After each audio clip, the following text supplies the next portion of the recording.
So we shall now open the floor to questions from the members. And may I remind our distinguished colleagues that each member is given 5 minutes for questions. And these would exclude the response of the resource persons. So sa madalit salita, kung gusto natin umuwi na maaga, may I remind our resource persons to please keep your responses concise. And we also remind the technical staff to please make your data available para tulungan nyo na lang ang inyong head of agency pag may humihingi po ng data. And when you hear the bell, which sounds, there's a bell that you will hear, and that would indicate that you would have 30 seconds left. And as part of a long-standing and respected tradition of the House to accord preferential treatment to the minority members of the House, and followed by the majority members in an alternating manner. So the first to interpolate would be from the minority. The chair recognizes our minority leader, the Honorable Marcelino Libanan.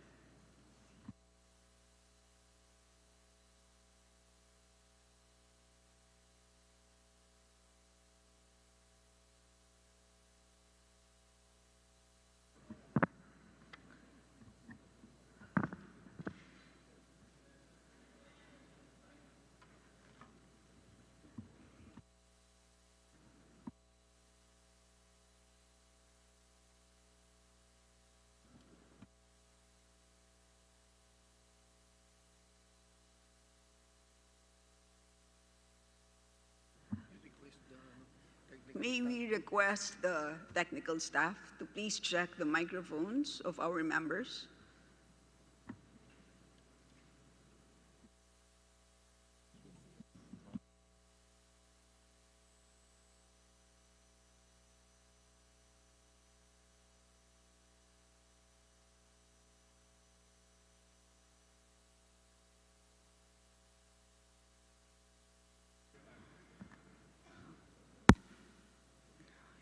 While we are waiting for the technical staff to resolve the technical issues, I would like to inform the members that we had just received a letter from BSP Governor Eli Remolona.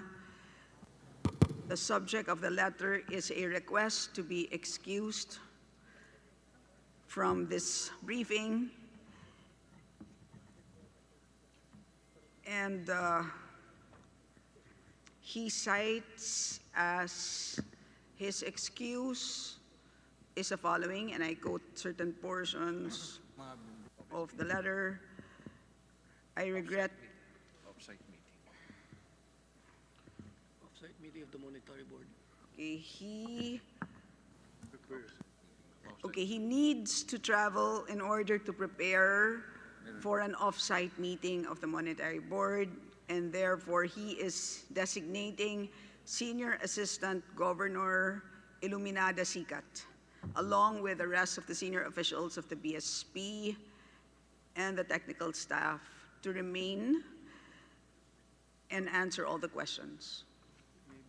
Right? So with that, we excuse Governor Remolona. Thank you. All right, thank you. And Honorable Marcelino Libanan, you may now proceed, sir. Thank you, Madam Chairperson, my dear colleagues, and to our resource speakers. Before I proceed with my interpellation, I would like to raise first an issue of parliamentary inquiry on the procedure we'll be having in this committee hearing of the Committee on Appropriations. Inasmuch as last Monday, the Committee on Appropriations had a meeting where one of those which were approved, item number 3, was that the minority members of the House of Representatives shall be accorded preferential treatment during interpellations, followed by the independents and the majority. in an alternating manner when practicable. The alternating manner sequence is up to the fifth interpellator from the minority. Thereafter, the list to follow is on a first-to-list basis. Madam Chair, we raised this issue last Tuesday during the Committee on Rules deliberations on other matters, and the answer was that we will abide by the rules of the House so that it will not be only up to the fifth interpellator of the minority, but the majority leader responded that the rules will be followed so that we do not change the rules in the middle of the game, and also that the tradition of the long tradition of this House is respected. So, Madam Chair, what is the direction of this committee hearing? Do we listen to the interpretation of the majority leader, or do we proceed with this ruling on the Committee on Appropriations? Yes. So, the Honorable Libanan, this rule, which you had just cited, the purpose for this really is for situations where there are very few members of the minority that are listed for interpellation compared to, for example, many members from the majority who are on the list. So this may be applied on a case-to-case basis, but so in general, it would still be alternating. So in situations where clearly no more members of the minority are available or have already, we have in effect exhausted the list of minority members, then we shall proceed to the listing of the majority and finish the rest of the list of the majority. So that is the purpose for the ruling as stated.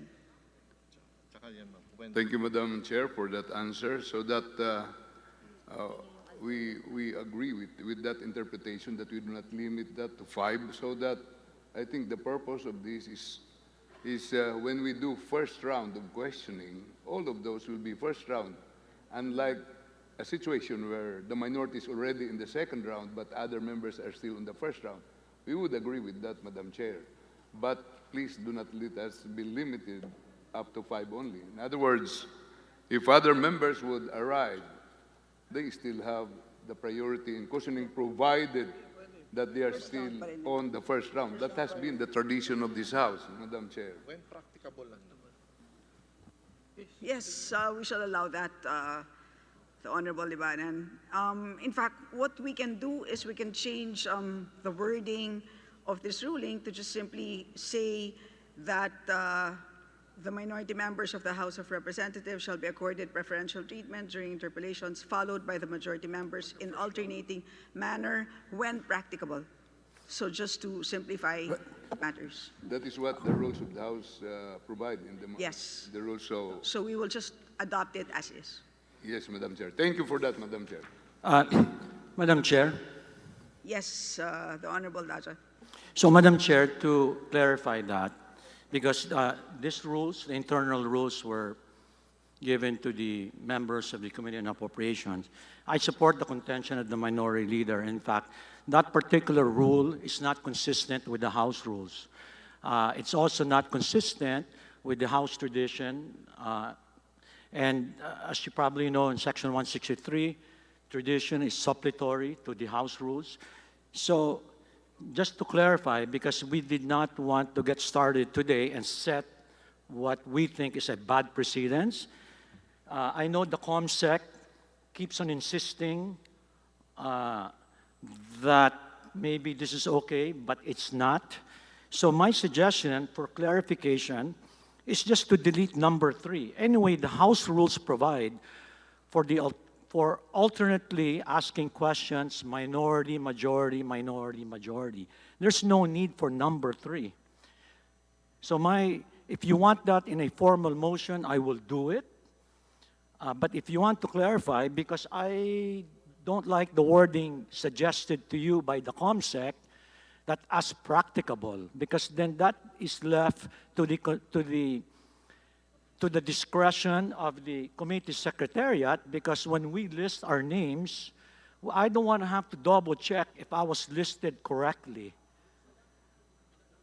So, yes. Yeah, can you second that? Well, No, you're- Madam Chair, so that we can get our work started, I move that we delete section 3 or number 3. I hope it will be seconded so everybody will be happy Second, and we can second. start our work for today.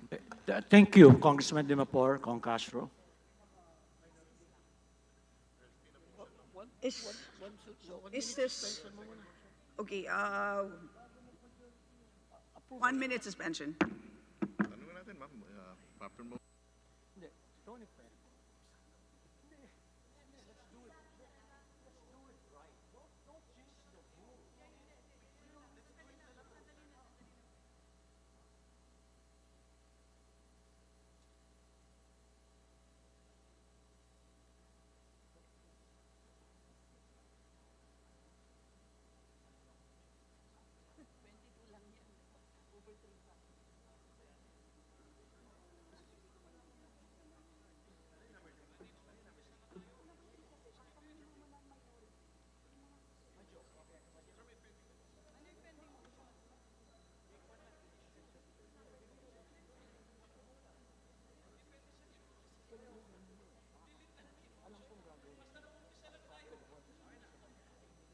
All right.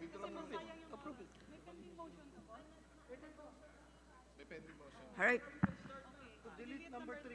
The briefing, this briefing is hereby resumed.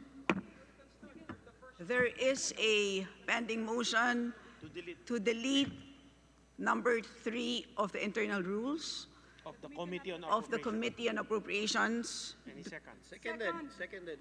hearing Objections? hearing no objections, the motion is carried. Thank you, Madam Chair, for that. Right, in which case, we may now proceed to the interpellation of the Honorable Libanon. Thank you, Madam Chair. As respect to our elder statesman and expert in budget and management, our former Undersecretary of DBM and former Chairman of the Committee on Appropriations, I would like to yield the floor to our Honorable Lagman as first interpellator, and I will follow him as third interpellator.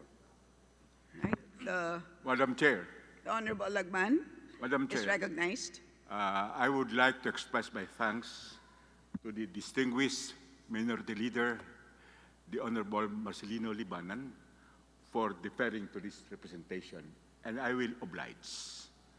But before my time would commence, I would like to manifest that I have timed precisely the number of minutes of my questions, and they would not total to more than 4 minutes. So I have time for interaction or follow-up questions. Let me now proceed, Madam Chair.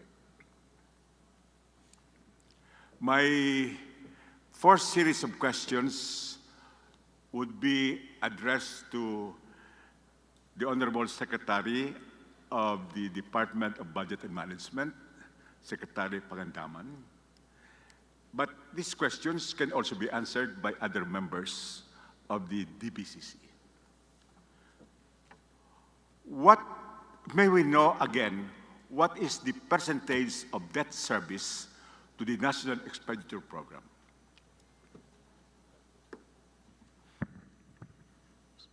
Secretary Pangandaman.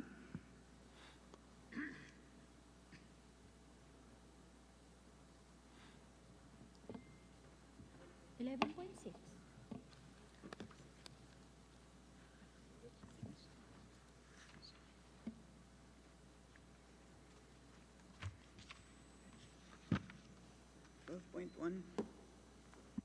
Sir, Madam Chair, for 2024 NEP, The share of debt burden to the total proposed budget is 12.1%.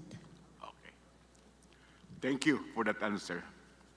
But what is imputed is only the debt service for interest payment of 670.5 billion and 28.7 billion for net lending, or a total of 699.2 billion, which is supposed to be appropriated.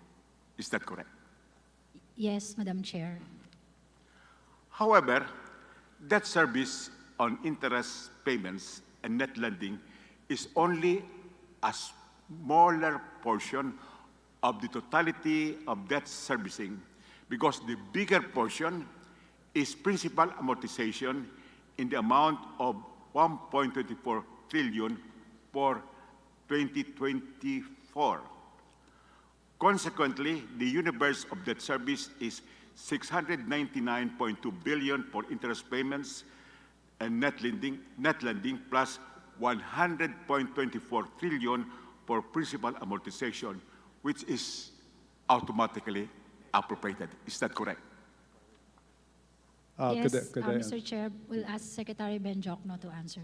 So the GAA only includes interest payments, as it is the component of debt service that increases the debt level.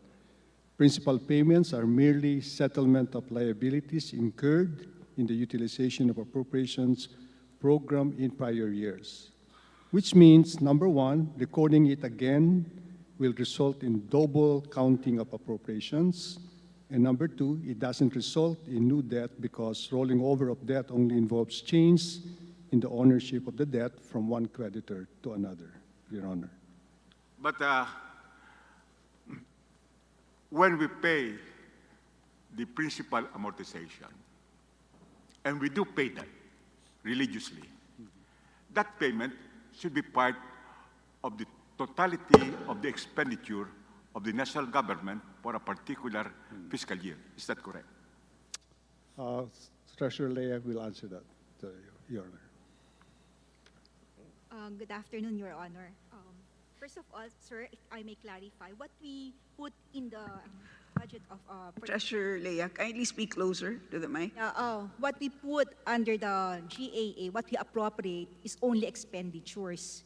The debt is only financing. So it is financing the expenditures. So come the time that the loan or the obligation becomes, will mature, then we have to already again pay it. So we have to incur another liability to pay, to service the principal.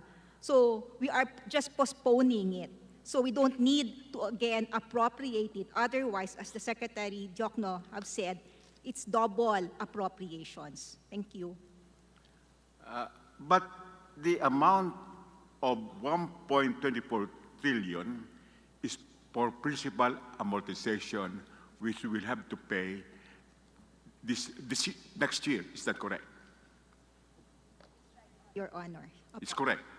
So if we pay that, that will be part of the totality of the expenditure of the government. So we have to be transparent. It is not only debt service limited to interest payments and net lending. It should be the entire universe of our expenditure for debt service. That should include one, interest payments and net lending, which are appropriated, and also the totality of the principal amortization payments of 1.24 billion. So the total of these two would be 1.939 trillion. Is that correct? If we are counting the interest payment plus the principal payments, which will comprise debt service, that's right, Your Honor. That is In correct. terms of the appropriations, it would only be the interest payments of 670 billion pesos. No, if we add together the totality of debt service, which should be composed of interest payments, net lending, and principal amortization, the total of that for 2024 is 1.93939 trillion. Is that correct? Yes. Correct. Okay. Now, if we get the percentage of this total expenditure for debt service against the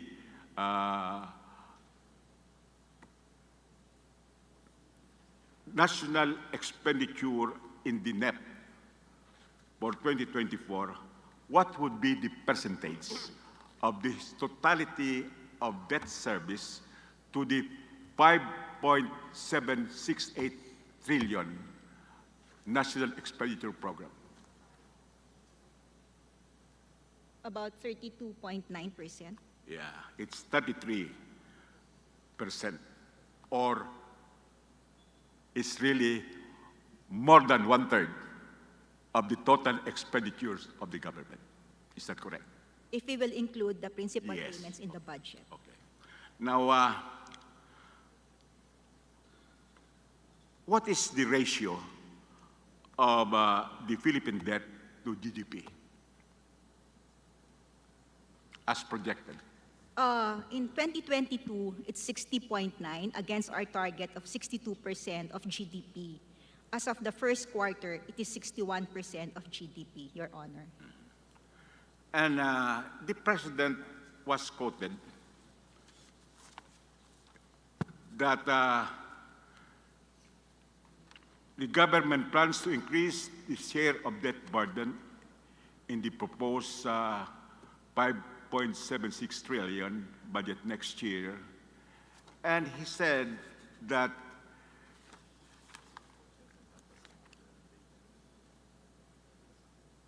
the debt to GDP ratio is worrisome. What is the import of the president's statement?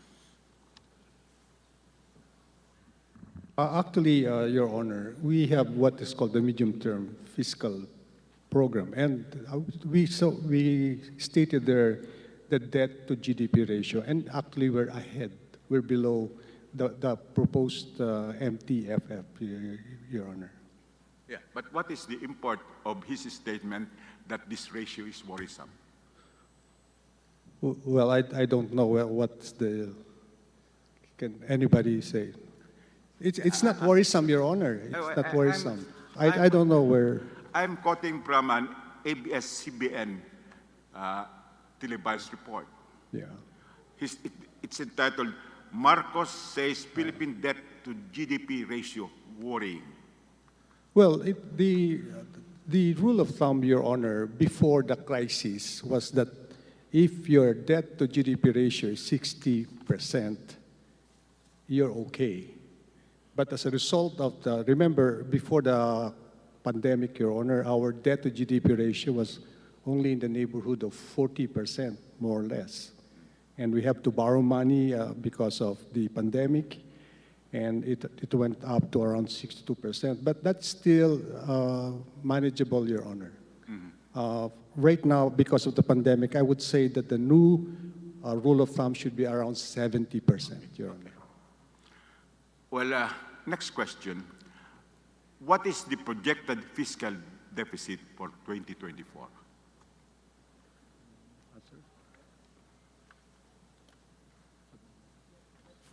For 2024, Madam Chair, it's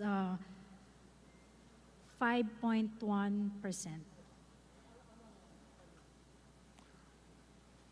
May I get that again? 5.1%.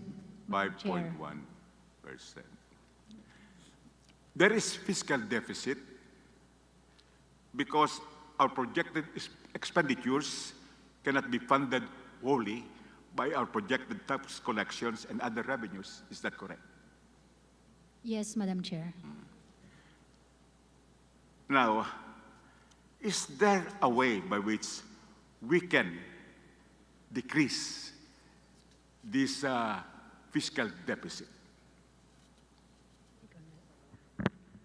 Sec Ben?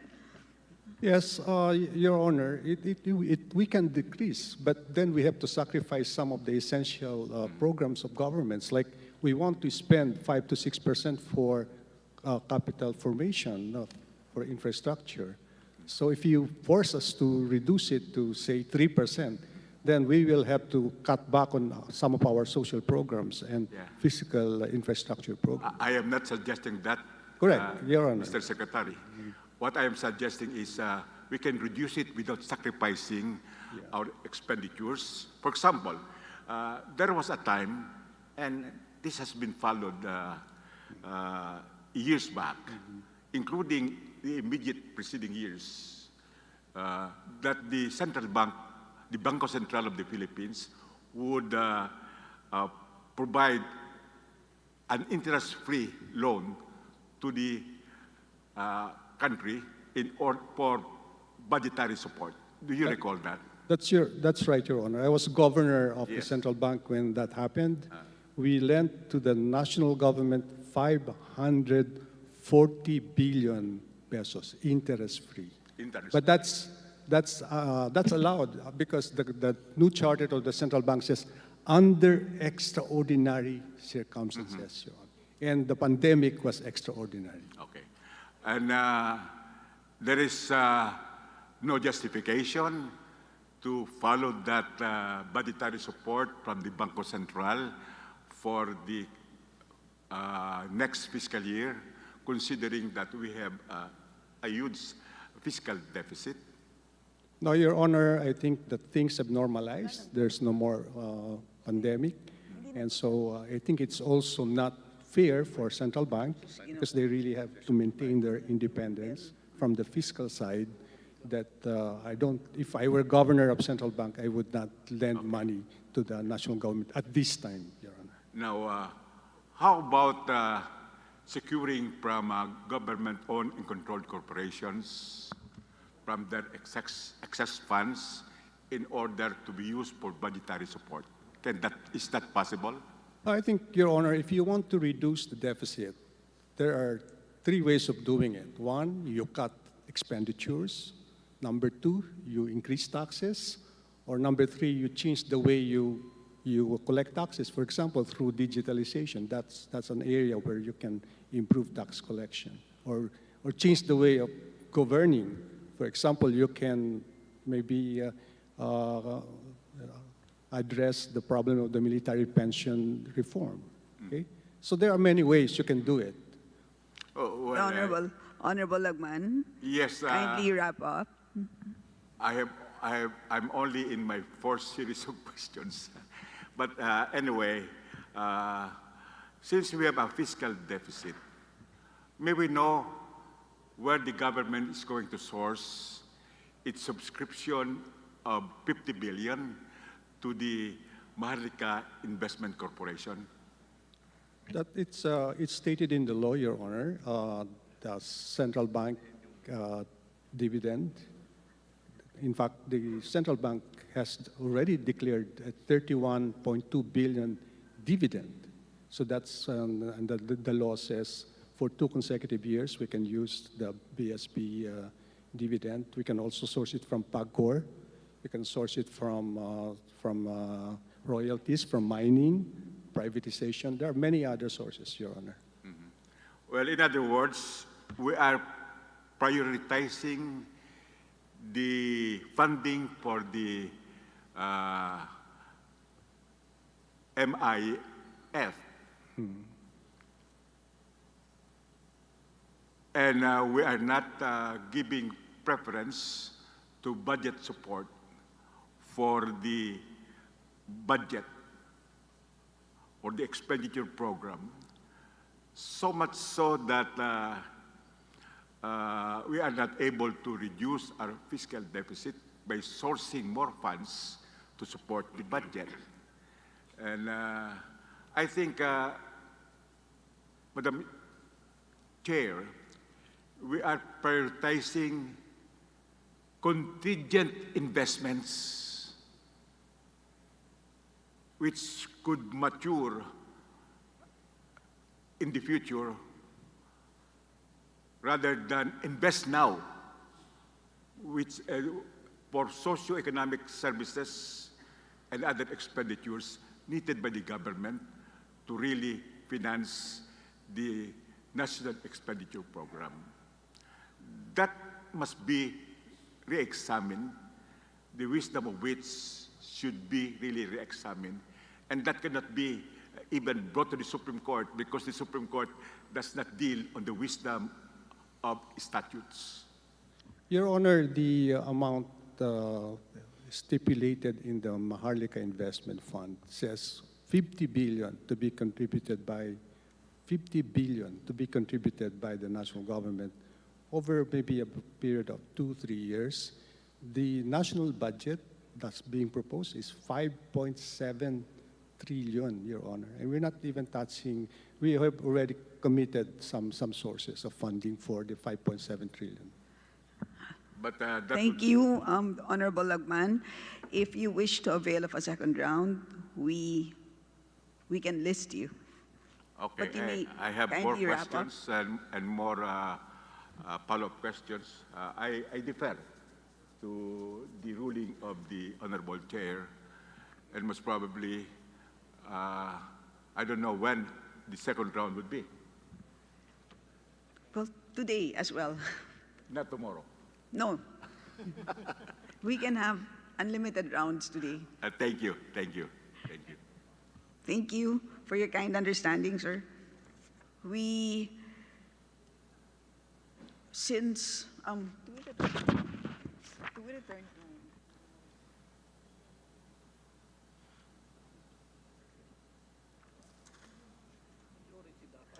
Our next to interpolate is from the majority. The Honorable Salvador Plato is recognized. Thank you, Madam Chair. Good afternoon, everyone, our colleagues, and our esteemed guests. I am aware that I am given 5 minutes to ask, so kindly allow me, Madam Chair, to lay out some of my questions altogether, so our distinguished resource persons could respond on behalf of your agencies. My questions would be directed to DBM and BSP, respectively. May I first ask DBM, Madam Chair, regarding how the past approved budget was implemented. Madam Secretary Pangandaman, ano na po ang current status ng paggamit ng pondo ng iba't ibang ahensya ng gobyerno ngayong 2023? Kailangan po kasi naming malaman ito bago namin i-meet ang iba't ibang departamento. Sino po ang mga ahensya na nanguna sa mabilis at maayos na paggamit ng kanilang pondo? And on the contrary, sino po rin ang mabagal o nahihirapan sa pag-utilize ng pondo nila? Also, Madam Chair, Madam Pangandaman, upon knowing all this, ano na po ang aksyon na ginagawa ng DBM para maging mas maagap ang paggastos o pagkasatuparan ng budget natin? Thank you. Jacqueline? Thank you, Madam Chair, sir. If I may, I have here with me the obligation fiscal 2023 Statement of Appropriations, obligation rates of the departments from January 1 to March 31, 2023. Obligation rate is percent of obligations over allotments. I will start with the lowest obligation rate to the highest, Madam Chair. Department of Information and Communications Technology, 5.6%. Department of Migrant Workers, 10%. Department of Energy, Department of Social Welfare and Development, 11.4%. Department of Agrarian Reform, 13.8%. Department of Labor and Employment, 14.1%. Office of the Press Secretary, 14.9%. Civil Service Commission, 18.4%. Department of Tourism, 18.9%. Other executive offices, 19.4%. I can go on, Madam Chair, but maybe I can give you the figure for the entire national government, which is only, yung binigay nyo kanina, 40%, no? Yung binigay nyo, Duty, 35%. Asan? Ayan. Ito. For the national government agencies as a whole, the obligation rate in average is only 30.5%. As of March 31, 2023.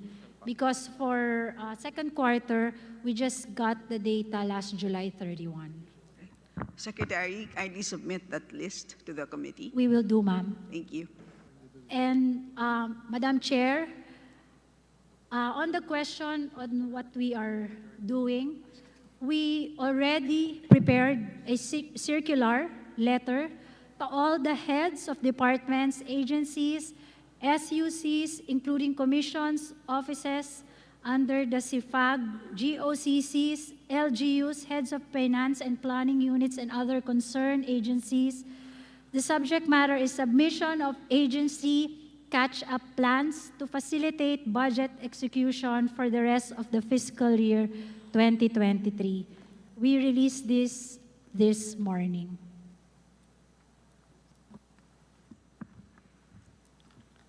Thank you, Madam Madam Secretary. Chair, just to add, we requested all the agencies to submit their catch-up plan not later than September 15, 2023.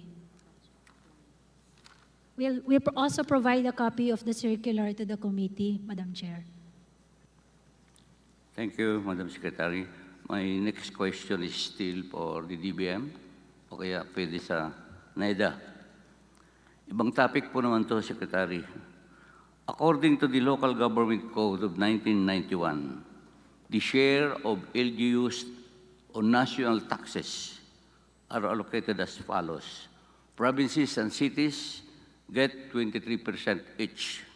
Municipalities get 34%, and barangays get the remaining 20%. Is there a way that the DBM could factor in poverty incidents in the distribution of national wealth? Correct me, Madam Chair, if I'm wrong, but ang alam ko po kasi, part of, for example, a barangay share is based on equal sharing and another part is based on population. Paano po naman ang poverty incidence? Thank you.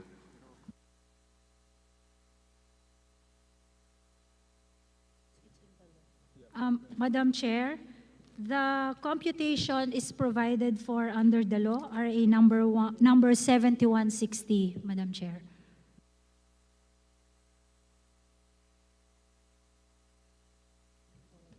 If ever po, we might need to amend the law, Madam Chair. We can also ask Secretary R.C. Balisacan for additional inputs, Madam Chair. Sec RC. Yeah, thank you, Madam Chair. I definitely agree that important considerations like poverty and inequity, particularly social inequity, should be factored in to improve the inclusiveness of our economic agenda. And I think that it would be a good way forward if the provision of the law could be amended to accommodate that concern, Madam Chair.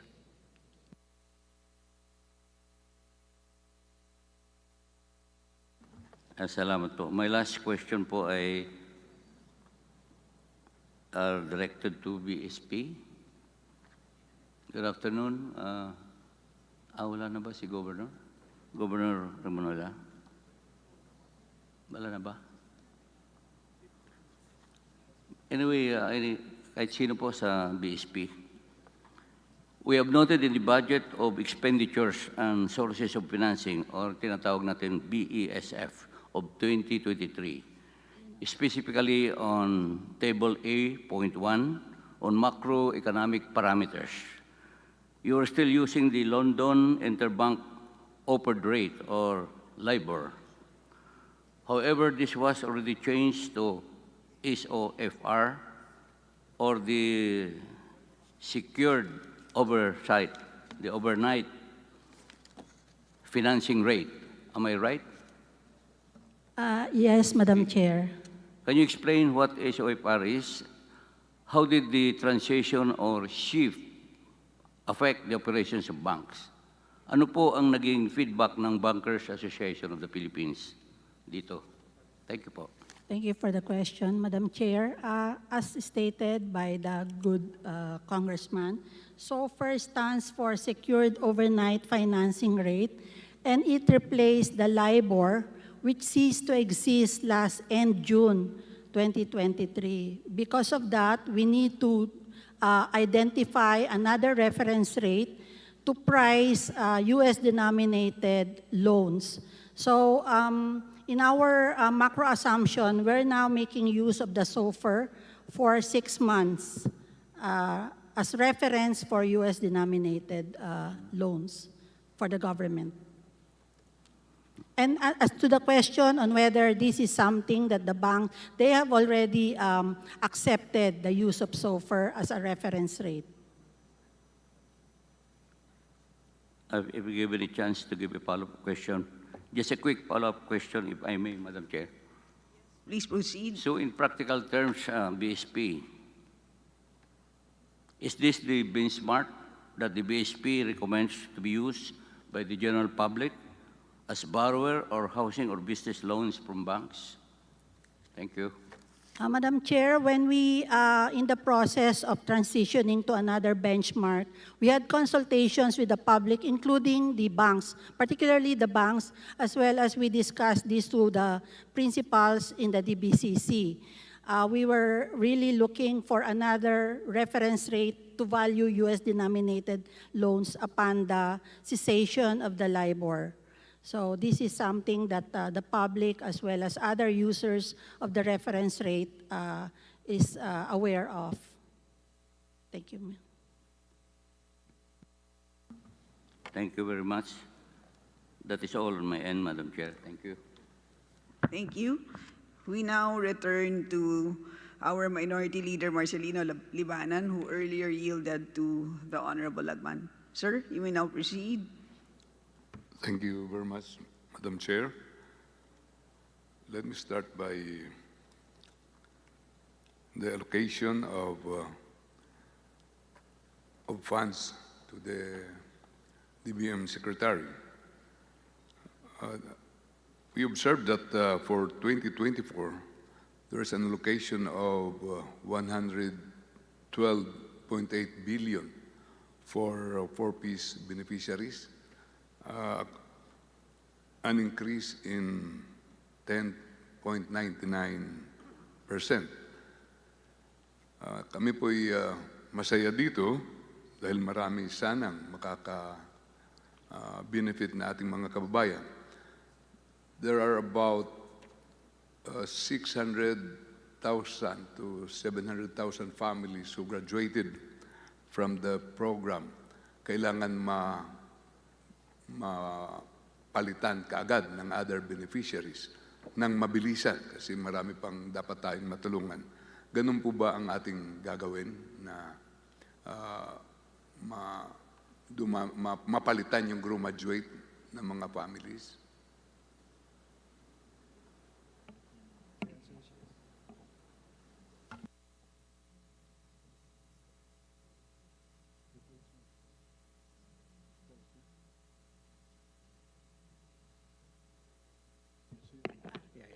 Yes, Madam Chair, the intention is to update the list so that we can replace those who are already graduated and include those who have been excluded because the list has been quite old, and that the process to do that is to undertake this municipal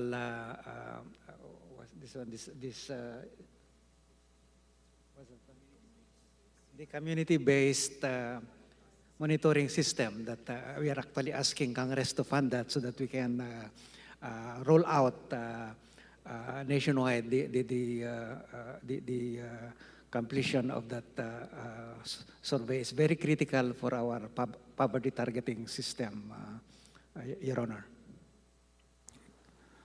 Itong 10.99% increase, ano ba ang tataas dito? Ang dami ng ating beneficiaries or ang laki ng pondo na ibibigay natin? We don't know the actual number, Your Honor, until we complete that community-based monitoring system. But given the numbers that we are seeing in indicators of various dimensions of poverty like hunger, malnutrition, sa palagay ko ho, we need much more resources for that component of our program. I hope we can consider increasing the fund for them because of the depreciation of the peso. And we have been implementing this by law since 2019, so that I think 2024 is a 5-year limit already where we can adjust the benefits of these beneficiaries. I would like to proceed to my next question on the SONA of President Bongbong Marcos, where I quote, he stated that under the Mega Bridge Program, 12 bridges totaling 90 kilometers will be constructed, connecting the islands and the areas separated by waters. The program notably includes the Bataan-Cavite Interlink Bridge and the Panay-Guimaras-Negros Island Bridges, each spanning 32 kilometers, and also the Samal Island Davao City Connector Bridge. Nagpalakpakan po kaming lahat. Ako po malakpak pero naghihintay pa ako ng isang bridge na napaka-vital sa atin. Do we understand this, that this recommendation comes from the NEDA, the National Economic Development Authority, so that are all these included now in this budget? Some of the preparatory works are already there.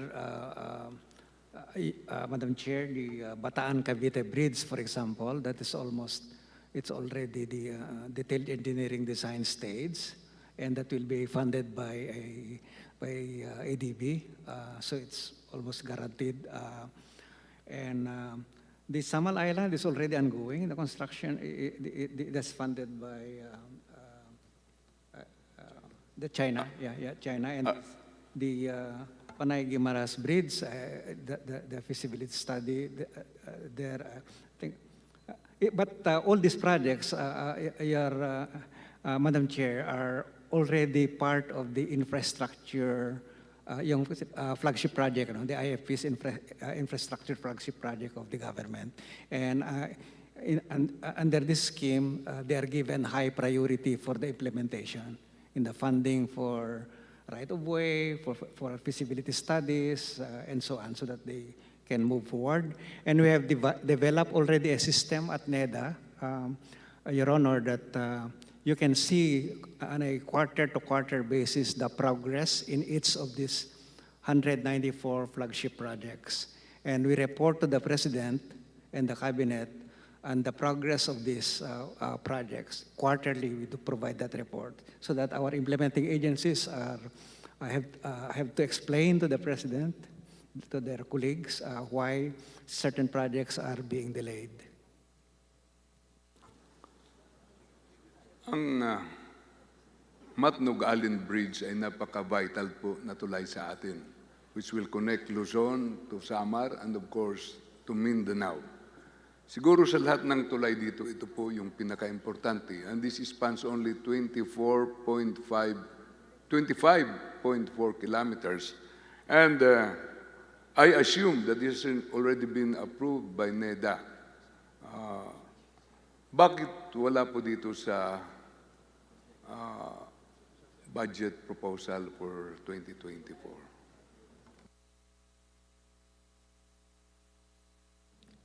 Let me check, Madam Chair, the status on that, but we can look at the dashboard that I see whether the feasibility study has already been completed, because if it has been completed, then it would be already under implementation. And who is funding that, whether the funding has already been secured?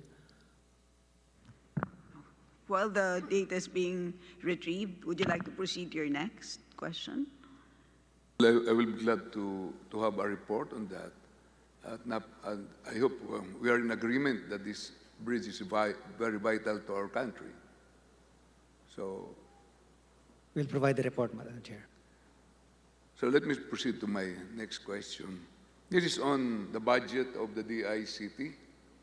We are in the digital age. Napakadaming kailangang interconnection sa ating computers, sa ating mga offices. Napansin po ng representasyong ito na ang DICT bumaba ang budget ng 1 bilyon na kung kailangan ina-advocate ng ating Pangulo na magkaroon tayo ng digitization. Ngayon pa, noon nagrereklamo na sila, maliit ang budget nila, pero ngayon bumaba yata ng 1 bilyon. Can you explain to us bakit po ito nangyari? Secretary Mina. Madam Chair, as presented a while ago, among the factors considered in evaluating the 2024 budget proposal is, of course, the availability of fiscal space and agencies' absorptive capacity. A while ago, it shows that the DICT has the lowest obligation rate by as of March 31, 2023, with only 5.6%, po.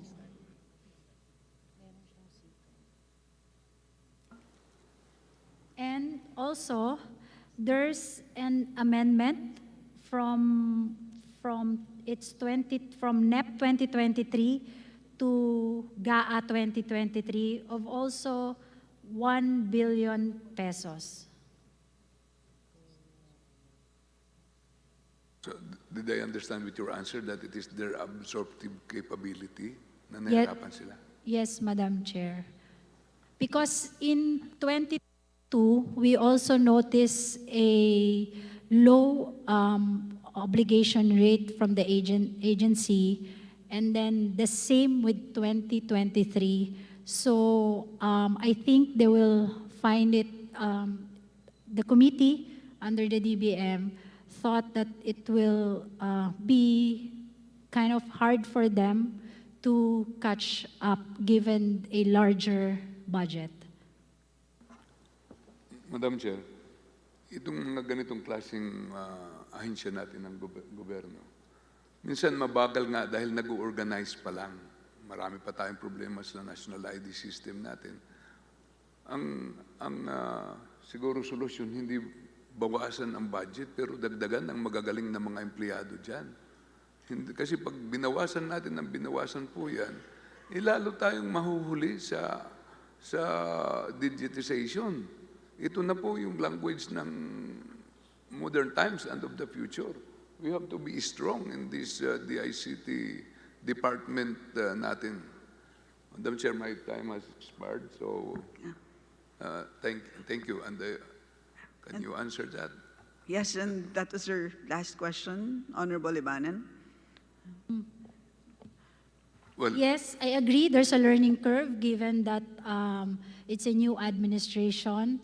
But now we are already. I talked to Secretary Ivan last month when we were preparing the budget because we had to inform them of the reduced budget, and we offered the help of GPPB to help them with their procurement problems and planning and proper planning of their projects and programs.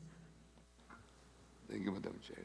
Yes, and Secretary Mina, you may also wish to explain to the Honorable Libanan that I believe there's about 500 million that was recently returned to the DICT as a result of some problems with contracts entered into by the previous administration.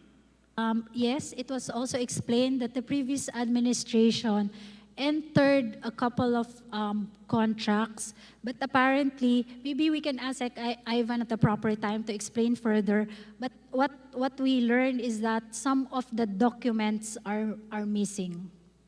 So they're having a hard time to pay the suppliers of the projects. Right? So, thank you. Thank you, Madam. And with the kind indulgence of the Honorable Wilter Palma, we will allow the Honorable Lagman to give a very short manifestation. Thank you, Madam Chair. I would like to take this opportunity to thank, on behalf of our members, the Honorable DBM Secretary Pangandaman for honoring her commitment last year that this year there will be no more categorization of projects, quote, for later release, unquote. I hope this deleterious practice will be jettisoned also next year and the years ahead. Thank you. Thank you. So the Deputy Majority Leader Wilter Palma is now recognized. Thank you, Madam Chair. Good afternoon, fellow workers. My first question would be addressed to Secretary Amina. We have a proposed budget for 2024 amounting to 5.7 trillion. May I know the source of these funds? Proposed budget.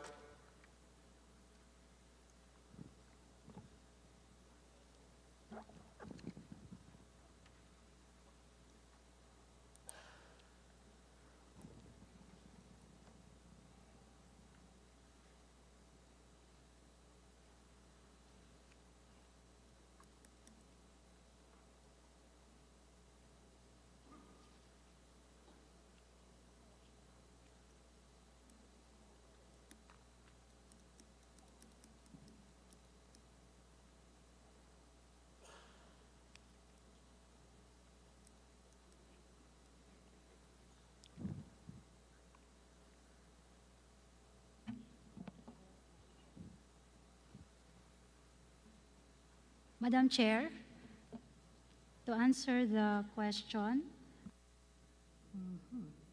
the total revenues, the sources, the National Government Fiscal Program for 2024, 4.272.6 trillion will come from revenues of the national government, of which 4.073.6 will come from tax revenues. To disaggregate further, 3.046.8 from the Bureau of Internal Revenue and 1.02 trillion will come from Bureau of Customs. Another 198.5 billion will come from non-tax revenues, and 0.5 will come from privatization.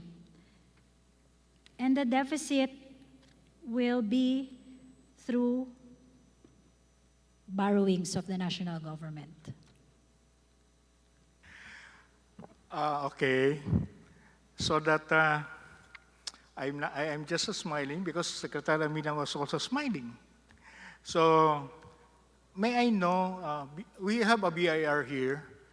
We'll talk about 2023. How much is the total collection as of today, as against your quota, your what do you call that? Quota, your estimate collection. BIR? Or Secretary? Secretary Ben. Sir, 2023, current tayo. As of today. As of today, the total revenue from January to June is, from the BIR is 1.2 billion. 1.2 billion against the target, against compared to last year's of 1.1 billion. And for the Bureau of Customs is 433.4, let me correct myself. It's 1.3 trillion for the BIR. Sir, total na lang kaya. The total revenues as of the end of June is 1.86 trillion. Trillion. And tax revenue is 1.657 trillion. Non-tax revenues is 203 trillion. As against target, are we on track? Oh, we're much higher. We're better than Good. the program, Your Honor. So that we won't resort to borrowings? No, Your Honor. We're ahead of the It's collection. good to hear. My next question, in the event, pero sinabi na ni Secretary Amina that the balance would be resorting to borrowings again. So again, that's, I hope the collection, we can increase the collection so that we can avoid the borrowings. Anyway, we were talking, Secretary Doc kanina was talking about jobs, okay? And I was just listening to the presentation. May I know from Secretary Amina, how many positions, or particularly plantilla positions, do we have in the bureaucracy right now?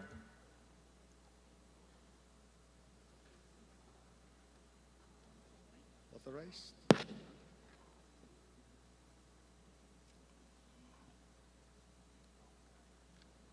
Madam Chair, the total number of permanent positions for fiscal year, as estimated for fiscal year 2024 is 1.979.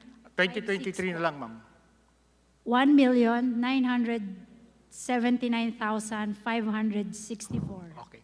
Of which 1,810,428 positions, or 91%, are filled, and the rest of that is unfilled, which is 169,136. Yes.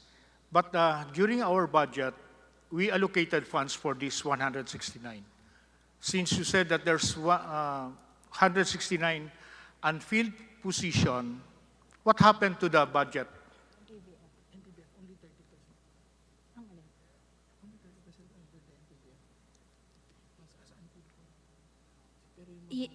Yes, Madam Chair. The unfilled positions, the budget for the unfilled position is under the MPBF. Under the? MPBF, Miscellaneous Personal Benefits Fund.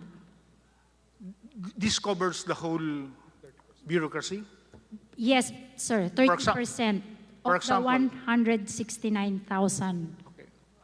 For example, DOH, they have a budget, they have unfilled position, something like 20,000. So what happened to the 20,000?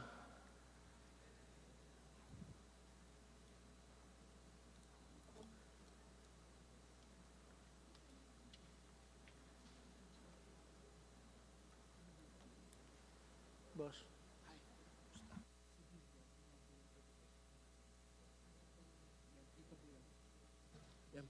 Ano yan? Teacher and MUP. Madam Chair, the teaching positions, health positions, and MUP positions, we provided 100% of their PS costs, and it's under their department budgets. However, for the non-civilian, we have provided 75% of their PS within their budget, and the remaining amount is lodged under the MPBF, Madam Chair. Madam Chair, simple language. In the event that you're going to fill up the position, is that considered savings?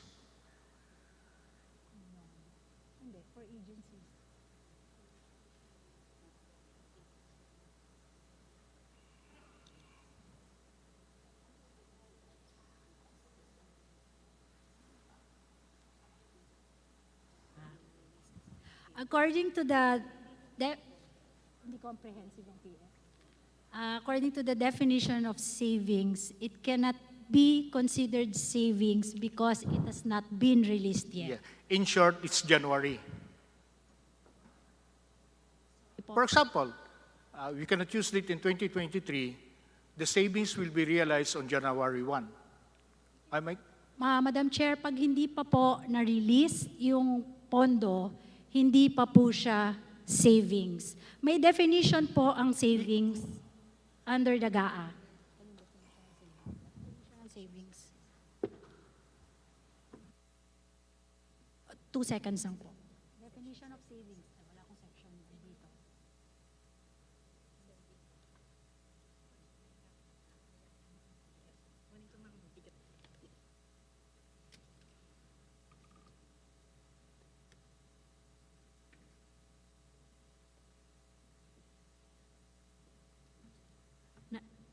Sandali lang po, nag-comatose po yung ano.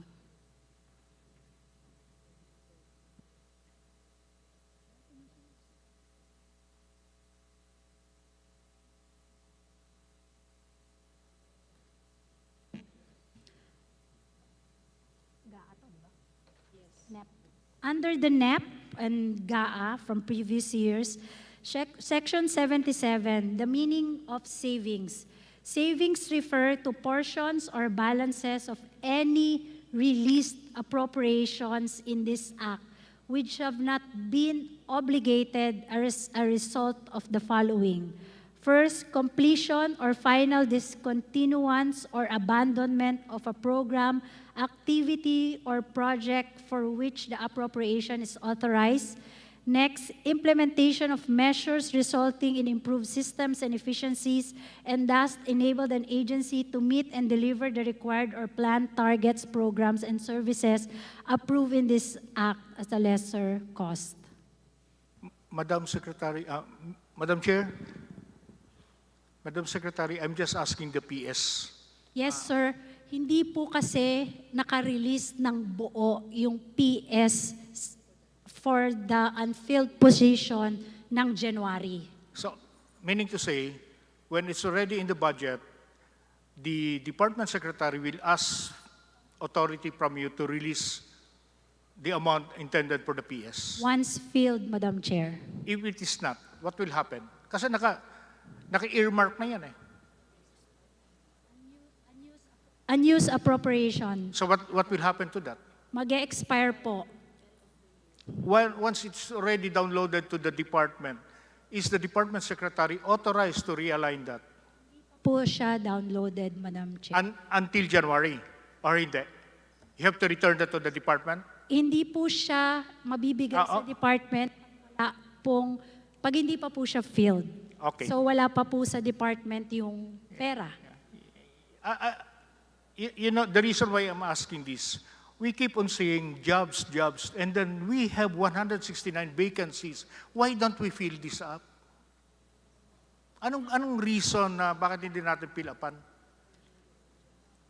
We are urging the agencies to fill up the positions, but I guess, Madam Chair, they are also having a hard time getting employees for the said positions, given the QS qualifications given by the Civil Service Commission. That's the same reason that I was receiving.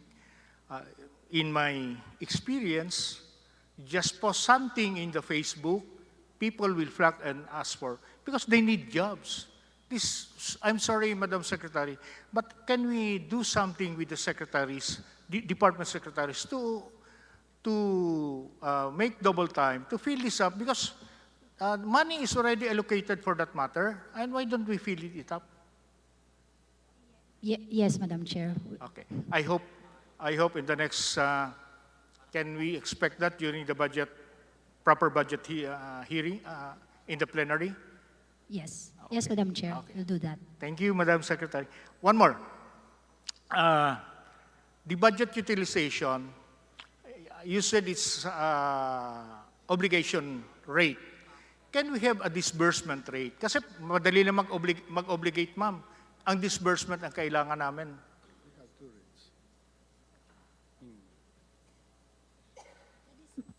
Disbursement rate, Madam Chair, ang definition po ng disbursement is the percent of disbursement over obligation.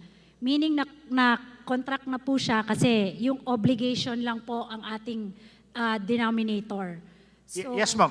Well, I just want to have an what's that? disbursement rate.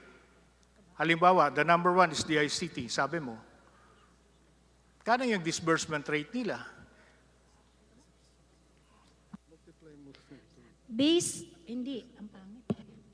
Based on the cash operations report of the Bureau of Treasury as of June 30, 2023, the national government spent below the 2.582 trillion disbursement program for the first semester by 170.5 billion or 6.6%.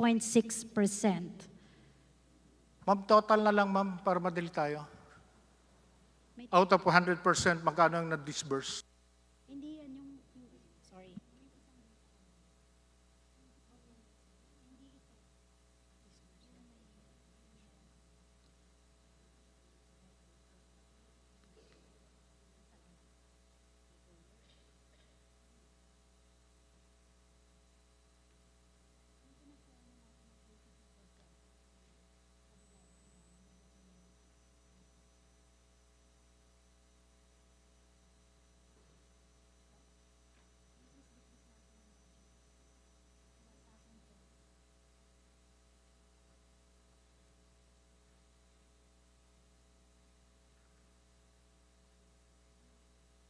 Madam Chair, do you want me to specify per department or you want the average for the whole?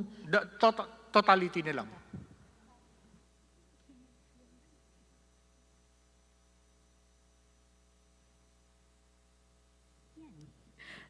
Madam Chair, the disbursement rate for all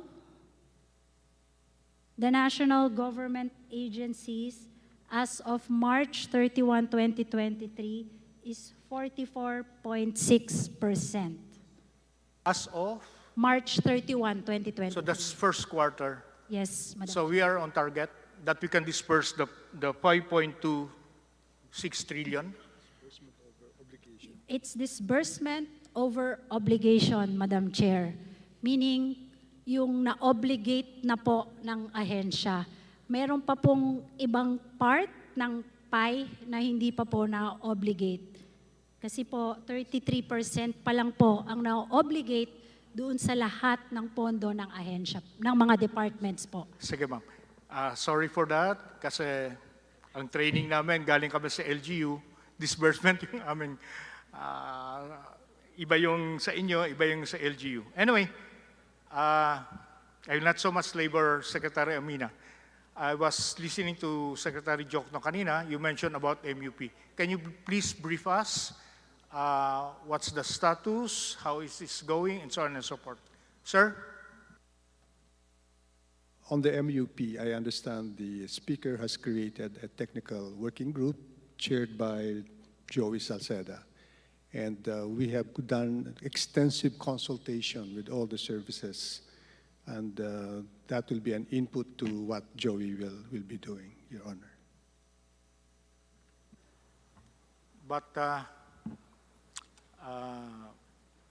I heard you that, or was it, I don't know whether it's Secretary Jokno or the other way around, but it's already in place. That's what I understand, that the MUP pension plan is already in place. We don't know the mechanics yet. We hope to receive and also be given the opportunity to participate during the actual deliberation. What is contemplated, Your Honor, is that it will be a real pension plan where the employer will contribute and then the government will have a contribution, just like government service insurance system or the SSS system. That is the plan, Your Honor. Thank you. Madam Chair, one more question. Ma'am, do we have a MUP pension plan embodied in the 2024 budget? Yes, Madam Chair, it's 140 billion pesos. Thank you. Thank you. I have so many questions, but time is running out. Thank you very much. Thank you po. Thank you. The next to interpolate from the minority, the chair recognizes from the Kabataan Party list, we have the Honorable Raul Manuel. Thank you, Madam Chair. My first question is addressed to DBM. Magkano po ang proposed budget natin in total for our state universities and colleges?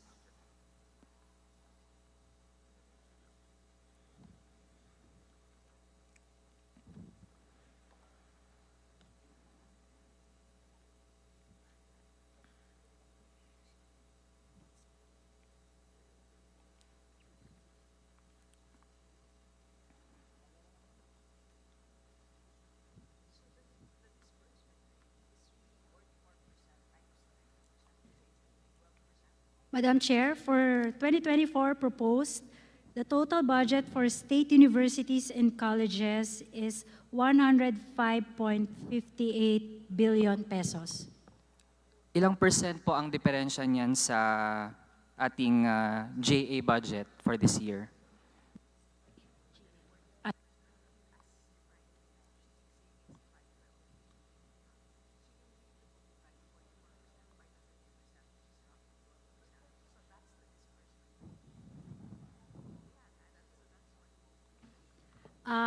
Relative to the fiscal year 2023 General Appropriations Act, it posted a decrease of 5.27%.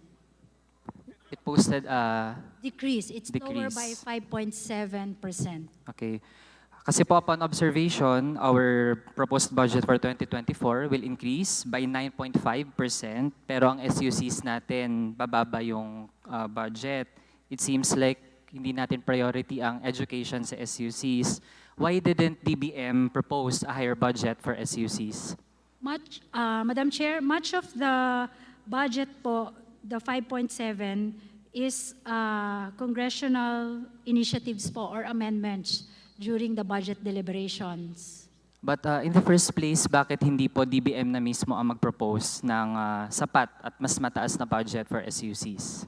Because some of the amendments that were given this year are one-time and non-recurring budget. Ano pong ibig sabihin ng one-time na budget lamang? Much of it po, first po, much of the amendments po are one-time in nature. Infrastructure po, karamihan nung amendments during the 2023. Karamihan po doon ay completion ng mga infrastructure projects. Second po, equipment. Yung iba po doon ay furniture, fixtures, and equipment, which is also a non-recurring expenditure. And yun po. Sa infrastructure, are we implying na hindi kailangan ng ating SUCs ng bagong mga buildings or classrooms? Yes, Madam Chair, kailangan po nila ng bagong buildings. Kaya po, in our 2024 budget, we provided capital outlay across the board sa mga SUCs. 25 million po for the, we have a tier for SUCs. Kukunin ko lang po.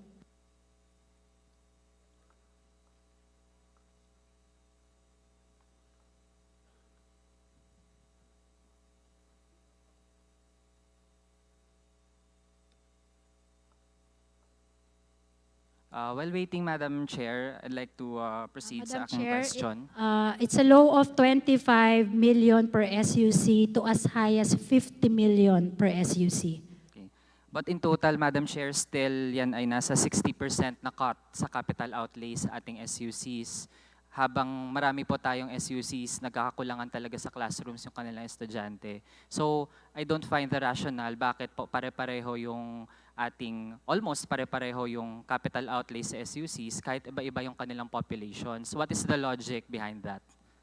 Limited fiscal space din po that we have in our budget, Madam Chair. But in the first place, Madam Chair, we have a Build Better More, which we package as an infrastructure, a big infrastructure project. Hindi po ba dapat may papel doon yung education? Yes po. In fact, in our Build Better More project, may component po yan na social infrastructure. And bulk of it po is really intended for the infrastructure, construction, and completion of some of school buildings in our SUCs.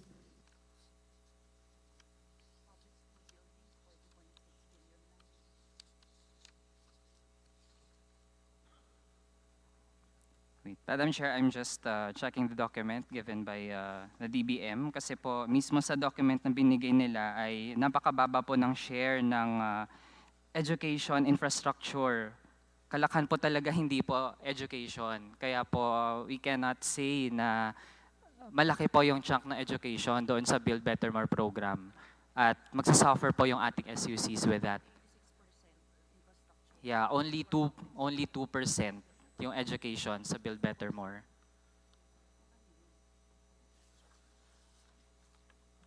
Madam Chair, if we will base po the current level of the SUC's budget from what we proposed in 2023, which is only 97 billion pesos, it registered an increase pa rin po of 7.8 billion pesos. Madam Chair, I wasn't comparing yung ganong. I was comparing this year's budget to the proposed budget for next year. At litaw po talaga na hindi priority yung education sa ating SUCs.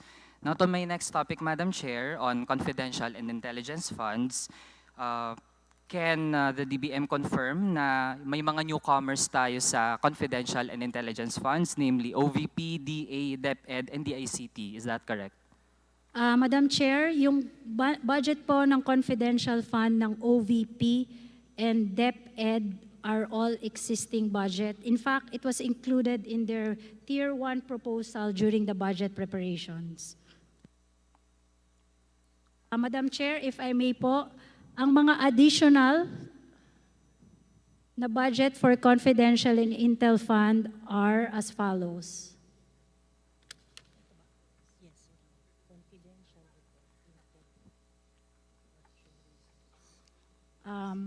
For DICT, they propose an additional confidential funds of 300 million pesos.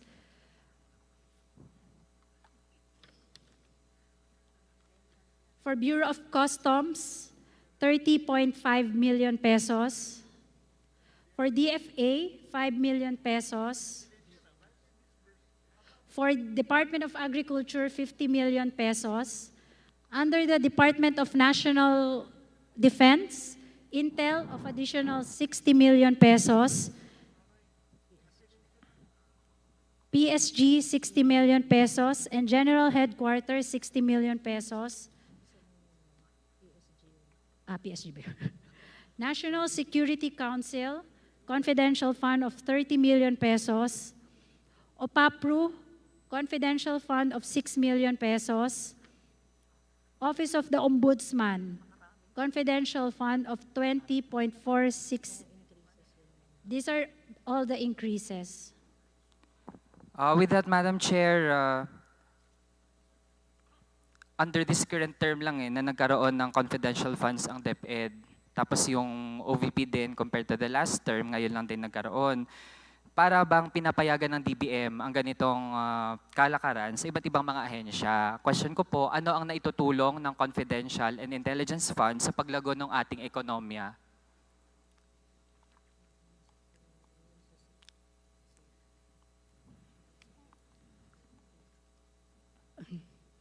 Existing siya.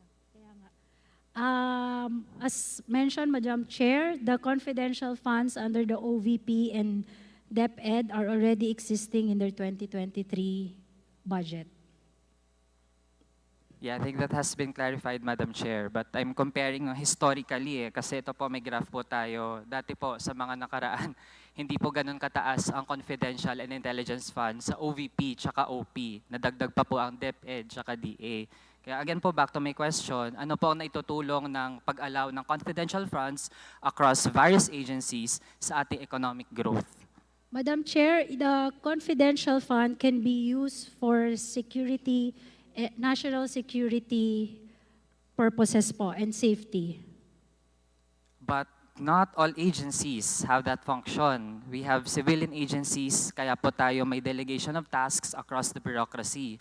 Kaya po, bakit kalat-kalat ang daming ahensya na may confidential and intelligence funds?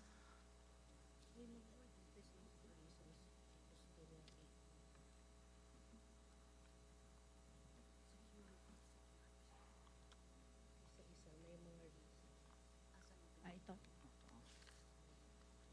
Ito lang yung DepEd. Okay. Madam Chair, for Office of the Vice President, they will use the confidential. Madam Chair, I'm not asking per agency kasi pwede ko po itong itanong per agency. I'm asking the policy of the DBM to allow confidential and intelligence funds to be scattered across agencies.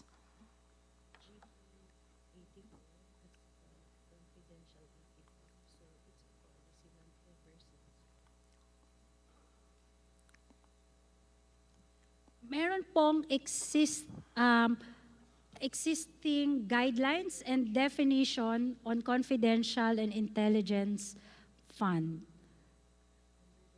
Under the GAA, intelligence funds are allowed if used as shall be released and disbursed for intelligence activities only, while confidential funds can be used for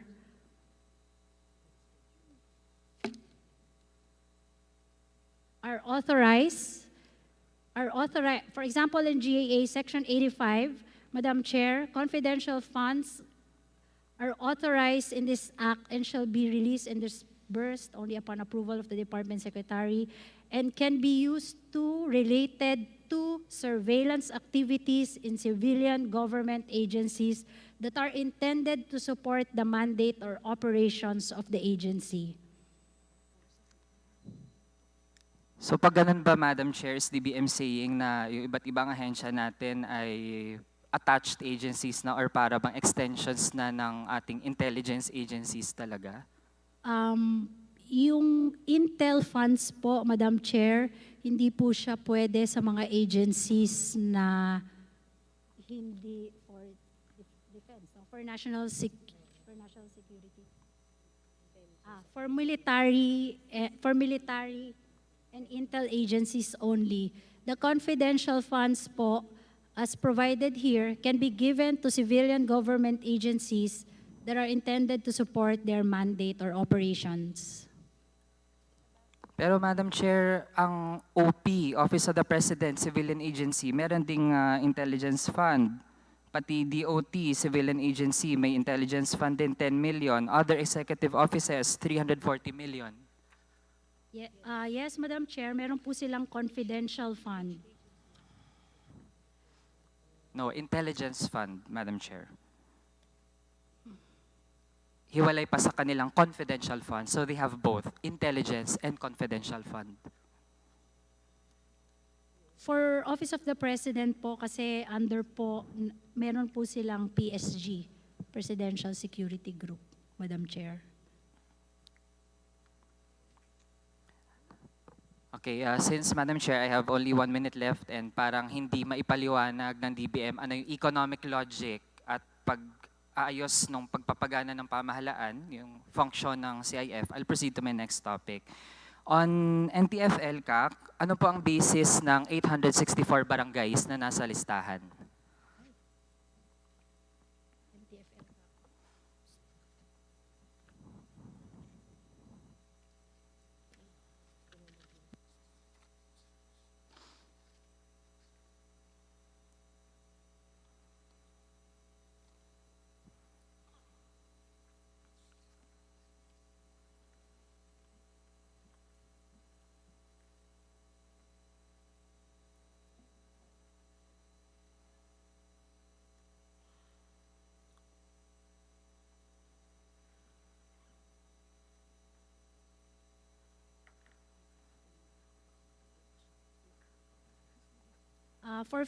Madam Chair, for fiscal year 2024, the proposed budget for NTF-LCAC is 10.34 billion pesos to support its various programs as follows.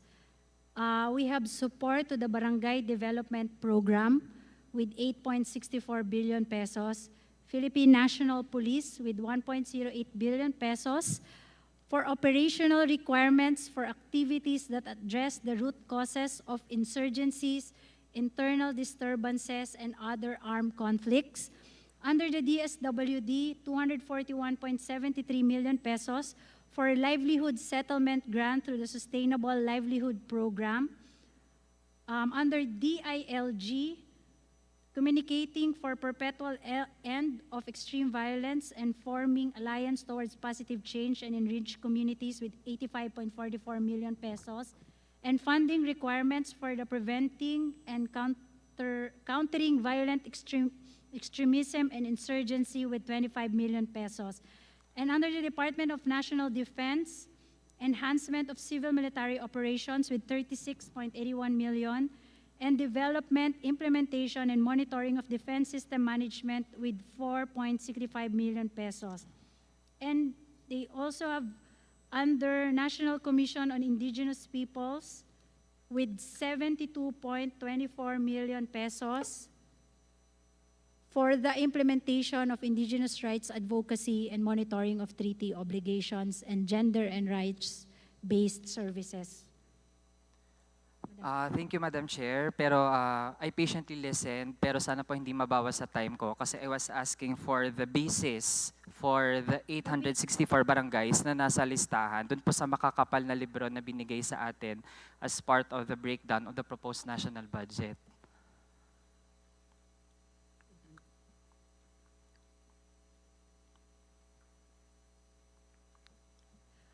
The beneficiaries are 864 cleared barangays as certified by the NTF-LCAC. Okay, na Madam Chair, kung ang binabanggit ay cleared barangays, nasa listahan po ay Barangay Poswoy sa Kalinga, tsaka Barangay Cielo sa Cagayan. Recently po may encounters sa mga barangay na iyon. So paano po natin nasabi na cleared? Ibig sabihin po, ganon kahina yung basis natin dun sa sinasubmit ng DBM, no? Dun sa listahan ng mga barangays. Kaya ang tanong ko na lang po, may breakdown din ba ng mga projects na gagawin per barangay? That was your last question, Honorable Manuel.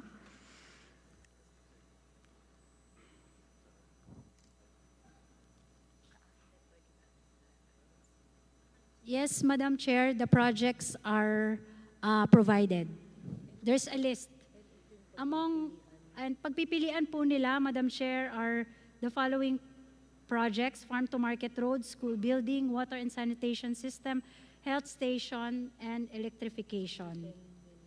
Up to 10 billion each. Right. Madam Chair, I'd like to ask for indulgence kasi po nakita ko na po yan, yung ganong general na projects. Pero example po, yun, sa Barangay Cielo, sa Cagayan, ano po yung projects na gagawin doon? Paano gagamitin yung 10 million?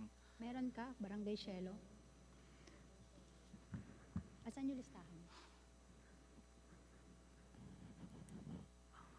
Honorable Manuel, may we just request the DBM to Just submit provide the list of projects. But do we have it? Hold on.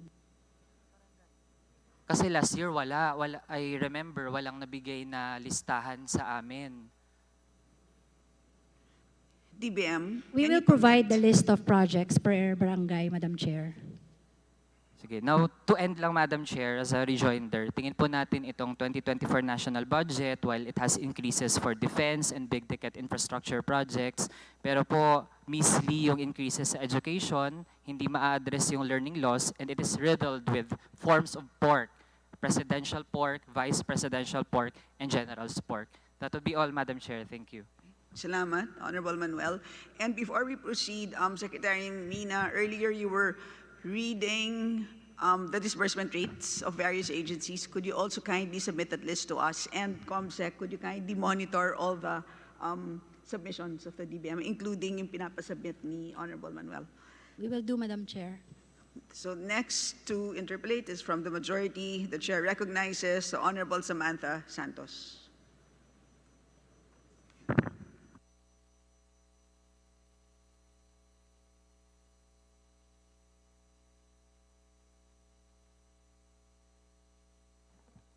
Hello.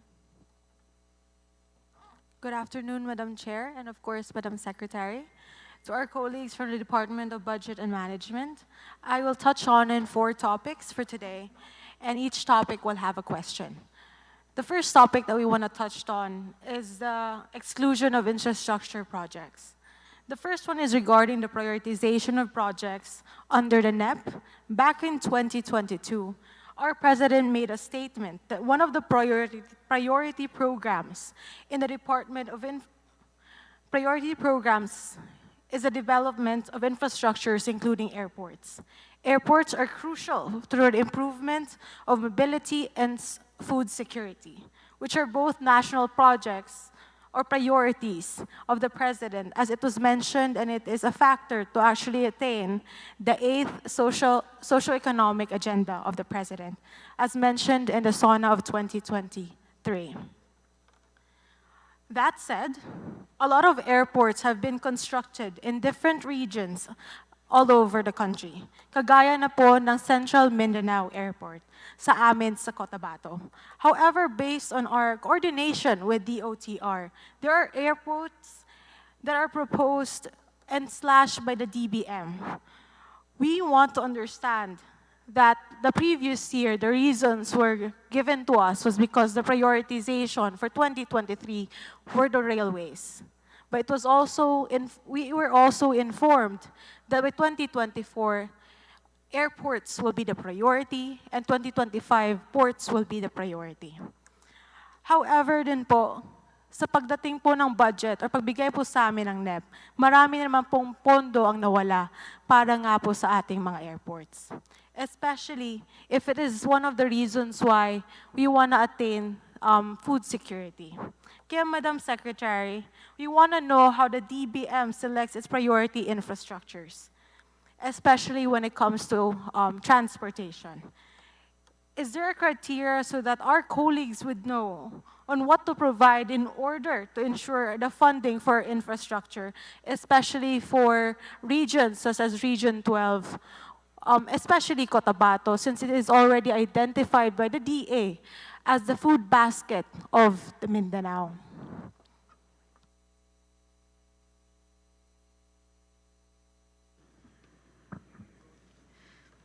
Sec. Mina.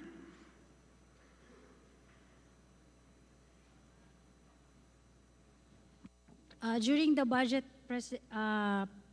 preparations, Madam Chair, that is true. We receive a long list of proposed airports, either for expansion or construction. However, given the limited fiscal space that we have, what we use is the TRIP, 3-year rolling period investment infrastructure program that has been prepared and approved with NEDA, and if it's in the list of our IFPs. While the other airport projects are being pushed for PPP arrangements. And some of the airports that were, we selected the airports according to, based on the following, Madam Chair: implementation readiness of certain airports, prioritization provided by the DOTR, and yes, it was already mentioned a while ago, flagship projects of the NEDA.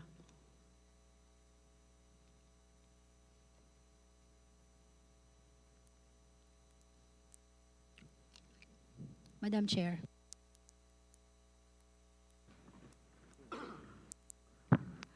May we request the technical staff to... Okay, dito na naman. Is it working now? Sorry about that, Madam Chair. For my second topic, it will be in regards to the LGSF. Madam Secretary, first is about the implementation of the LGSF, or the Barangay Support Fund. Based on our local budget circular that were released from the time that the program started, the funds have been funds of the LGSF is only valid for 2 years. However, in this regard, regardless of the date, the DBM, there are funds that was released during the last quarter of the fiscal year, of this current fiscal year. The BBM still released the funds. In this case, our implementations of the LGUs will be less than 24 months to implement said projects. This is one of the reasons why there is a revision of funds. The project is not yet finished, but the funds need to be returned dahil nga po expired. Your Honor, Madam Secretary, can we request that the said guidelines be revised or revisited so as to consider that the LGUs that in the first place will eventually reach the expiration date? Kasi marami po kasing pagkakataon na kung saan kailangan pong magbayad ng mga LGUs dahil nga hindi nga po nila natatapos ang said projects despite the fact na the DBM gave the funding quite late. Yes, Madam Chair, I understand. Because marami pong lumapit sa atin this year that the release of some projects under the LGSF was released at the last quarter of the year, and we have a period of which the funds will expire. So for 2024, we already made adjustments in the general provisions which states not with any other issuance subsidies released to LGUs and GOCCs under this act shall be valid until fully expended. Wala na po siyang expiration.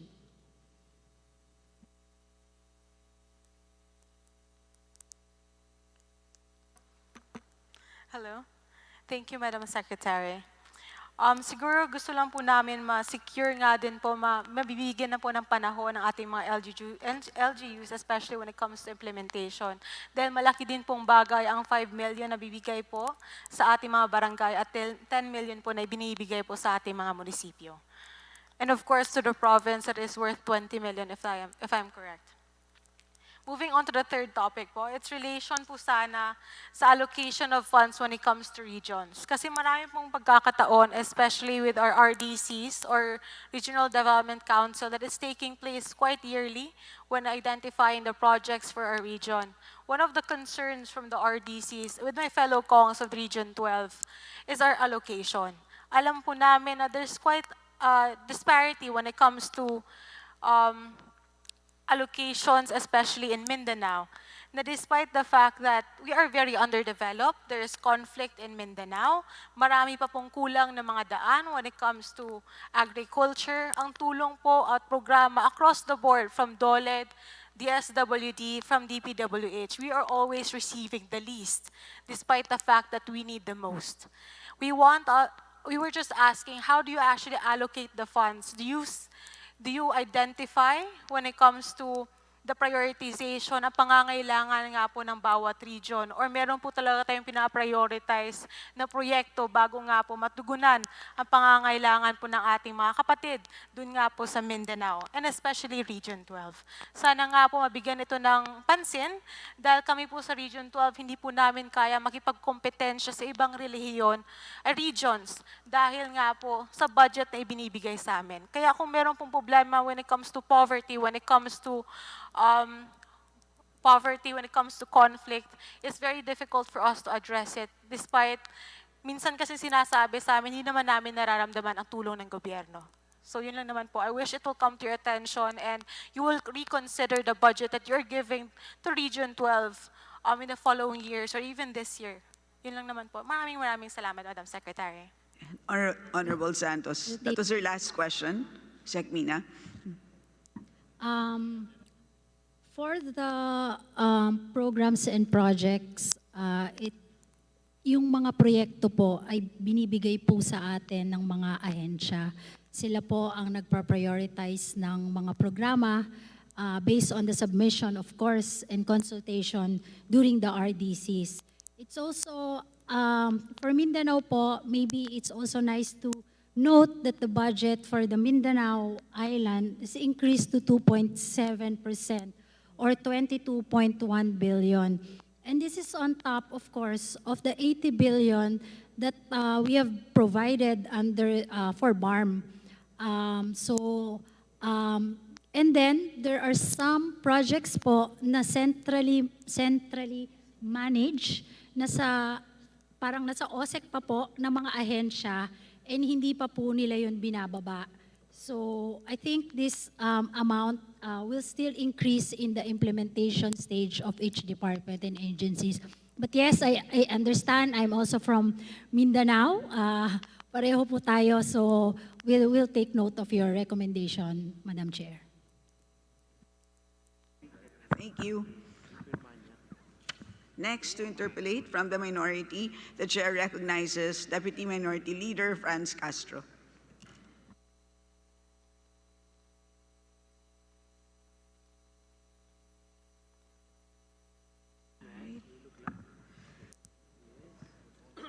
May we request the technical staff to please check the microphones?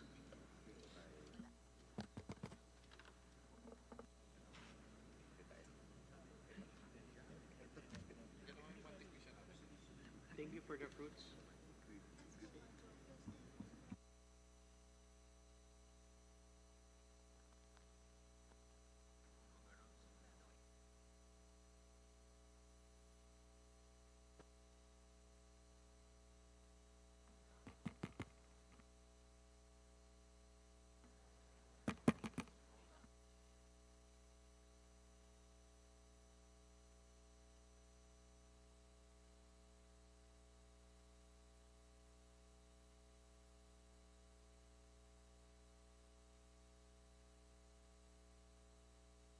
All right.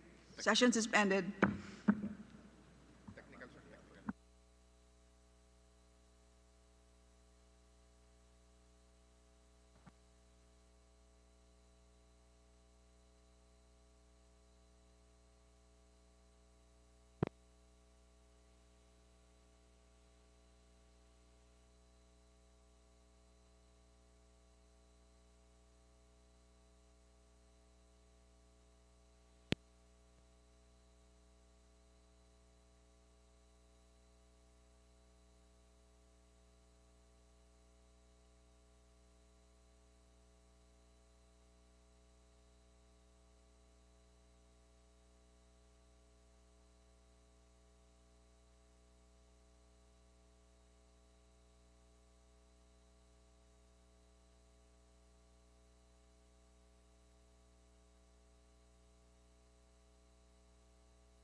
Sound check.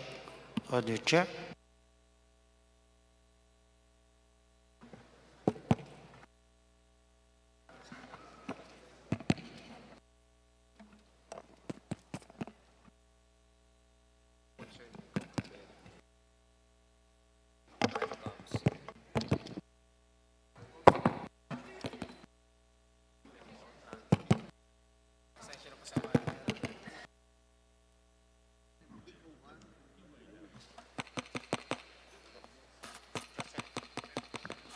The briefing is hereby resumed. Deputy Minority Leader Castro, you may now proceed.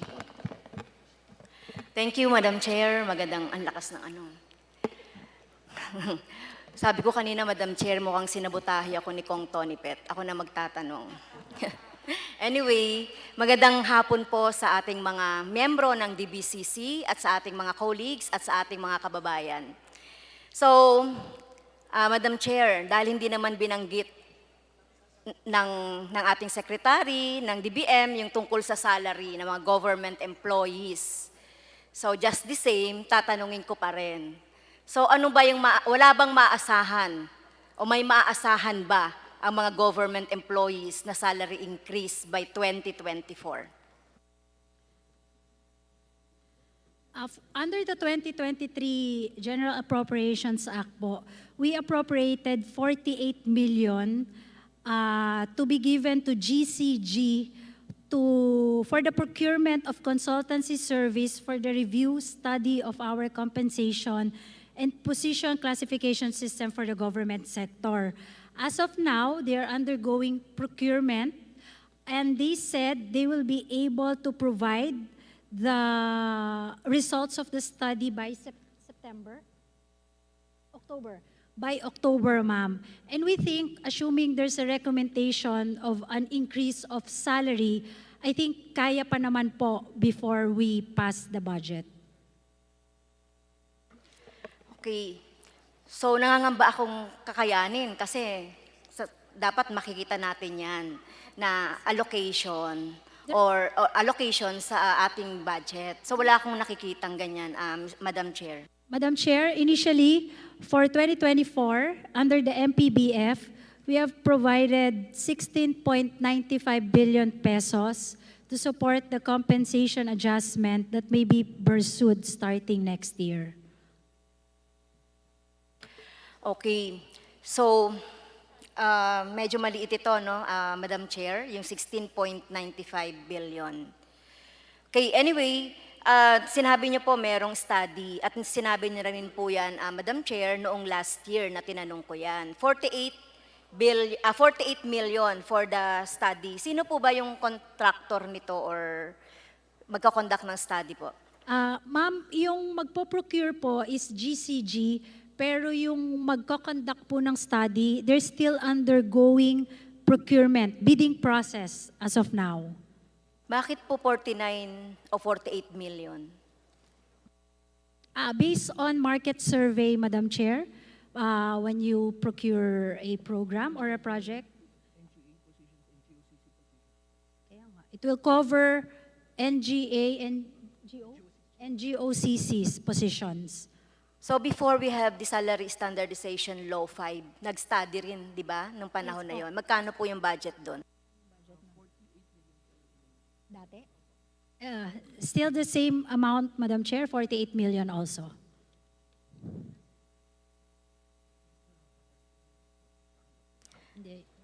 Meron po ako, Madam Chair, na naobserbahan on the lump sum for compensation adjustment na 89,909,497 million under the BESF. So, iba po ba ito doon sa sinasabi niyong 16.95 billion?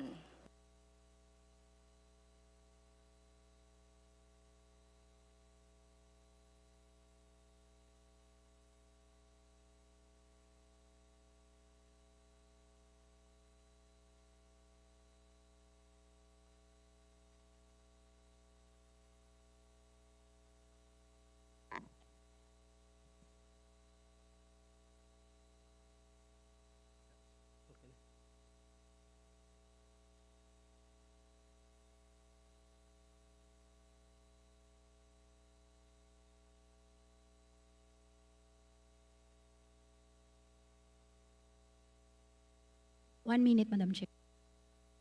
Madam Chair, I think the DBCC need some time.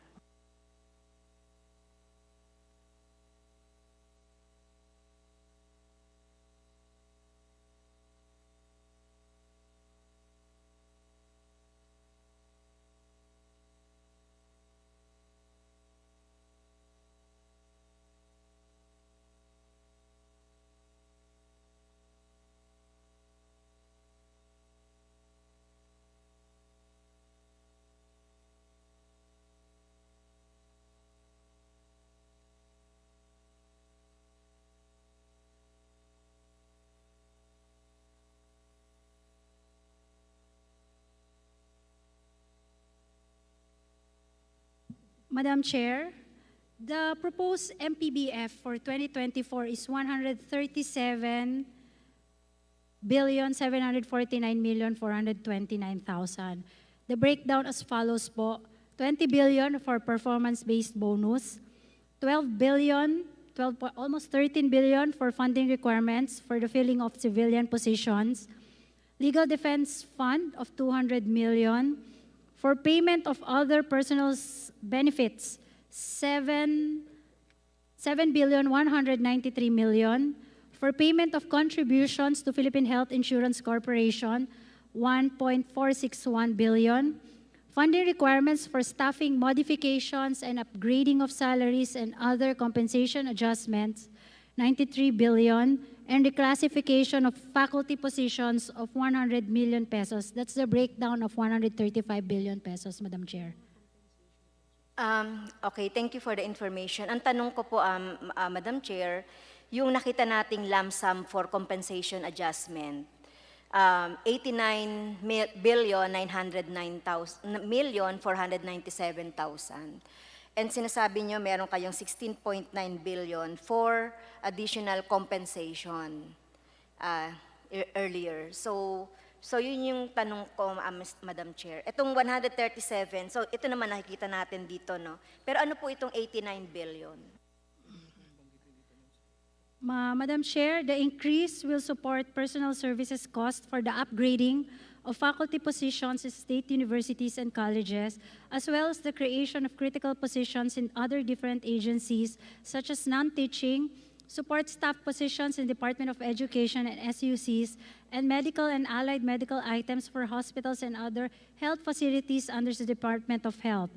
Further, the MPBF will support the funding requirements for the pursuit of organizational and staffing modifications in departments and agencies that will be covered by the implementation of National Government Right-Sizing Program that is primarily aimed at enhancing government's institutional capacity to improve public service delivery, strengthen performance of core functions, simplify systems and processes, and implement transformational reform initiatives.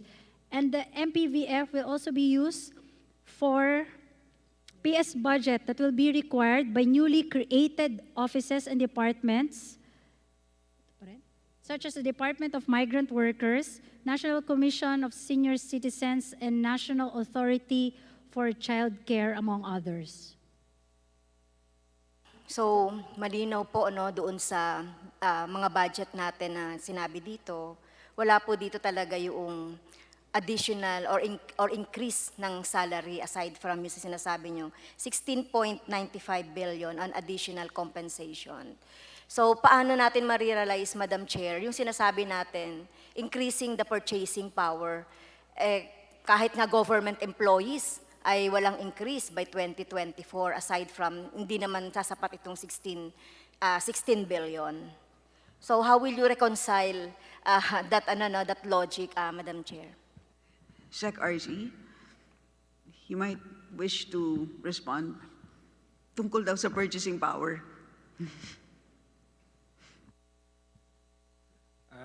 Clearly, the inflation has reduced the purchasing power of salaries, but I think that, for example, the increase in the minimum wage that was approved for Metro Manila, for example, was able to restore the purchasing power of the peso of income.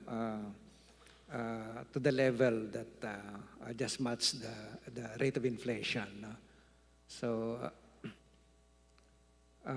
and I think that we should also, again, our view is that while it's useful to have another round of salary increases for government, we also have to look at the implications of that for the rest of the labor market, no, sa private sector, because that can put upward pressure also on wages in the private sector. And at this point, yan ang medyo tinetemper natin if because of the current state of the global economy. So, Madam Chair, if I may cut you there, Mr. Secretary. So, sinasabi nyo na hindi mahalaga sa ngayon yung salary increase. Given na talagang yung ating mga government employees, ay even yung sinasabi nyo kanina mga private sector workers na 40 pesos, I think hindi natin pwedeng maipagmalaki yun dahil nasa NCR lang yun. What about the workers in the different regions? So, paano natin masasabi na mag-i-increase yung purchasing power na stagnant yung kanilang mga sweldo, Madam Chair? Madam Chair, hindi naman natin sinasabi ho na hindi mag-increase yung mga employers sa mga ibang parts of the country. But ang sinasabi natin, meron naman tayong mga regional tripartite bodies doon that can determine the appropriate increases in those areas. So it's to them, up to them. Ano ba yung region, Madam Chair, na sinasabi ng ating secretary na nagtaas ng salary ngayon? Anong region po yun? From NCR. Madam Chair, what I'm saying is that they can, they can start negotiating for their own adjustments. Ang sa atin lang sa economic team ho, where we are worried that if this inflation cannot be controlled, then that will stifle the rest of our efforts to recover lost ground, especially.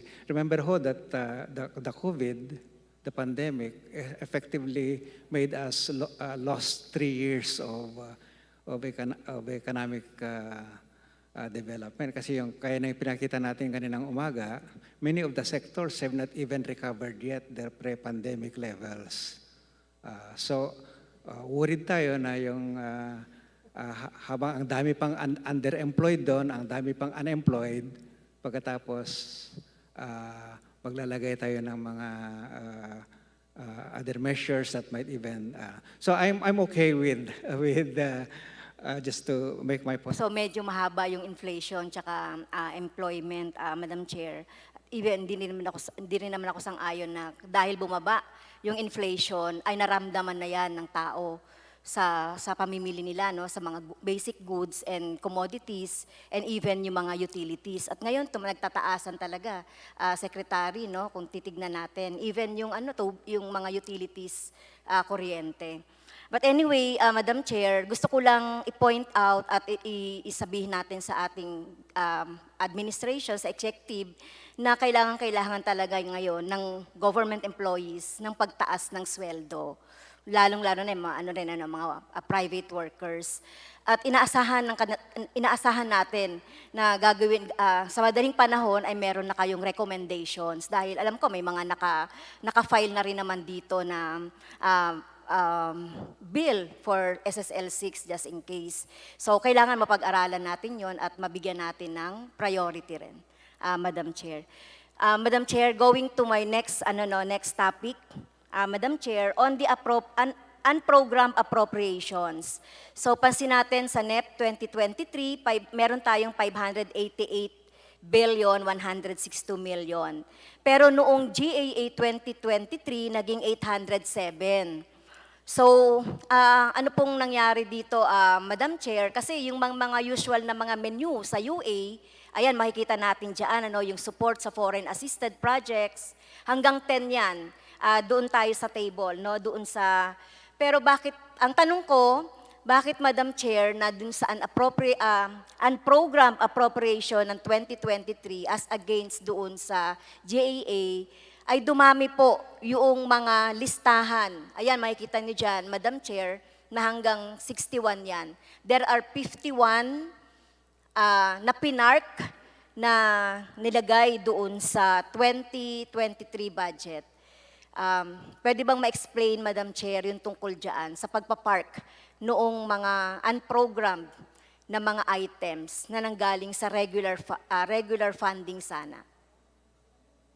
Honorable Castro, that was your last question. Sec. Mina.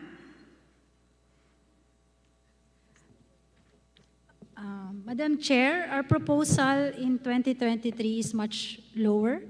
The increase was reflected when the budget has been passed by the House and the Senate. Madam Chair, follow up kasi hindi ko naintindihan yung sagot. Kasi there are 51 na mga park. So parang ginawa nating malaking parking lot yung mga unprogrammed appropriations. Nakaramihan naman doon, halimbawa, yung mga benefits, nilagay nyo doon. So napondohan na ba ito? Last na to, Madam Chair, last na. Halimbawa, itong number 60, miscellaneous personnel benefits, fund stopping modification, upgrading of salaries for civilian, pension and gratuity fund. Nilagay po ninyo yan sa park. Napondohan na po ba ito? So, yun na lang po, Madam Chair, yung tanong natin. Kasi mahalaga ito eh. Bakit pinapark natin itong mga benefits ng mga civilians and government employees? Salamat, Honorable Castro.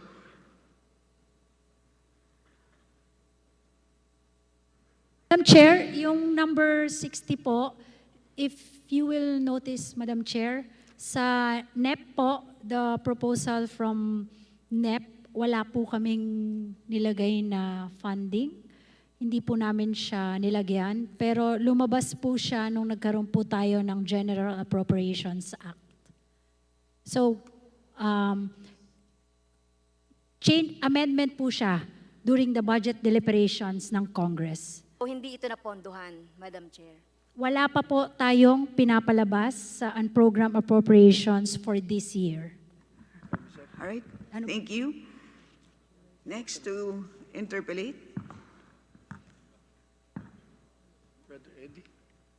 From the majority, from the majority we have the Honorable Brother Eddie Villanueva. Madam Chair, may I manifest for second round? Okay, with the kind indulgence of the Honorable Villanueva, a very short manifestation by the Honorable Castro. Second round lang siya. Oh, sorry. All right, please proceed, Brother Eddie. Maraming salamat po, Madam Chair. At bago po ako magbigay ng aking katanungan sa major agencies working under DBCC, ay nagpapasalamat po ako sa sistema dahil kahit paano, akala ko sa Lunes na ako masasalang. Ako just to deviate from rigid questioning and answering atmosphere, konting relax lang ho ng few seconds. Ako po nag-travel, gumising ng maaga from Bulacan, at alas 8 po, pinilit ko makarating dito dahil sabi kala alas 8 dito, I was informed na panlima ako sa magtatanong. Ngayon po ay mag-alas 4 na ng hapon. Pero it's alright ho. Wala pong, gusto ko lang hong pasayahin yung aking sarili at konting relax mood. At sabi po ng aking Chief of Staff, si Atty. Ray, ay nagpalitan ang minority and majority, which is also logical. Ang problema ko po kasi, hindi ko malaman kung okay majority or minority. Nung talakayin ng anti-terrorism bill, I voted in favor of my conviction. I voted no. Pero basta maganda ang panukalang batas at mga katulong sa bansa, I always support. Kaya pakala ko ako'y kasama sa independent-minded lawmakers. Pero mukhang naipit ako. Nagsali siya ng majority and minority. Kung okay panlima, naging pansampu ngayon sa magtatanong. Anyway po, with due apology to all. Una, maraming salamat po, Madam Chair Estela Kimbo, sa pagkakataong ito. This representation of SIBAC Party List has only two major concerns, and I will make it brief and fast. Madam Chair, hindi po ligid sa ating lahat ang dilubyo ng baha sa sinapit po ng aming probinsya sa nagdaang bagyong Egay at Falcon. Grabe po. Kung makikita po ninyo ang pictures sa pinaplas po sa ating screen right now, ay sana naramdaman po ninyo ang hinagpis ng mga Bulakenyo. Kahit po ngayon ay tirik na ang araw, libo-libong pamilya pa sa Bulacan ang lubog sa baha. Madam Chair, ang sabihing ang mga Bulakenyo nalulungkot o nagagalit ay understatement po, Madam Chair. Panaghoy o nagpapalahaw, naggalit siguro ang pwede kong masabi para ilarawan ang naramdaman ng mga kapwa ko Bulakenyo. May tuturing na sumpa po ang baha sa lalawigan ng Bulacan, Madam Chair. Hadlang po ito sa pag-asenso ng buhay doon sa amin. Alam po niyo ang feeling na ayaw mo nang magpagawa ng bahay dahil alam mo naman pagdating ng baha ay lulubog din naman. O di kaya kung bibili ka ng sakyan ay kailangan mong iparada sa basketball court ng inyong barangay at maglakad pauwi sa bahay niyo para siguraduhin paggising mo sa umaga hindi ito lulubog sa baha. Madam Chair, inihingi ko po ng pamanhin kung dinadala ko na po agad sa agenda ang issue ng pagbaha sa ating bansa, lalo na sa mga aking minamahal na lalawigan. Alam ko pong hindi pa DPWH or DNR or CI or NEDA budget ang nakasala ngayon, pero gusto ko pong sabihin na hindi ko na po hintayin ng discussion ng DPWH o DNR o NEDA budget para ilatag po ang napakalaking problema po sa labis na pagbaha. Sabi nga ni Senator Amy Marcos noong isang araw sa isang interview, walang sumasabog na dam, pero horrible ang baha sa Central Luzon, Metro Manila, Cavite, lalo na po sa lalawigan ng Bulacan na hanggang ngayon ang ilang bayan ay nakalubog pa, samantalang tirik na ang araw. Nakagagalit po kasi, Madam Chair, ang palalang problema ng pagbaha. At sinasabi ko, Madam Chair, na this time, hindi ko po kayang pumayag na i-approve na lang ang bilyong-bilyong budget na inilalaan natin sa Flood Control Management Program. Kailangan po nating magparamdam ng pangil, ng accountability. Hindi po pwedeng business as usual lang. Madam Chair, na-review po namin ang budget natin for flood management control at gusto ko po ipaalala ngayon sa taong 2023, meron po tayong binigay na total na 280.4 billion pesos para sa flood control projects sa DPWH alone, Madam Chair. Hindi pa po kasama dyan yung nasa DENR, NEDA, MMDA, etc. I hope nakikita po natin to sa screen. For 2024, ang total proposed budget para sa problema ng baha ay 265.4 billion pesos. Again, sa TPW lang po ito. Wala pang ibang ahensya. Makikita po natin sa graph. Tingnan po ninyo, 2023, ang flood management program, 182.9 billion. Yung convergence program, SIPAG flood mitigation, 68.4 billion. Yung BIP, or Basic Infrastructure Program, flood mitigation structures, 26.4 billion. At yung pong foreign assisted projects, 2.7 billion. Total, 280.4 billion. At para po sa 2024, ang nakalatag na programas para sa budget, 215.6 billion sa flood management control, convergence program, SIPAG flood program, 22.9 billion sa BIP program, flood mitigation structures, 11 billion sa foreign assisted projects, 15.95 billion total, 265.4 billion. Gusto ko pong bigyan din ito sa pag-aaral po namin, konting pag-aaral. Yung daily budget sa 5 days a week, 260 days a year, around 1 billion pesos a year ang funding against flood. Ito po yung binibigyan din ko po lalo na sa mga responsible personalities na bumubuo ng Development Budget Coordinating Council. Gusto ko pong tanungin ang Development Budget Coordinating Council dahil kayo naman po ang nag-approve ng budget ng mga ahensya. Meron po ba kayong nagawang assessment o review kung effective o nakapag-deliver ba ng desired results ang nailagay nating budget dito sa flood control? Naalala ko po, sa pagsilip sa ating tinatawag na 2024 National Expenditure Program or NEP, almost the same kinds of projects and popunduhan for next year. Puro flood control structures, Madam Chair, along rivers, slope protection, embedment, river wall, etc. Madam Chair, these are the kinds of projects na pinopondohan natin in the previous years. Pero palala pa rin ang palala ang pagbaha sa ating bansa. Gusto ko sanang malaman kung effective ang ganitong approach. Ito ba ang solusyon sa problema natin sa pagbaha? Kamakailan lang binisita ni President Bongbong Marcos Jr.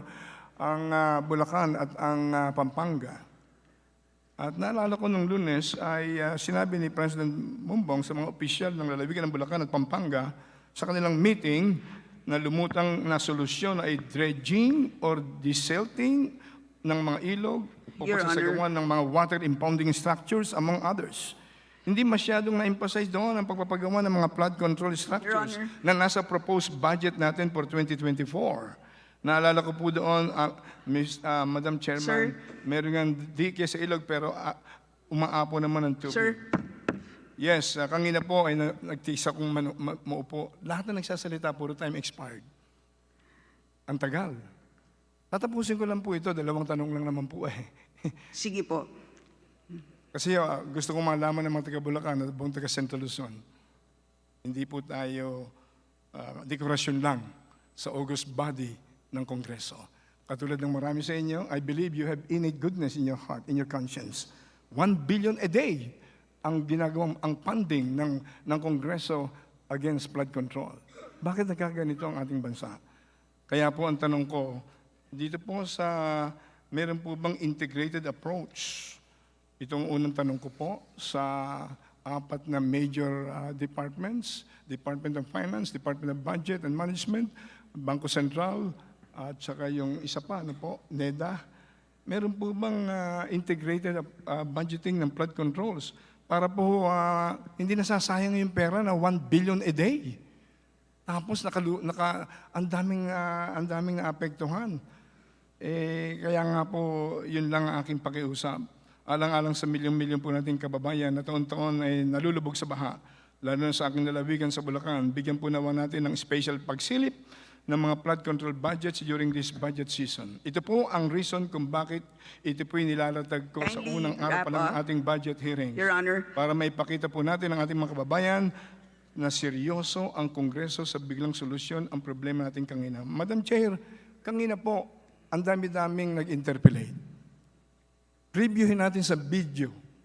Puro time expired. Mula umaga kanina nakaupo ko rito hanggang ngayon. Konti pa lang ako nasasabi ko, di ba? Ipigilin ako. Magtatapos na po ako. Pero ito lang po gusto kong sabihin. Ang sa akin lang po, naniniwala pa rin ako na bawat miyembro ng this honorable august body ng Kongreso, meron po tayong innate goodness. Napakahirap po ang tamaan ng horrible flood problems. Maaring sa atin, hindi natin naramdaman dahil magandang buhay natin. Pero yung mga ordinaryong tao sa Central Luzon. Kaya po, huling sasabihin ko po, yung sinabi ng famous statement ng statesman Edmund Burke. For what is necessary for evil to triumph is for good men to do nothing. Ito po ay nakalagay sa James 4:17. God said, if you know the good things to do and you don't do, And we request Secretary you sin. Mina to God bless you please po, respond and may God to the bless series the of Philippines. questions. Thank you, sir. Madam Chair, naintindihan po namin kung saan po nanggagaling ang ating mahal na congressman because we all saw that during nung nagkaroon po ng bagyong Egay. Even, I think yung NLEX po, parang first time po yata natin nakitang nanabaha. To respond po, sinabi na rin po ng ating mahal na kongresista, Madam Chair, that we have provided budget, in fact, for flood control projects, which is 255 billion all in all under the NEP, under DPWH budget, MMDA, and there are also foreign assisted projects po. Maybe sa implementasyon po or maybe prioritization again of our flood control projects, we can relay the same to the Secretary of Department of Public Works and Highways dahil Madam Chair, sila po yung bulk po ng pondo for flood control at nasa mandato po ng DPWH yun. We will relay the concern po of other good congressmen po on the matter, Madam Chair. Salamat, Secretary. Before we proceed, I would just like to inform the House members that the listing for interpellation is done by majority, minority, and independent members. So in other words, kung tayo po ay nakalista as number 5 na majority, ibig sabihin nun, more or less pang-10 or pang-11 ka na mag-i-interpellate. Dahil maliwanag din po sa ating rules of procedure dito sa House na alternating po ang majority at minority. Napakarami na po ang lumalapit po sa amin ni Kong Tony Pet at nakikiusap kung pwede po sila mauna dahil merong flight. Napakarami na pong nag-attempt. Wala po kaming pinagbigyan kahit na isa. Wala po. Dahil that is the only way po for us na makatapos on time. That is the only way na matatapos po natin ang budget approval within the 5-week deadline na binigay po sa atin ni Speaker. So we just beg for your understanding po and your indulgence. So yun lang po. And so far naman po, everybody has been very supportive. So thank you very much po. And so we will proceed to our next interpellator from Just the for a few minority. seconds, Madam Chair, may I be recognized to say something? Just for a few seconds. Because this is the first time I experienced that several interpellators extended their questioning and yet they were not stopped. I was the only one who was stopped. And my interpellation is in the form of reminder na milyong-milyon tao nagsasuffer sa baha. Bakit kinakailangan, ang sa akin lang po, maging fair lang po tayo. Dahil kanina pa ako, kanina umaga hanggang ngayon eh. Nakikita niya, puro expired ang time. Pero walang kinokorek. Ako, sandali lang po eh. Kaya yun lang ang gusto kong sabihin, maging fair lang po tayo. Ay, wala akong personal na sa sino man. Pakiusap ko lang. Ang Kongreso ay dapat maging Kongreso ng bansa, Kongreso ng bayan.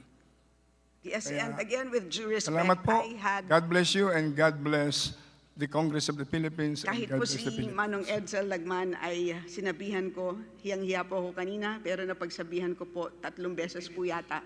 Tama po ba, Manong Edsel? Pasensya na po, Manong Edsel, pero hindi lang kay Manong Edsel, pero sa ilan na rin po nating kasamahan, pati kay Rep. Manuel. So again, hinihingi po ko po ang inyong kapatawaran. But anyway po, let us now proceed. So, the next to interpellate, from the minority, we have the Honorable Arlene Brosas. Thank you, Madam Chair. Madam Chair, ngayon pa lang magpapalista na ako for second round. Baka hindi ko masabi mamaya. For my questions, marami-rami po. Diretso na po, sa President's budget message that was presented, yung 2024 Build Better More program will receive a total of 1.418 trillion. Sa kanina po, nasabi na 2.86% of the infrastructure budget will go to public school buildings. Ayan po, Pero magkano naman yung para sa public hospitals and health center natin, Madam Chair?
Madam Chair, if I may po. Under the Build Better More program, for social infrastructure, there's an item po for hospitals and health centers.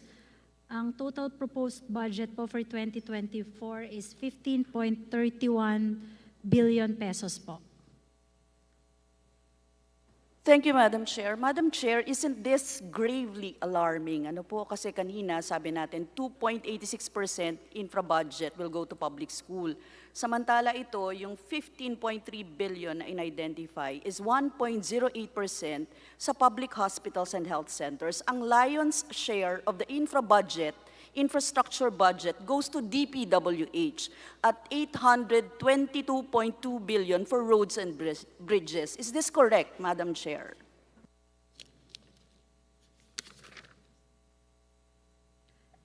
Yes, Madam Chair, under the Build Better More program, of the total budget po, ang share po ng proposed budget ng road, for example po, for road networks is 32%, for flood control is 17%, for railway system is 10%.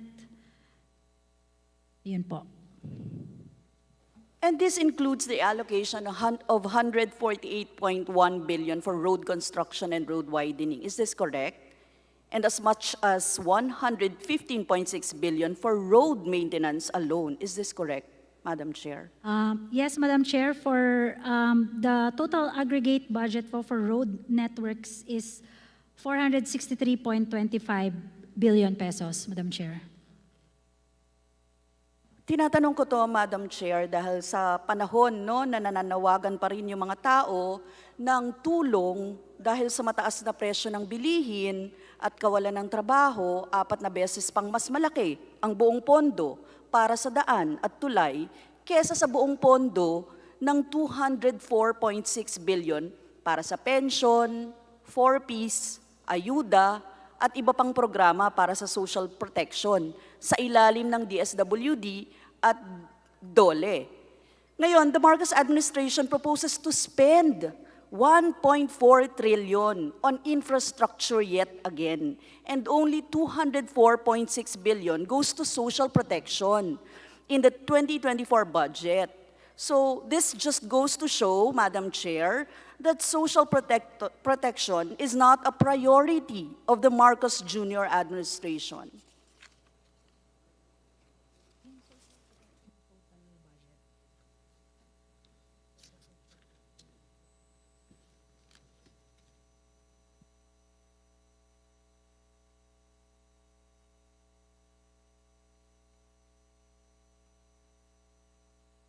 Madam Chair, if I may po, in our proposed 2024 budget po, ang total funding po natin in aggregate po para po sa major social programs po natin ay aabot po ng 598.7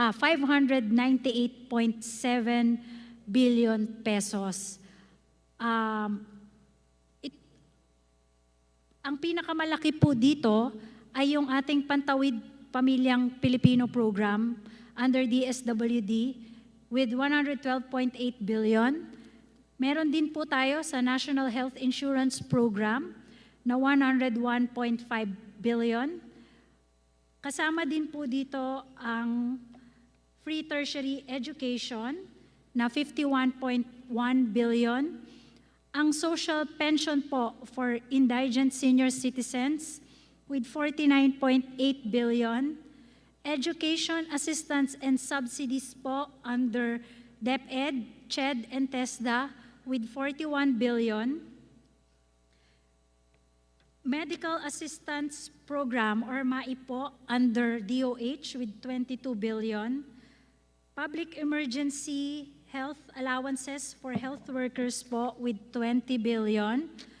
Financial assistance under DSWD or protective services, 20 billion po. Livelihood, at meron din po tayong mga programa on livelihood po na 16.4 billion pesos. Sa ating pong 2024 budget, kasama din po dyan ang other social programs under DepEd, ang school-based feeding program with 11.7 billion. Supplementary feeding program under DSWD na 4.1 billion.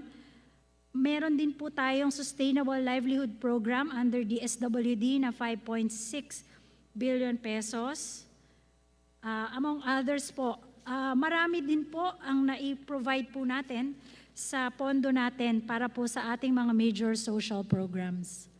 Again, Madam Chair, no, the Secretary is saying 598 billion. What is that to the 1 trillion na pondo para sa infrastruktura? Halos kalahati pa rin, ano, Madam Chair. Kaya sinasabi natin na kung magpa-prioritize, well, i-even out naman natin o sana kahit papano mataas talaga yung ating para sa social protection programs.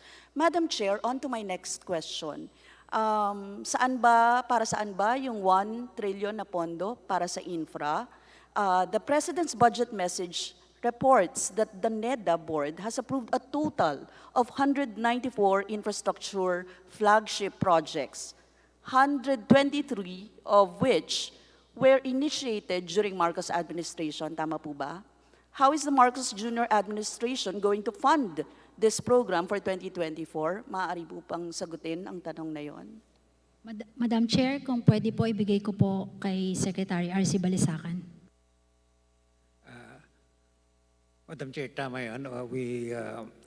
The Marcos administration has 194 infrastructure projects deemed as flagship and priority for implementation.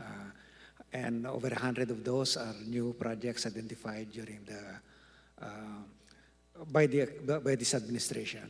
And please note, Madam Chair, that this infrastructure has, our deficits in infrastructure has been well recognized as a major constraint for investors in the Philippines, by foreign investors as well as our local investors. No? And please recall that we emphasized, we stressed in our presentation this morning that for us to create quality jobs, we need investment by both domestic and foreign. But for those investments to come, we have to address those constraints to investment that have been long identified many times over in the past. And on top of this is the very pathetic state of our infrastructure compared to our neighbors. Because investors can go to Vietnam, can go to Indonesia, can go to Thailand, where the infrastructure is very much better than what we have now. So we're looking at the long term, Madam Chair, not just on the current issues, but we are setting the ground for the long-term development of this country. Yes, thank you, Madam Chair. Madam Chair, I was asking for the enumeration of sources of funds for these 194 infra projects. So can you please, Madam Chair, can the good secretary answer me with that, with the enumeration of the sources of funds? Thank you, Madam Chair. So in terms of cost, of these 194 projects, about 56% of the total cost would be funded by ODA. And about 10%, or roughly about 850 billion pesos, would be funded by government appropriations. Public-private partnership will fund another 30%, or that's roughly 2.5 trillion pesos. That's the funding by the private sector, jointly with government. And the rest, Madam Chair, is a combination of ODA, PPP, and GAA. So, Madam Chair, ibig sabihin, ODA mostly, tama po ba? And combination of ODA yung magpopondo, Madam Chair? part, more than 50% is ODA, Official Development Assistance. They are the likes of ADB, World Bank, JICA, and Japan International Cooperation Agency, the Korea Development Agency, among others. So, Madam Chair, ibig sabihin, I have this data kasi na 82 out of the 194 projects, or 42%, tama po ba, will be funded through ODA? Yes, tama ho. Yung sinayad ko kanina ho, these are reckoned in terms of cost, but in terms of the number of projects, yes, tama, that ODA will fund about 82 of these 194 projects. And PPP will fund 37 of these 194 projects. Madam Chair, kung 42% ay popondohan ng utang, Madam Chair, is this why the Marcos administration is planning to incur an additional 3 trillion debt in 2024, ballooning the total outstanding debt to 15.8 trillion by year-end of 2024? Kaya uutang tayo? Madam Chair, the intention here in getting these projects is to expand the size of our economic pie. So that even as we incur debt, that debt is in our framework that we presented this morning, is going to fall in relation to the size of the economy. And so what we are saying is for us to grow the economy, for us to create more jobs, for us to improve the well-being of any ordinary Filipino, we need to create get those infrastructure that has been long pointed out by any potential investor looking at the country as the constraint to growth. Ako lang, Madam Chair, no? Using the projected 114.1 million Philippine population by 2024, the debt per capita would be around 138,764. Sa susunod na taon, Madam Chair, may tumataginting na 138,764 na utang ang bawat Pilipino sa ilalim ng panukalang budget na ito. Ano pa man po ang sabihin ng ating sekretary, no? Lumaki na ito ng nasa 26,000 o 23% simula nang umupo ang ating Pangulo sa pwesto. Saan ba tayo papunta, no? Parang wala naman ng bagong Pilipinas, Madam Chair. Parang budol Pilipinas ito, Madam Chair. Bagong utang ang meron tayo sa panukalang budget, Madam Chair. Anyway, Madam Chair, last question na lang, Madam Chair. I have only 5 minutes baka hindi na ako makaano. This is about the food threshold at mahalaga po itong masagot ng ating secretary. Keep it short and that would be your last question. Yes, Madam Chair. Madam Chair, about the food threshold, the Philippine Statistics Authority said the food threshold for a family of 5 in 2021 was 8,379, indicating that the government will classify you as food poor if you spend more than 18.62 pesos per meal. Now, can we have the PSA most recent data on the food threshold, Madam Chair? We can provide the data, Madam Chair, because that food threshold varies across the regions of the country because the standard of living and cost of goods and services vary across the country. But we can provide the number, Madam Chair, to the Honorable. Madam Chair, wala pong ready na kasi as of last, ang sinasabi natin, 18 pesos ang food threshold So, Madam Chair, may I get kung ano ang... We have the annual food threshold for a family of 5 that we are using, Madam Chair. The average for the Philippines is in 2020, from January 2022, let's say 2022, is 106,782. Madam Chair, I just wanted to, again, I pointed out this last year here in this August body that So that was last year, Madam Chair. It's last year. But what I wanted to find out is that these these thresholds are meant to measure poverty over time, so that and not as a means to guide what is an appropriate amount needed for well-being or for setting of wages. That's not the purpose of setting these thresholds. It's really to measure in a consistent way over time the level of poverty we have, so that we will know if our interventions are working or not. And so it's not quite proper to use it as a basis for, say, wage negotiation. Right. Salamat, Secretary. Madam Chair, last na lang siguro. Kasi kilala naman natin, alam naman natin halimbawa, yung isang cup ng kanin, kapag ang isang manggagawa ay bibili, 12 pesos yan to 15 pesos. Yun yung ano. Kung 18 pesos na sinasabi natin, paano na yung ulam niya? So parang napaka-unrealistic po nito, no? Kung kahit po saang pagkakataon, kung 18 pesos yung ilalagay natin, Madam Chair. Maraming salamat, Madam Chair. Thank you very much. And for the second round. Salamat. Next to interpolate from the majority, the chair recognizes the Honorable Bambi Amano. Thank you, Madam Chair. And upfront, Madam Chair, mayong hapon. Was elated when I saw this one-page budget briefer, which makes and puts education as one of the priority sectors for this coming year, 2024. And was able to approach the good secretary during the lunch break and was able to ask her, Madam Chair, of the queries that I had made.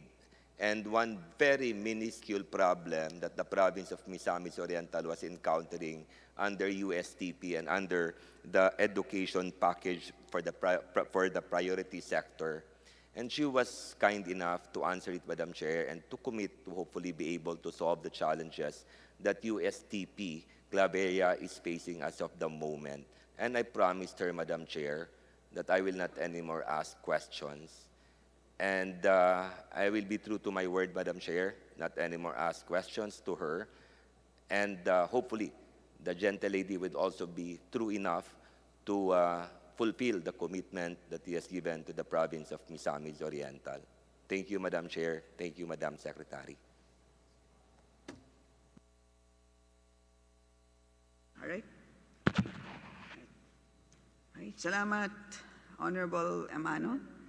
Next to interpolate from the minority, we have the Honorable J.C. Abalos. Maraming salamat po, Madam Chair, and to our guests from the DBCC family, good afternoon po sa inyo. Unang-una, gusto ko po pasalamatan ang ating Secretary ng DBM dahil nakita ko po na ang proposed budget natin para sa 4-piece program ay nag-increase ng 10 billion pesos compared to the 2023 GAA. This is more than a 10% increase. Ngayon, para po sa kaalaman ng ating mga kababayang mahihirap o nais maging parte ng 4-piece program, ang tanong ko po, paano po mapapakinabang ng 4-piece beneficiary o ng mahirap ang karagdagang 10 bilyong pondo po? Maraming salamat po.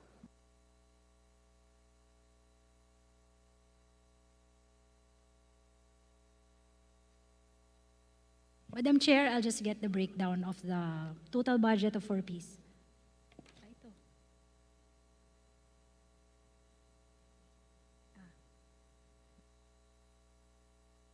Yung total budget po natin sa 4-piece for 2024 is, tama po kayo, 112.8 billion pesos.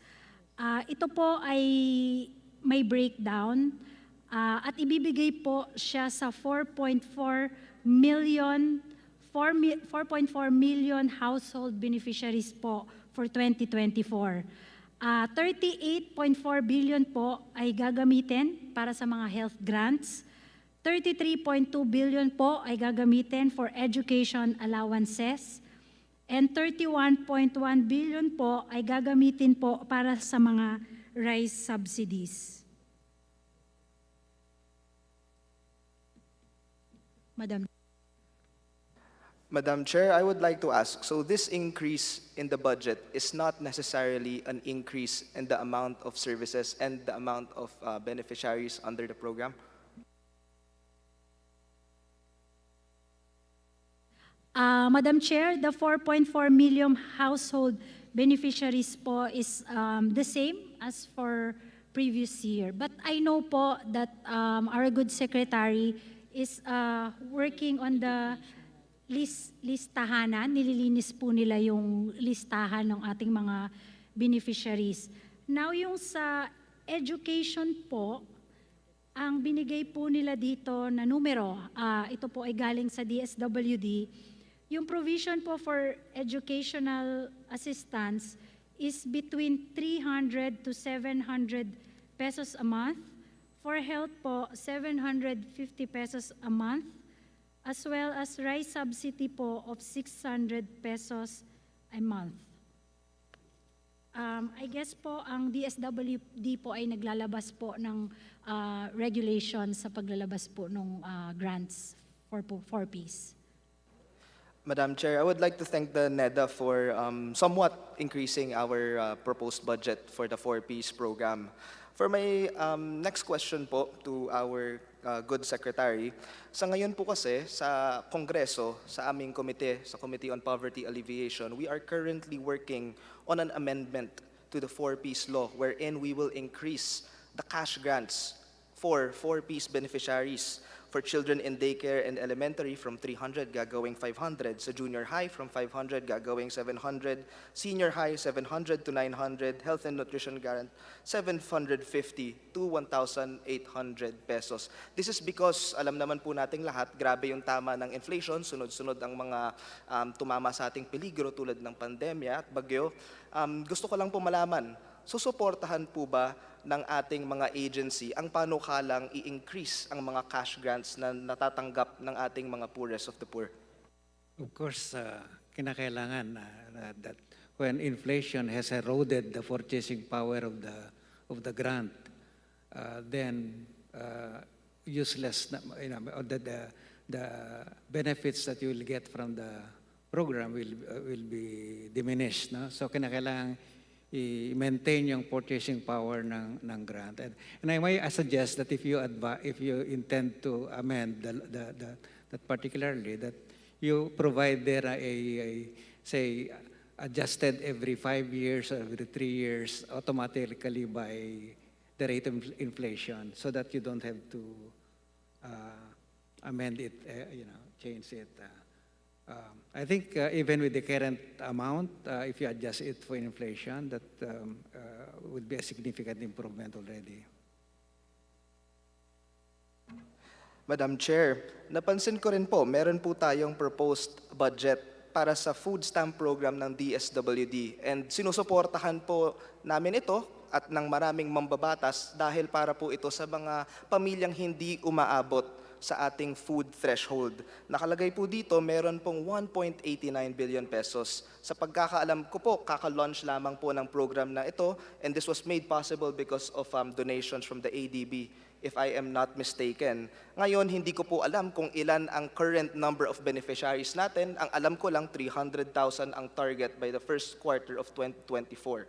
My question is, ano ho ang basehan ng 1.89 billion pagdating po sa implementation ng ating food stamp program?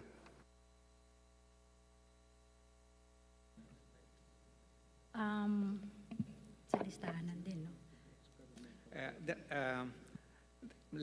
Madam Chair, let me respond. I think that the current list is based on a survey done a couple of years ago. But there is a program or plan to update the list by undertaking this CBMS, community-based monitoring system, so that we can identify properly all the potential beneficiaries, no? As well as those households that suffer other dimensions of poverty. Kasi hindi lang naman yung income poverty ang source ng deprivation, kundi marami pang iba. Some are handicapped, some are So gusto nating magkaroon ng community-based monitoring system para all these different deprivations like communities without electricity, without sanitation, sewerage system, ganun, can be identified so that, and then we can properly prioritize our budget to those areas na deprived sa mga ganong dimensions of poverty. Madam Chair, yung breakdown po ng 1.890 billion, it is primarily intended to cover assistance to targeted 50,000 food poor households po. Ang 50,000, yes. Ang rate po per household, ito po ay base sa binigay ng DSWD, is 3,000 pesos per month. Yun po yung amount ng assistance nila. So, yung subsidies, target, multiplied by the rate, multiplied by 12 months, it's 1.8 billion pesos. Yung 90 million po, yun po yung admin cost na hiningi po ng DSWD. Kaya po naging 1.890 billion pesos. Pero tama po si Secretary R.C. Balisacan, as of now, they're undergoing po yung pilot and then eventually po dun sa listahanan, aayusin po nila yung listahan ng mga beneficiaries. Maraming salamat po. For my next question, Madam Chair, this is about right sizing. Gusto ko po malaman, mula po sa ating NEDA, may we know the differences between the mandate and function of the DBM Undersecretary for Functional Group Head of the Communications, Advocacy, and Stakeholder Relations Group and the USEC as supervising senior official of the Internal Audit Service and Media Affairs and Community Relations Office.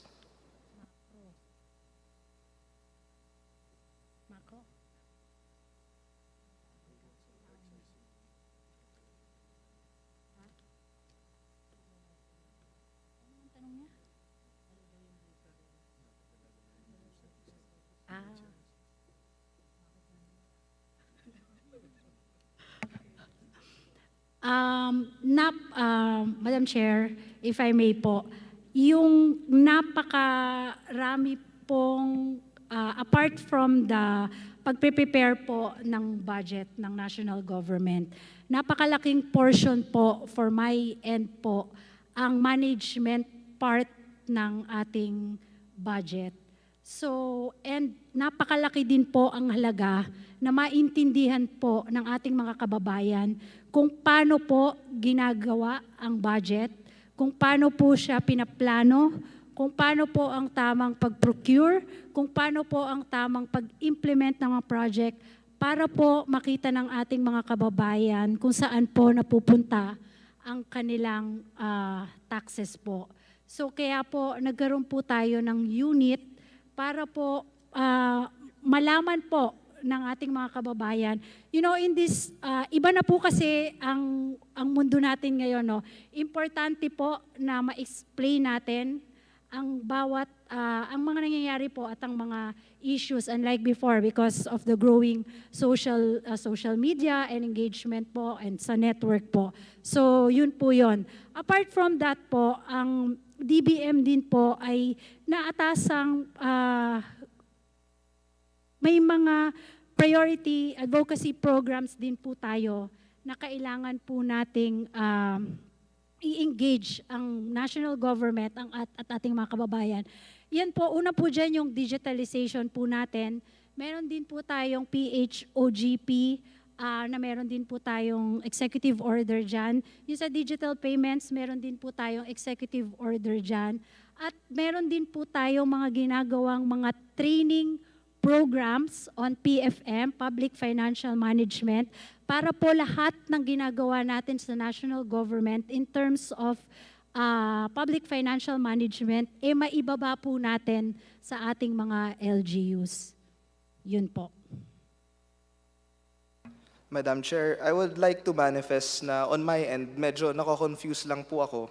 dahil parang may dalawa po tayong USEC na may kinalaman po sa communications, advocacy, and stakeholder relations, tapos may isa naman po for media affairs and community relations. But anyway po, moving on po to my interpellation po for the... If I may po, Yes. yung acts po kasi kasama po sa trabaho nila yung technical at saka yung publications at saka training po na ginagawa natin mula sa national government hanggang sa LGUs po. Yung isa po, yun po yung sa ating media communications po. For my next question po, Madam Chair. Okay, this is about the internal revenue allotment for our municipalities, and particularly, this is applicable po siguro, lalo na po sa mga municipality natin sa Mindanao. Ngayon po, sa papagkaalam ko po, no, may mga municipality po tayo sa Mindanao na may mga barangay po na bahagi ng BARM, pero hindi po bahagi ng kalakhang probinsya. So, ano po yung epekto nito sa ating municipality kapag nalipat ang barangay sa BARM? In effect, parang nababawasan po yung territory, yung land size, yung population, and probably yung income dahil nga may mga nalilipat po tayong mga barangay. My question is the budget of the municipality retained or is it reduced?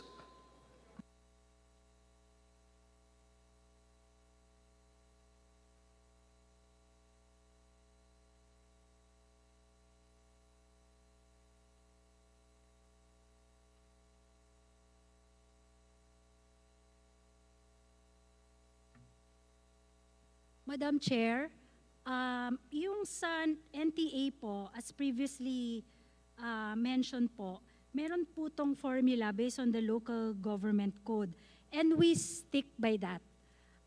Yung mga areas, yung mga barangay po na nasakop naman ng BARM, it will be on top po because the BARM budget will cater for those na under ng BARM. So pwede po natin siya tingnan na yung mga barangay na bumoto sa BARM, meron po silang karagdagang pondo para sa kanilang mga programa. Madam Chair, I am just raising this concern para lang maiwasan natin na nagdodoble-doble yung ina-allocate nating pondo. Mag-allocate tayo para sa municipality or the province, as the case may be, and then mag-allocate ulit tayo sa BARM kung saan may nalilipat po for certain municipalities. Ngayon, for my final question po, I would like to ask regarding the Local Government Support Fund financial assistance to LGUs.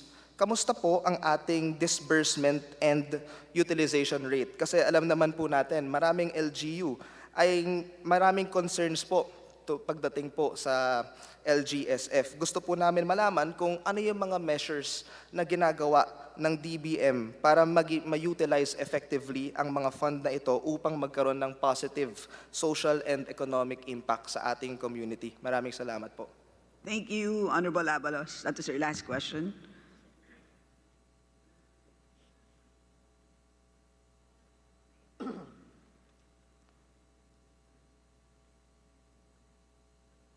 Madam Chair, kung pwede lang po i-clarify, yung buong LGSF po ba or yung financial assistance lang po? Financial assistance po.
Madam Chair, can we provide the data po? Hinahanap lang po.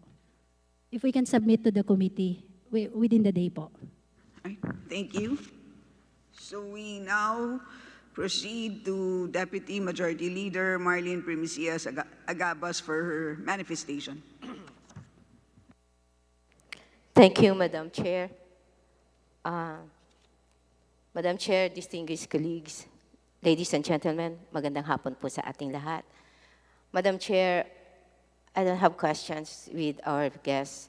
I just would like to speak for the concerns of my district. It may seem parochial, but please do understand, I'm here for the people of my district. I always tell them na ako ang boses ninyo sa Kongreso, so yung mga concerns natin, Madam Chair, I'll take this opportunity. And kanina po, narinig ko nagpipresent si Secretary, Ma'am Amina. I can feel the sincerity in her heart na yung budget natin will really reflect the needs and priorities of our country. And we join you with that, Ma'am. So nakita ko, sabi ko, baka pwede kong lapitan. And nagpapasalamat po ako sa oras ninyo kanina kasi one of our concerns, sometime July 4, the Luciano Milian Memorial School of Arts and Trade, a TESDA school, was gutted by fire and it was totally destroyed.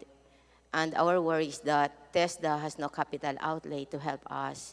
So I approached you, Ma'am, and ngayon pa lang po, nagpapasalamat na po kami kung for whatever na kaya po ninyong maitulong sa amin with that concern.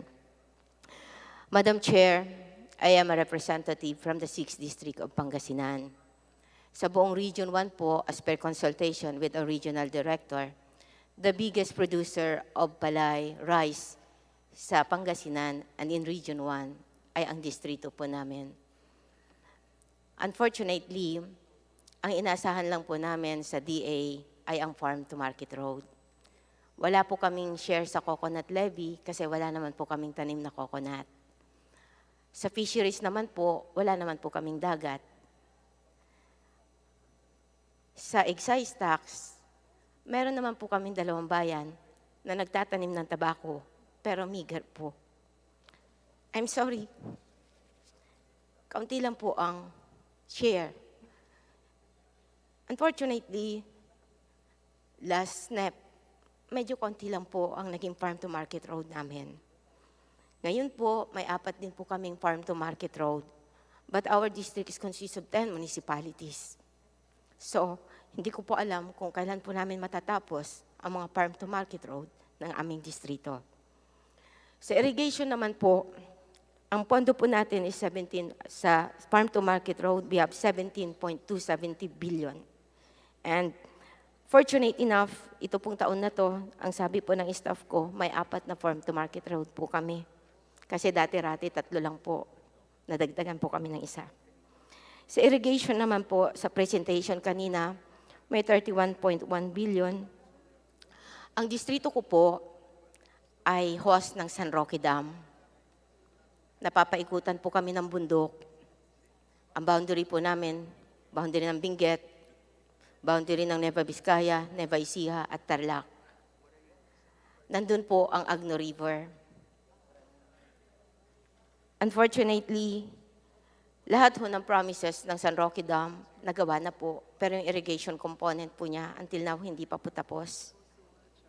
So may tubig po sa amin, pero hindi ho completely napupunta po yung irrigation component na promise sa amin kung bakit pumayag po kami na itayo ang San Roque Dam.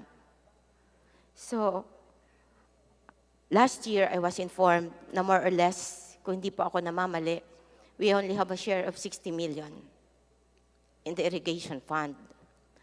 And this year, hindi ko pa po alam kung magkano ang pondo dahil hindi pa po namin nakakausap ang NEDA. So ang sa akin lang po, ako po ay umaapila sa committee po ng appropriation, Madam Chair, at sa inyo pong lahat. Konting pagtingin. Diyan lang po. Maraming salamat. Madam Chair, thank you very much. I reserve my right to ask more questions regarding the concerns of my district at the proper time. Thank you. Thank you. Do you wish to respond, Sec? Madam Chair, yes po, tama po, nakausap ko po ang ating butihing kongresista sa 6th District ng Pangasinan. Yes ma'am, kung if possible po, yung NEDA po kasi, yung budget niya, medyo ano po kasi siya, parang in aggregate po yung amount niya. So siguro po, if you can, it's parang lump po siya in different programs po. So siguro po, maybe if you can write us para po mabigay po namin sa NEDA at ma-prioritize po yung inyong lugar po para sa kanilang mga proyekto. Ganon din po sa farm to market roads under Department of Agriculture po. Maraming salamat po ma'am sa inyo pong lahat sa DBCC. Alam ko po ang sakripisyo nyo para sa bayan. Sa ngalan po ng ika-6 na distrito ng Pangasinan, maraming salamat po sa inyo. Mabuhay po kayo.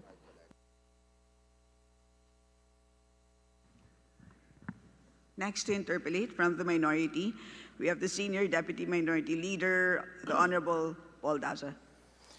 Thank you, Madam Chair. Good afternoon to everyone. I apologize if I repeat similar questions from earlier. I had to go to another meeting. But it's so nice to see all of you here today. First of all, may I ask, I've always been curious. Every year, when I looked at the reports for the last few years, essentially every year, our unutilized appropriations has averaged, the last time I checked, 200 to 300 billion a year. I don't know what that will be year-end.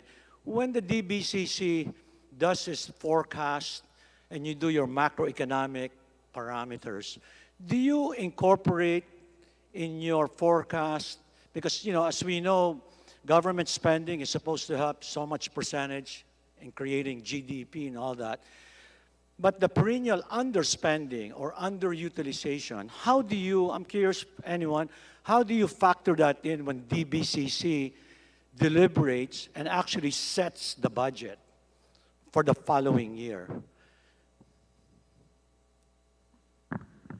Sec Mina or Sec Ben?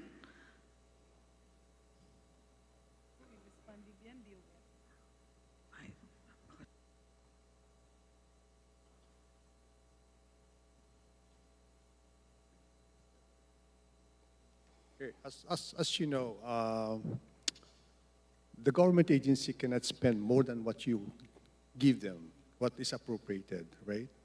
And on the other hand, the collecting agencies, we collect our revenues. So if we meet our target and some of the agencies cannot deliver on what they promised to deliver, naturally there will be some unutilized funds, okay? That's how it is. Well, thank you for that. So, as you know, Secretary, you were DBM Secretary. In fact, when you were Secretary, back then I remember unutilized appropriations every year is about 200-300 billion a year. So all I'm asking is, how do you include that in your forecast? Is that already assumed? Meaning it's really not appropriations that you're actually funding for the year. Madam Chair, kung naintindihan ko lang po yung question ni Congressman Paul Daza, Madam Chair. Sabi niyo po, meron tayong mga unutilized amount of 200 to 200 billion pesos. Pero you have to take note that yung budget po, it's available for 2 years po. So magagamit pa po nila yan. Unless talaga, at the end of the second year, for example po, yung 2022-2023, hindi na po nila magamit, yun po, it will revert back to the Treasury. So, kaya po, isa sa mga reasons when we deliberate po yung budget levels ng mga agencies, we check po their absorptive capacity and kung shovel ready po yung mga projects nila. Yun po yun. Okay. Okay, thank you for that. So the 2024 proposed budget is cash-based now, as written? Yes, sir. Okay, thank you. Allow me to thank also the leadership in the House and all of you. In the past, we had concerns about FLRs. This year, we had no for later release or whatever nomenclature we want to use. Is that the intention also for 2024? Yes, Madam Chair. Wala pong FLR. Okay, thank you for that, because I personally think that's illegal. Whatever's appropriated should be released. It should not be impounded. There shouldn't be any colatilia, because you set the overall parameters. We appropriate what's supposed to be spent. So I'm grateful that you're assuring us there will not be any FLRs or any nomenclature similar to that. So thank you. I read the BSP report. I'm so curious. BSP makes so much money every year, and that's why they can pay the officials quite a bit of money.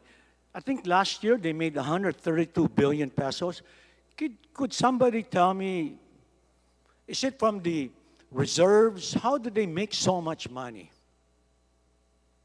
Madam Chair, we have the gross international reserves, and we invest them. Most of it, we invest abroad. And then, and so we generate income from it. But if we generate income, there are also instances that, we have a reduced income because of, financial conditions abroad. And some of the assets that we have, we also recognize in terms of the value at the end of a period, we also recognize if there are book losses, because we always value our assets at the end of the period. And normally, ma'am, are the investments debt or equity or combination thereof? It's usually equity, triple A. We have guidance on what type of instruments that we can invest in. And these reserves are basically the RR, the required ratio reserves from commercial banks, reserves from the national government. Can you tell me a little bit about the reserves that you're able to invest that overseas or locally? Madam Chair, reserve requirement is different from gross international reserves. The gross international reserves is the accumulation of foreign exchange that we have at the central bank, whereas the reserve requirement is a certain part of the deposit of the banks, which they have to deposit with us, partly for prudential reason, partly for liquidity management. Okay, thank you. Very enlightening. Well, BIR, I hope they're here because DOF is here. They've been very strict. They clamped down and filed cases over almost 200 businesses. I think most of us under the rate program, I think most of us, can't really argue with that. But my personal concern is, I've been told that there are GOCCs that haven't been remitting dividends to the national government as required by law. In your COA report, there's about 2 billion pesos to be collected. So are you DOF and BIR, do you treat the common small person, small entrepreneur or big business? You go there and you file cases for tax evasion because you want to make sure you generate more revenue. You have GOCCs under your watch who are not remitting dividends. Are you also filing cases against them? Because under, the last time I looked in the Philippine Constitution, there's supposed to be equal protection of the law. There shouldn't be any discrimination. So my question is, how hard are you going against GOCCs and the personnel who are illegally not remitting funds to the National Treasury?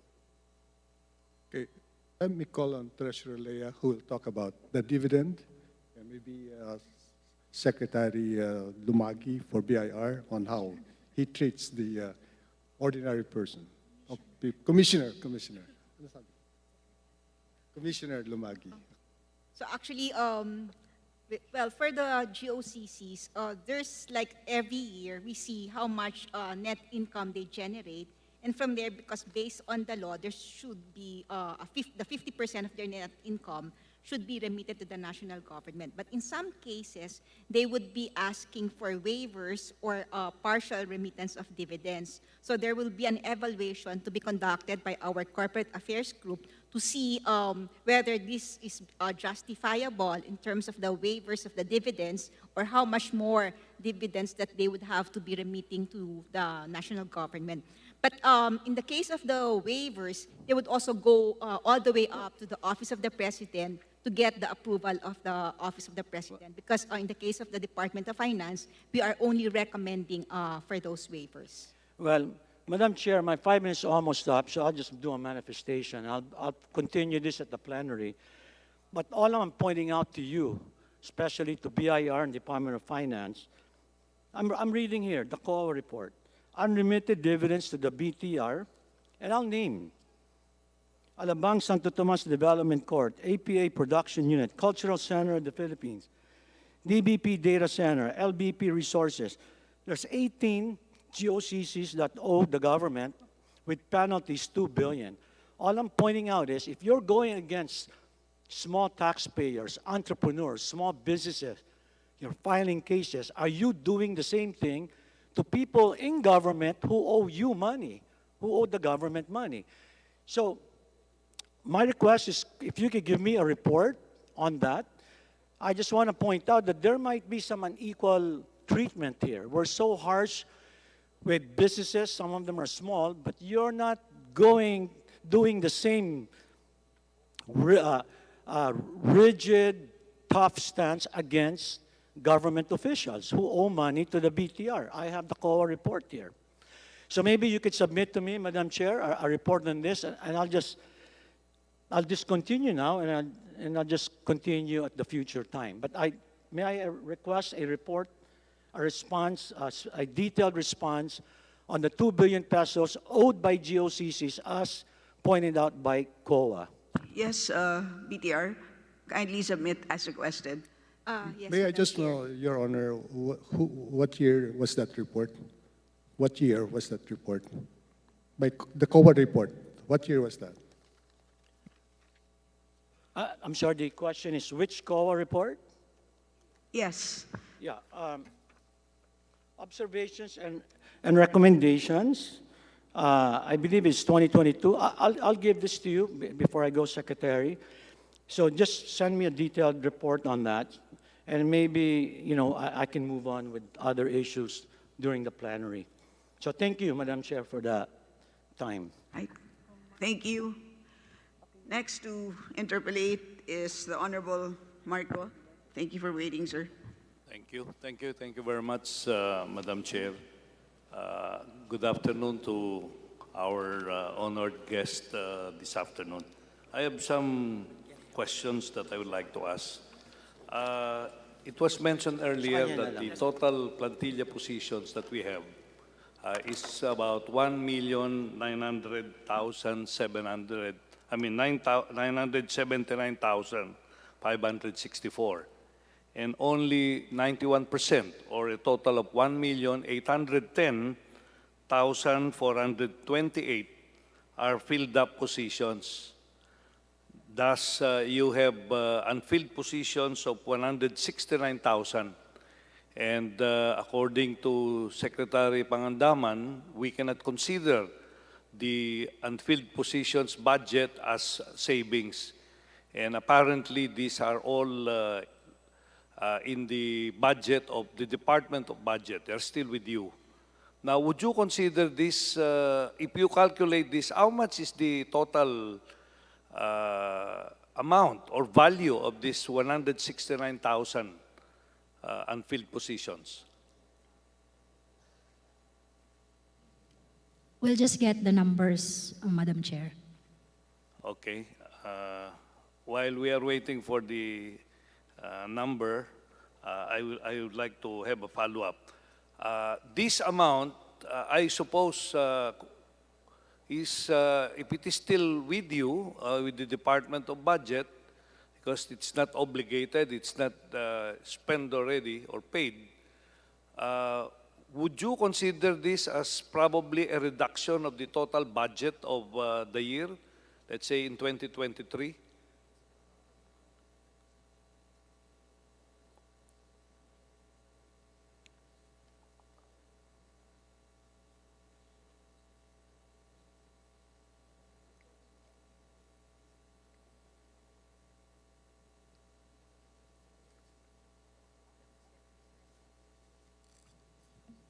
Madam Chair, for the number of unfilled positions,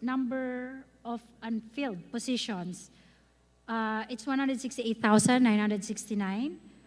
Tama po kayo. The authorized salary po of these positions is 77.8 billion pesos, plus under other compensation po of 20 billion pesos. So if you add it, That's about 200 billion pesos. 7, 8, 9, 97 billion pesos po in 97 total. billion.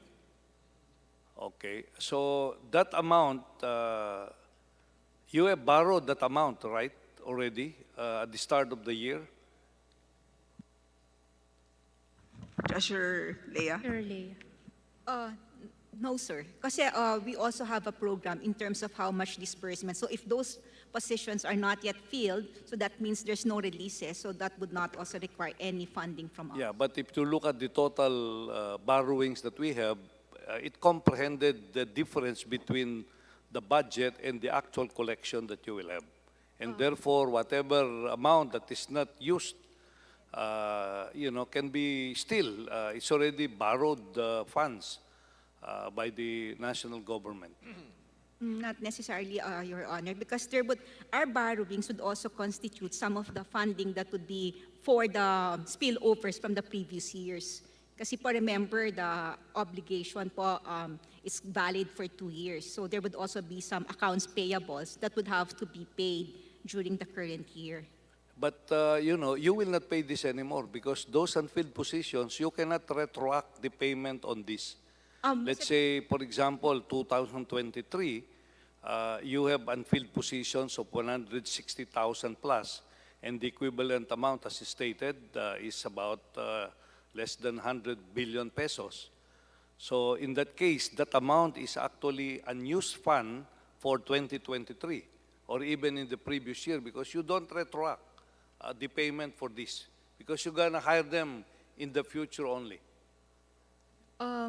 Basta, regarding po sa unfilled positions, basta wala pong releases, walang NCA, then we will not be, it's not counted as part of the amount that we will be borrowing for the month or for the quarter. Yes, but what I'm saying here is you did not spend the budget that was given to you, and therefore it's there, the amount. Yeah, the budget is there, sir, but the cash may not be there yet.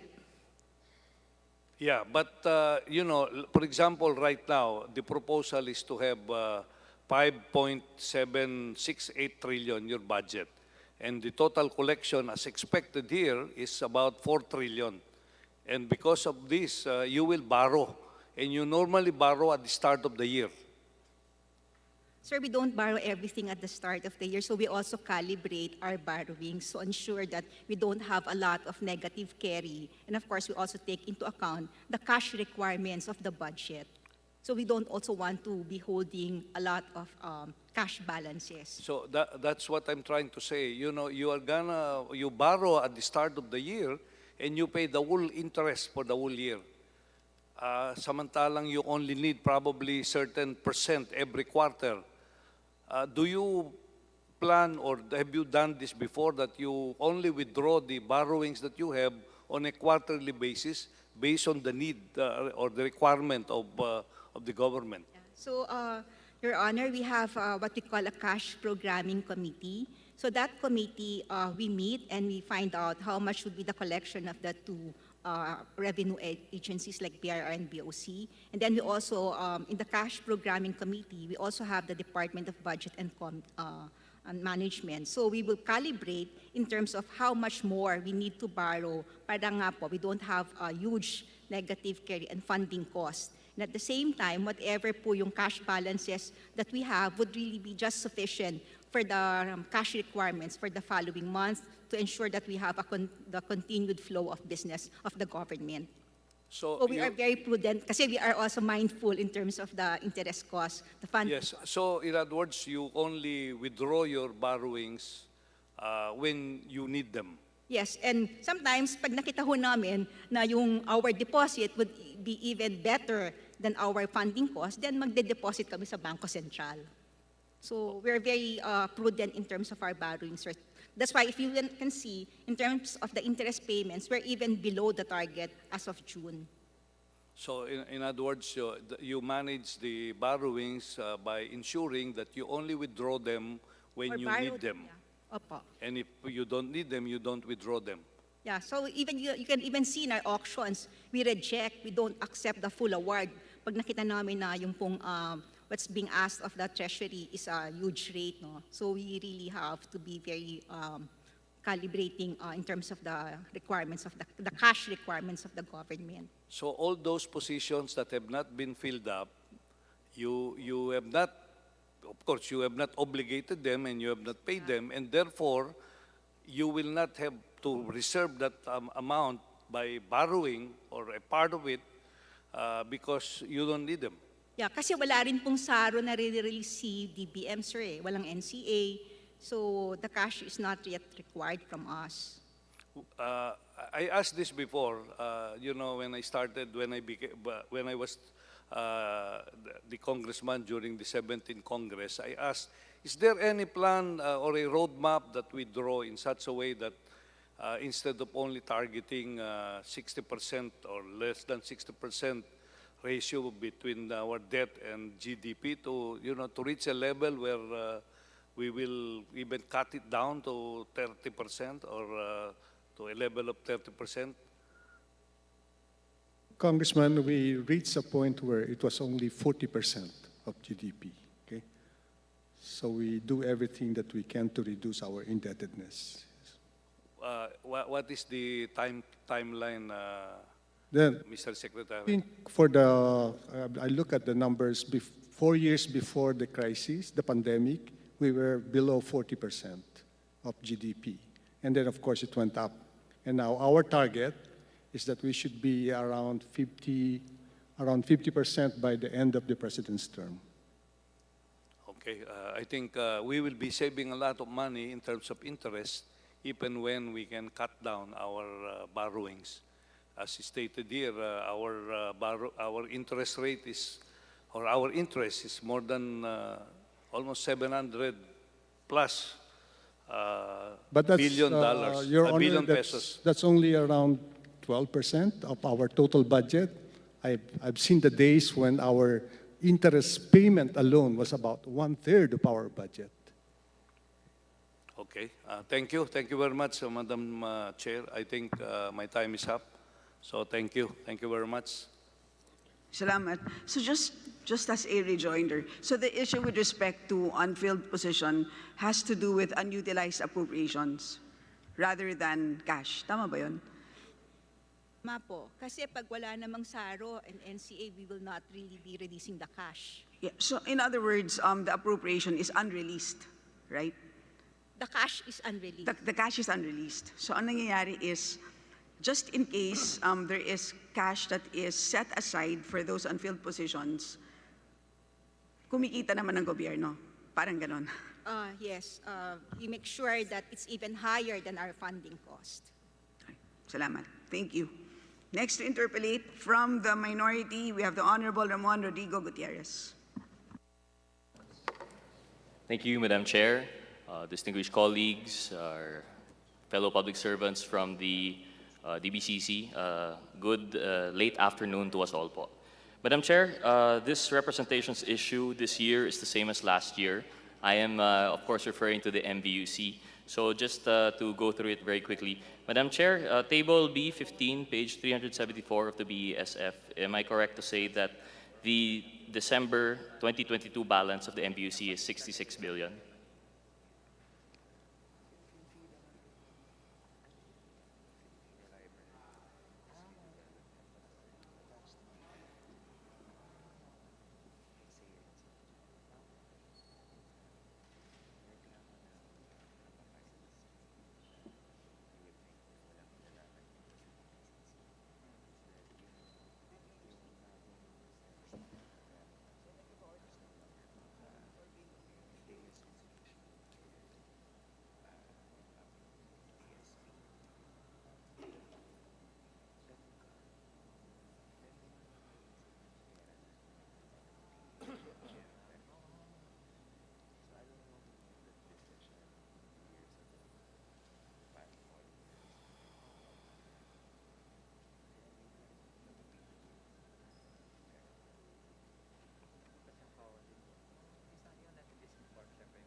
Madam Chair, I'm sorry. You're asking about the balance as of December 21, 2022 as reflected in the BASF?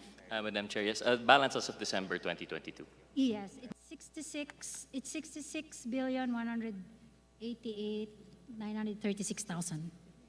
Madam Chair, is it correct to say also that the balance as of December 2021 was 82 billion?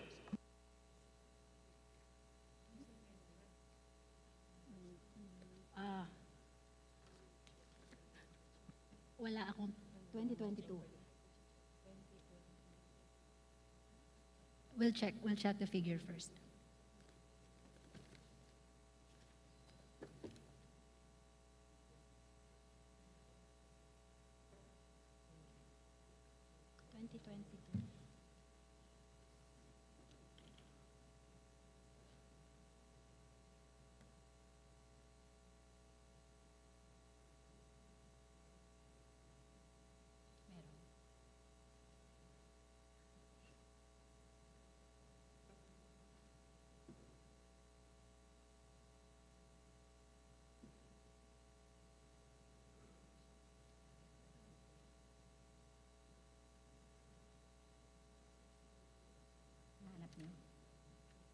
Madam Chair, if I'm not mistaken, in the previous NEP, it was the BSF page 411, Madam Chair.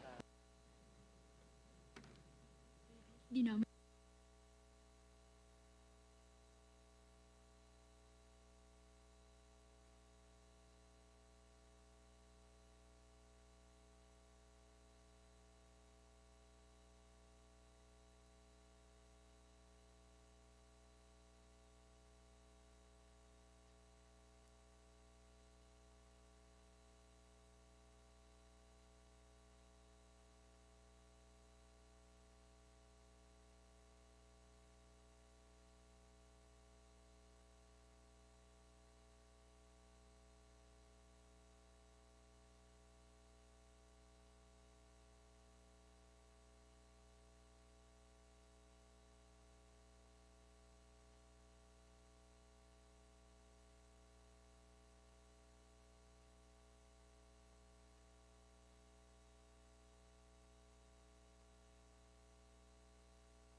per BSF 2023, the balance then as of December 2021 is 82.1 billion pesos. Madam Chair, thank you. Madam Chair, how did we arrive at 66 billion from 82 billion?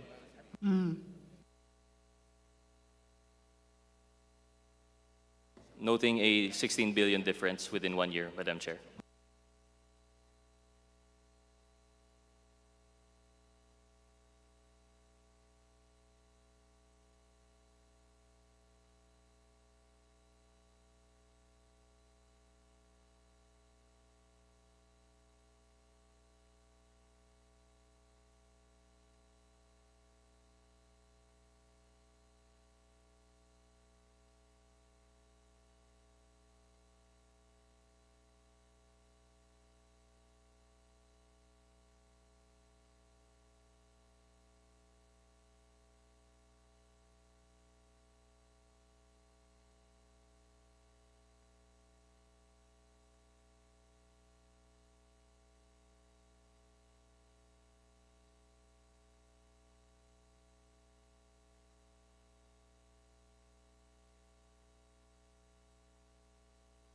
Okay.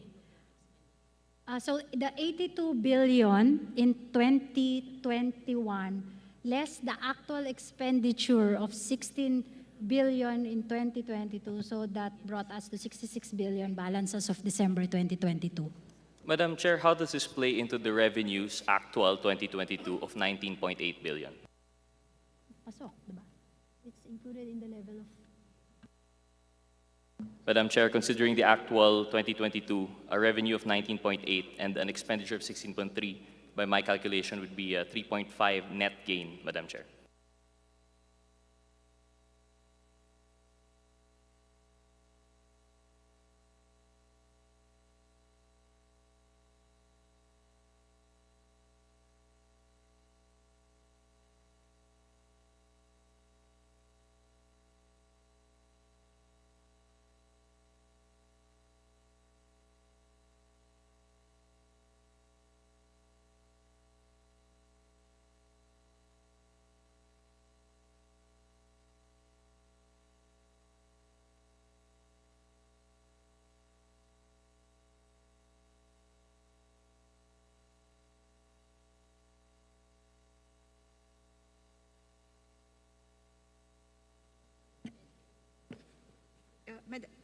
Madam Chair.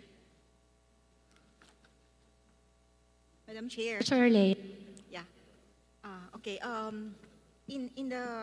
For the Treasury in 2022, we booked MVUC collections of 18.6 billion. So yes, Madam Chair, given 18.6 collection but an expenditure of 16 billion would still result in a net gain of what, 1.5 billion, Madam Chair? So how did we lose 16 billion in the end balance for both years, Madam Chair? Madam Chair,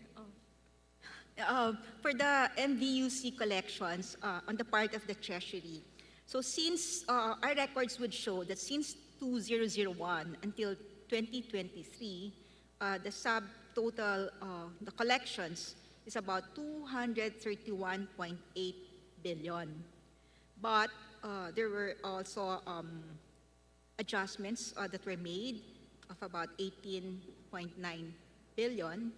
So all in all, cumulatively, from 2001 to 2023, it's about 250.7 billion collections that were recorded. But there were also SARO releases from 2002 to 2023 of about 187.1 billion. Madam Chair, sorry, what releases, Madam Chair? SARO releases, so there were also budget releases. It's about 187.1 billion. So the balance is about 63.6 billion. But there were also some adjustments again made. So as of July 31, 2023, the balance in our books is about 74.2 billion pesos. Madam Chair, apologies, the numbers isn't really this representation's background, but we'll have to take the expert opinion of the Bureau of Treasury into account. Madam Chair, I ask this question because plainly for this representation, the MBUC does not make sense to us. We've always been advocating for its expenditure, and yet now it seems to be a mismatch in the numbers, at least when we're only talking about the BSF historically. So, Madam Chair, notwithstanding what the Bureau of Treasury mentioned, may we ask, Madam Chair, how the DBM came up with the suggested, proposed expenditure of 15.2 billion? Sakmina? Sorry, we were looking at the numbers of MVUC. Can you please repeat the question? Madam Chair, how did the DBM come up with the proposed expenditure for 2024 of 15.2 billion? The 15.2 billion was submitted by DPWH. Madam Chair, this is quite interesting for me because this was a line of questioning that I proposed last year with the DPWH, and the department explained to this representation that I was, for lack of a better term, barking up the wrong tree, and that all of this would depend on the DBM. And their explanation, Madam Chair, was absorptive capacity. When the DBM confirmed that absorptive capacity is the reason for only releasing 15.2 billion as proposed. The yearly programming of expenditures for MBUC, as submitted by TBWH, is based on the projected LTO collection for the year. Thus, for fiscal year 2024, the proposed amount that they submitted is 15.232 billion pesos. Madam Chair, why is the DBM limiting the DPWH to the supposed collections within the year when in fact they have a balance of 82 billion last time, but considering now 66 billion, assuming that the numbers are correct, Madam Chair?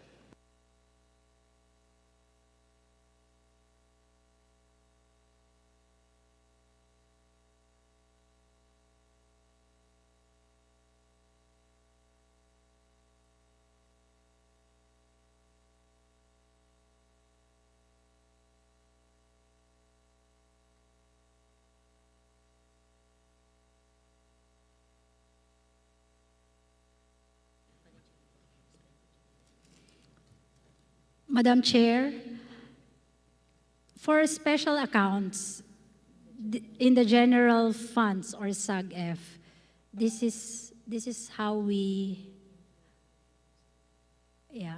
okay. A special account in the general fund or SAGF is an account in which incomes or collections from certain revenue measures and grants earmarked by law for a particular program or project is recorded. Expenditures under a SGA form part of the total expenditure program for the year, as proposed in the National Expenditure Program or as programmed in the General Appropriations Act and are automatically appropriated. The reasons for fiscal prudence, accounting for available financing resources, and in consideration of agency absorptive capacity and budgetary releases for the year, should not exceed the approved obligation program.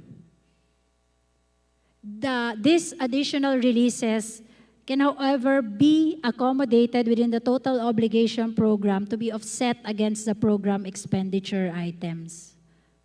So yun po siya. Madam Chair, but the balance of 66 billion historically has been sourced from the same to the same special fund by the same law. So, Madam Chair, wouldn't we be able to expend the whole balance, Madam Chair? Fungible yung pondo. Pwede naman, no?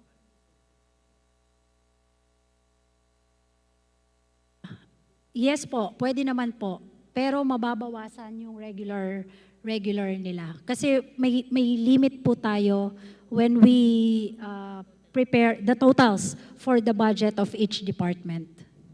Madam Chair, well, whether or not this would be added on top of the budget of the DPWH or would supplant the current expenditures on DPWH, this representation is of the opinion that perhaps it is time that we expend the whole balance. Because, Madam Chair, when we don't expend the whole balance, we are borrowing the same amount. Would that be correct, Madam Chair?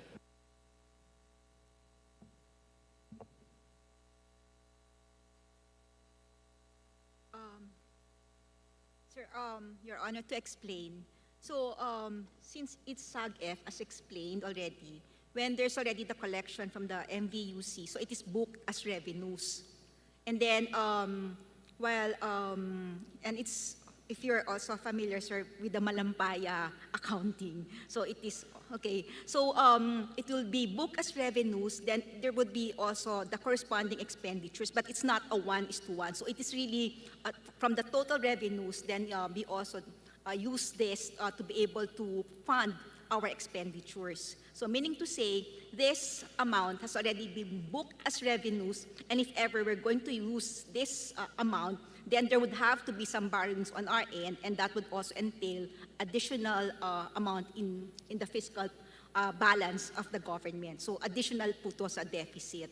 So that's why in all these cases for SAG-F, what we'd like to do always is to ensure that we remain within the fiscal program of the national government. I hope that clarifies. Madam Chair, taking that for the official opinion of the Treasury, so how would the DBM propose we solve this problem of runaway balances? Because, Madam Chair, it would seem that, as mentioned, we have a very large amount of earmarked revenues in the DOE. We have a large balance for the tobacco fund. We have a large balance, relatively, for the DA in tourism. Madam Chair, basically, how do we use all of these funds? Kasi nakolekta na rin naman pala po. Sir, then we will have to ensure rin po na in terms of how the utilization would be something that would not really entail a surge in terms of our deficit. Kasi if lahat po yun, we will continue to consolidate and then gagamitin, then that means we will have to borrow, and this is additional expenditure. So baka we can just have a program that would be accommodated within the fiscal program of the national government on the utilization of these balances. Apologies, Madam Chair. I think I have a difficulty understanding that. We would have to borrow to use funds already in our treasury, Madam Chair? As I've mentioned, sir, na-book na yun as revenues eh. So nakuha na po yun with the expenditures. But of course, we still recognize, kasi that's the nature of the SAG-F, that if there would be expenditures charged against that fund, then we will have to fund it. That means we will have to borrow. Yung 66 or 74 billion, yung cash is not really anymore there. Kasi, di ba, there's already revenues there, then we'll have to book it as part of the spending program.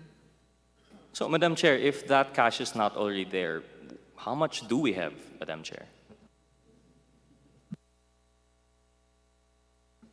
Yung cash, it's just really recording, accounting na lang po to.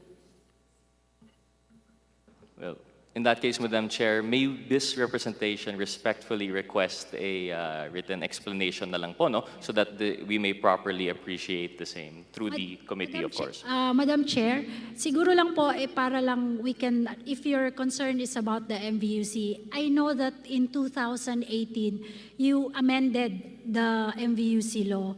Maybe if you want to go back to the previous process po of implementation, hindi na po siya magiging special account under the general fund.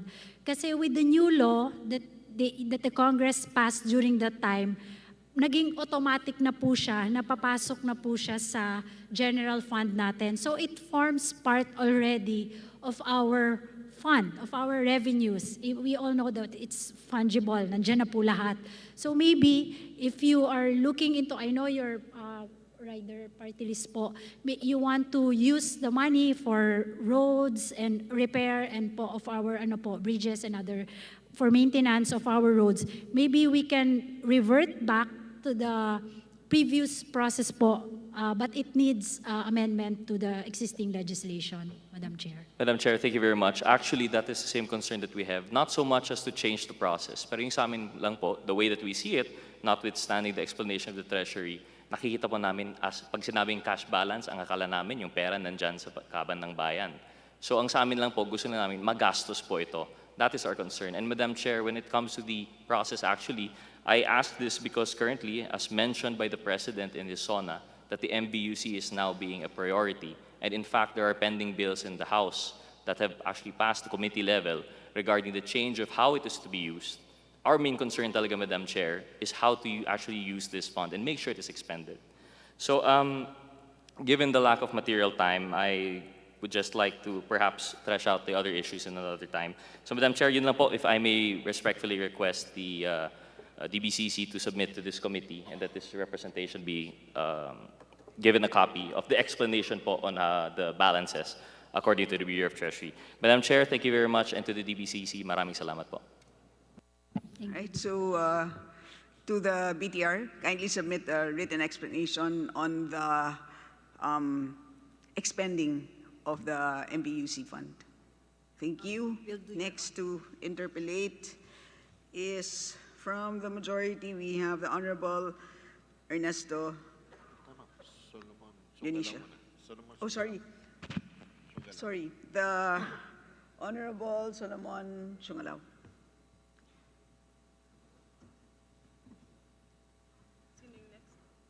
One call, ma'am. Isa pang call, ma'am. Bago tayo tumawag na isa. And then a second call for the Honorable Solomon Siungalaw. Okay, next one. He's not here, so we move on to the Honorable Ernesto Dionisio. Thank you, Madam Chair. Nahiya po ako kay kasi alam ko na una siya sa akin nagpalista. But Thank you again, Madam Chair. It's an honor and a privilege to be in front of such gentlemen and lady na magagaling at mababait na kay Ma'am Secretary Pangandaman, kay Sir Jokno, kay Secretary Balisacan, kay Commissioner Lumagi, kay Commissioner Rubio, na it's really an honor to be faced with highly competent people. Just to manifest that this humble representation will be supporting the budget that you present. At marami pong salamat sa very comprehensive na presentation niyo, ma'am. Just a few points na, of course, gaya ng ibang mga congressman at representatives dito, pinaglalaban lang namin yung aming distrito. You know, just, yung nga, sinasabi nila mga konting pagtingin. Pero to the point po kanina kasi ng ating ibang congressman, about the LGSF, I approached si Sec. Amina kanina, and she already told us na, you know, titignan na po nila. But just for the record of the committee, if I may discuss just a few points. Kasi, ma'am, regarding po dun sa Department of Budget and Management, Local Budget Circular number 150. Ito po yung noong dated March 8, 2023. I understand that this is the IRR na ginagamit po ng DBM, but under section 3.4, if I may read, all digital requests of LGU shall be subject to the evaluation of DBM based on necessity, just and equitable distribution among LGUs and or fund availability. Just to take note, ma'am, of the phrase, just and equitable distribution among the LGU. Under section 3.1, nandito po yung cap na nailagay. Nasa province, there's 30 million, sa city 20 million, municipality 10 million, and barangay 5 million.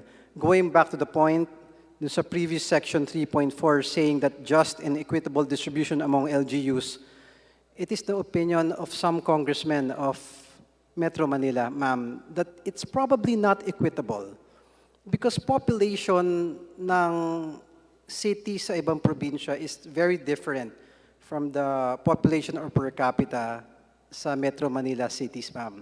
Just to give the point na ang isang congressman po sa probinsya, nasasakupan niya ay multiple municipality and multiple cities.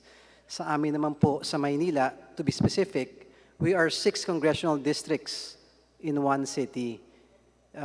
Yun lang po na, is there a way na ma-utilize po namin yung funds na has been allocated to us? Mahaba po yung explanation dito, but in the interest of time, and as discussed earlier, Madam Chair, yes, we will review the existing guidelines for 2024, Madam Chair. Thank you, ma'am. If ever ko pwede pong bumisita sa inyo para ma-discuss lang po namin ng mga Metro Manila Kongs. Yes po. Thank you, ma'am. And actually, yun lang po yung major question ko. But to the point of Congressman Daza earlier, nag-raise lang po ako ng curiosity regarding unutilized funds for the past few years. Starting, if may, tinignan ko po yung figures unutilized funds from 2020, nasa GAA po natin was 4.5 billion roughly. And ang unutilized po natin is 262 billion, more or less 5.74%. Are my numbers right, ma'am?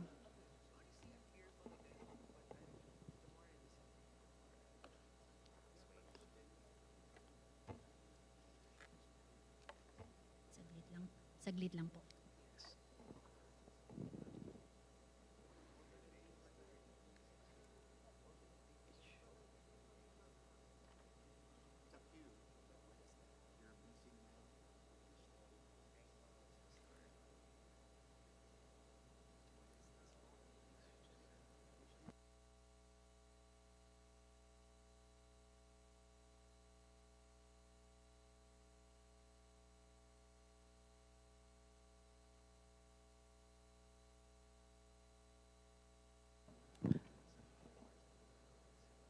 Ma'am, just to Ma'am, sir, Madam Chair, unreleased APRO or unutilized fund. unutilized allotment. Yes.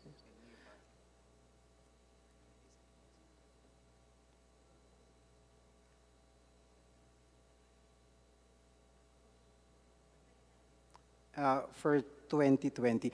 Ma'am, I'll just... Sir, I'll for 2020, No, ma'am, I'll just make my point. magagamit pa po yung funding nila up to this year. Yes, ma'am, just to drive my point, kasi na-curious lang ako kay Congressman Daza. Tinignan ko po kasi yung numbers. I hope my numbers are accurate. But no, wag niyo na pong i-check, ma'am. Basta sa 2022, we have an unutilized amount of 260 billion. 2021, roughly the same. It's 272 billion. 2022, it's 294 billion. So in the average, we have a 5.68% unutilized per year. But to the point of this humble representation, ma'am, kasi wala na rin tayong time, though it may seem to be small in terms of percentage, it's in the billions of pesos na unutilized. Na it is just the opinion of this humble representation na every penny that we fail to obligate, we negate the services to be delivered to our constituents. So I'm sure you're doing the best that you can. It's just a humble reminder na that yung efficiency ng usage, expecting DBCC is aware of this and to address the issue in 2023 and the succeeding years, ma'am. Yes, tama po yan, Madam Chair. That's why year in, year out, every time meron po tayong budget call and when we prepare the budget, we always remind the agencies po to ensure that the projects and programs that you will request po to the Department of Budget and Management are shovel-ready projects. Ito po yung, ibig sabihin po, kaya na po nila gawin kaagad yung mga proyekto at ready po sila na i-procure on day one po yung kanilang mga proyekto. And again, Madam Chair, thank you and thank you very much to the beautiful presentation ninyo and for answering all our questions. Thank you again. And again, 100% support to you guys. Thank you very much. Thank you din po. To the Honorable Janicio. Next to interpolate, finally, is the very patient Deputy Majority Leader J.J. Suarez. Thank you very much, Madam Chair. Madam Chair, due to the limited time, I just want to go straight to the point. I would like to ask our DBCC members, kamusta po yung utilization ng pondo ng pamahalan ngayon?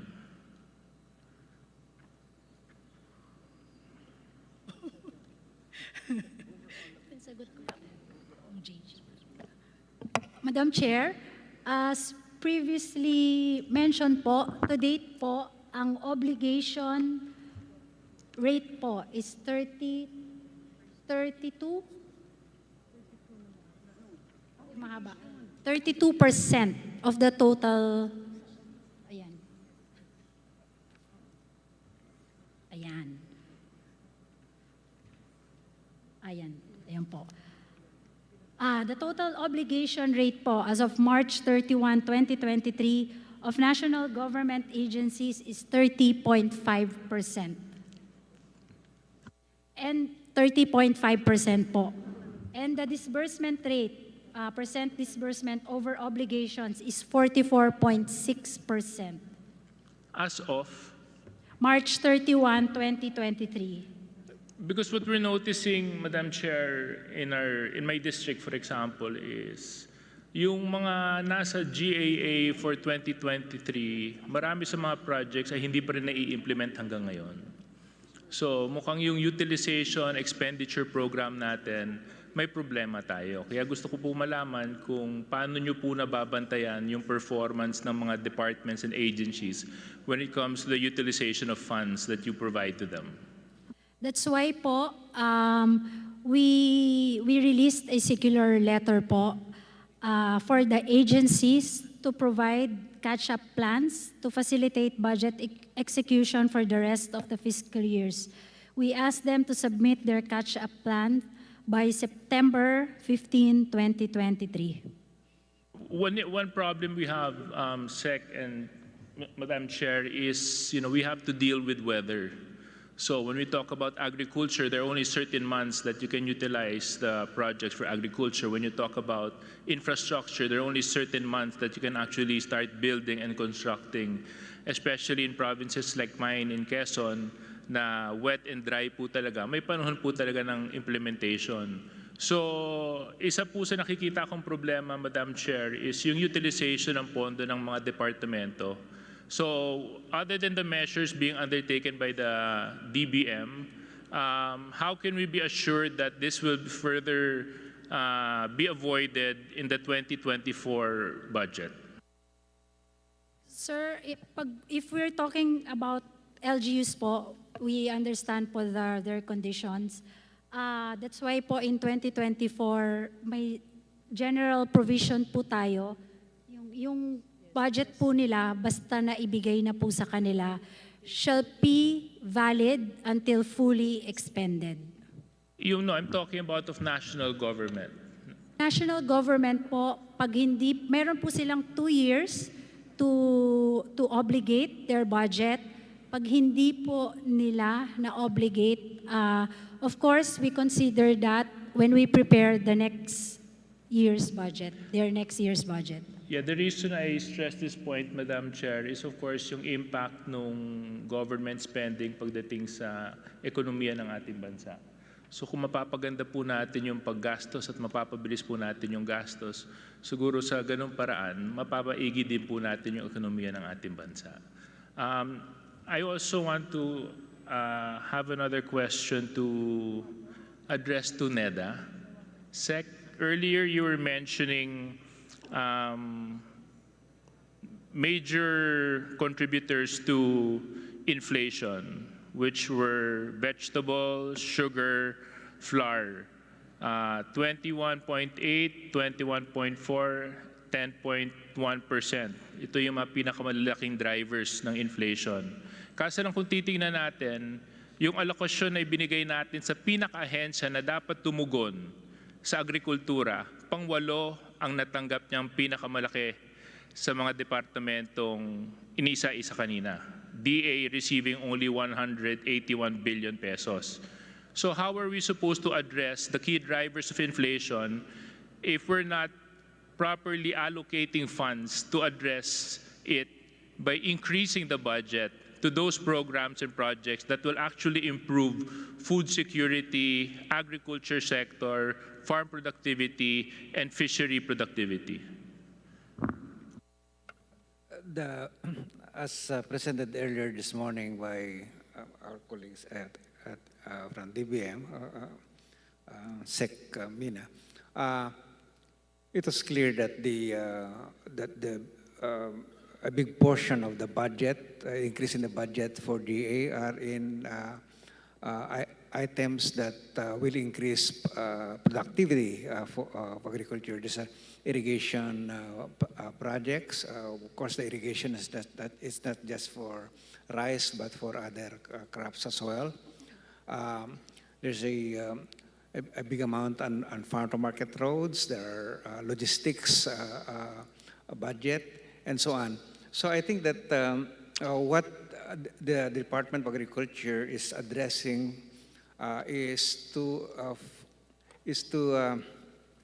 address this long-term neglect in the agriculture and rural sector. And we know very well what those neglect is. We haven't invested in areas that will allow productivity to rise.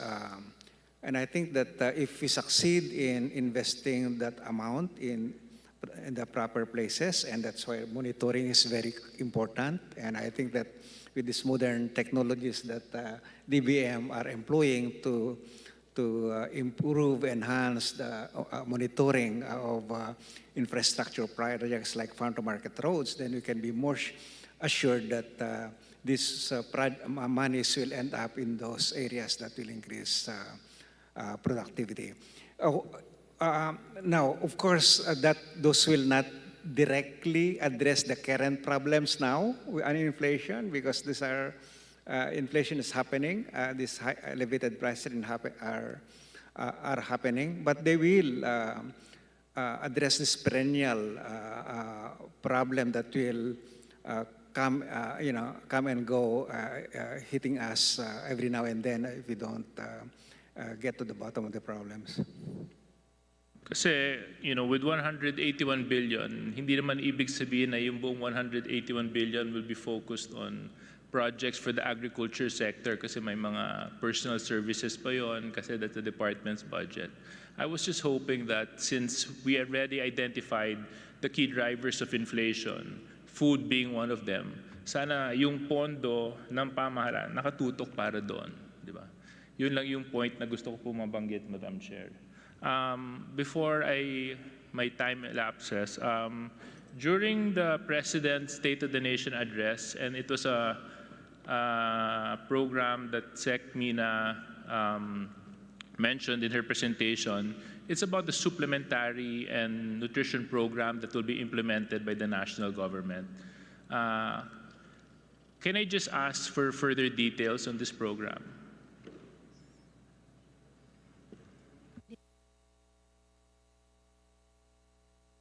This is the, Mr. Chair, the food stamp, walang gutom program. May binanggit po kasi kayong food stamp, may binanggit po kayong supplementary feeding program.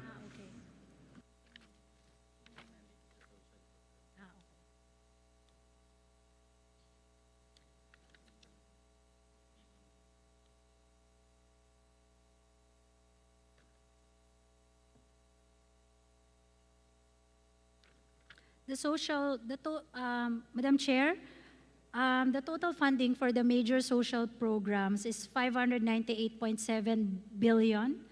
And as previously enumerated po, siguro po I can again mention yung mga big ticket items under our social programs like the social pension for indigent senior citizens, which is 49.8 billion. It is a grant of monthly allowance of 1,000 pesos to 4 million, more than 4 million target indigent senior citizens. Because as you know po, this was doubled because this year po, we were not able to fund kasi nag 500 po per senior citizen, and then there's a law po to double it. Hindi po umabol sa budget last year. That's why for 2024, we already doubled it to 49.8 billion. On medical assistance, under DOH, we have 22.3 billion.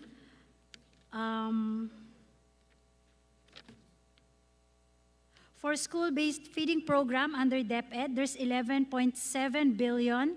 It's a provision of hot meals and nutritious food products for 220 days and milk for 55 days to 1.6 million severely wasted learners from kinder to grade 6. Supplementary feeding program under DSWD of 4.1 billion. It's also a provision of hot meals to 2 million children and milk feeding to 112,530 children enrolled in local government unit managed community development centers and supervised neighborhood play.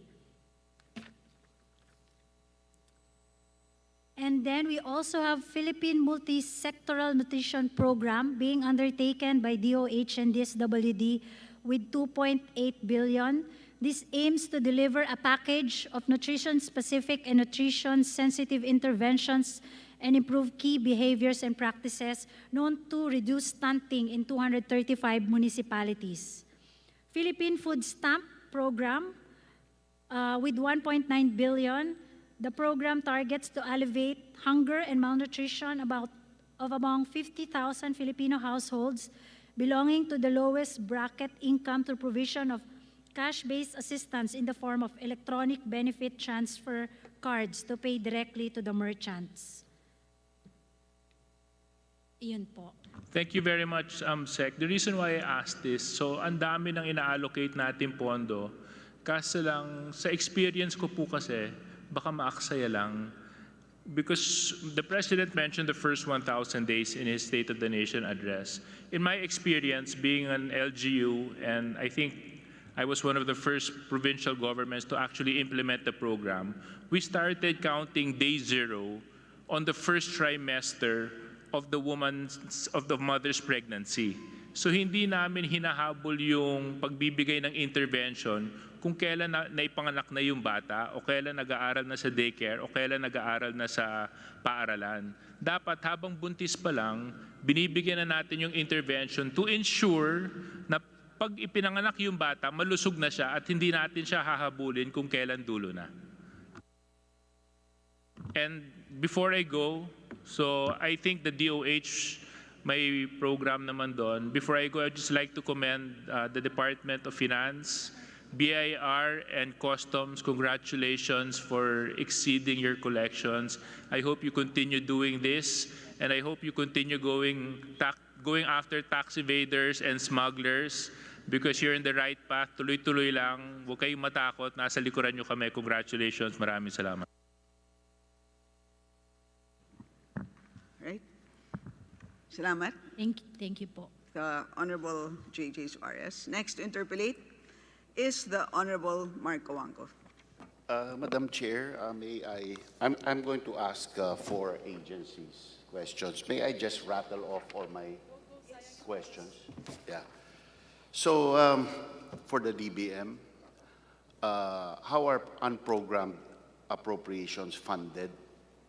The same similar question to the Treasury, how are revenues for unprogrammed appropriations transparent and visible to us members of the House? I also have if you remember the issues raised by Representative Agabas of the 6th District of Pangasinan, of her farm-to-market roads being very low, the funding very low. So my district, District 2 of Pangasinan, is one of the biggest voting districts in the entire Region 1. And yet we are kulelat as far as farm-to-market roads are concerned by far, by a multiple of 2 or more than 2. So I have asked DPWH to explain the criteria for allocation of each district. That has not been forthcoming. Maybe the DBM could illuminate me on that. Also, to further the points of Representative Suarez during nutrition spending, especially milk feeding. Milk feeding is sometimes intended to support the local dairy industry. Madam Secretary, nutrition needs do not stop when school is out. They are 365 days a year.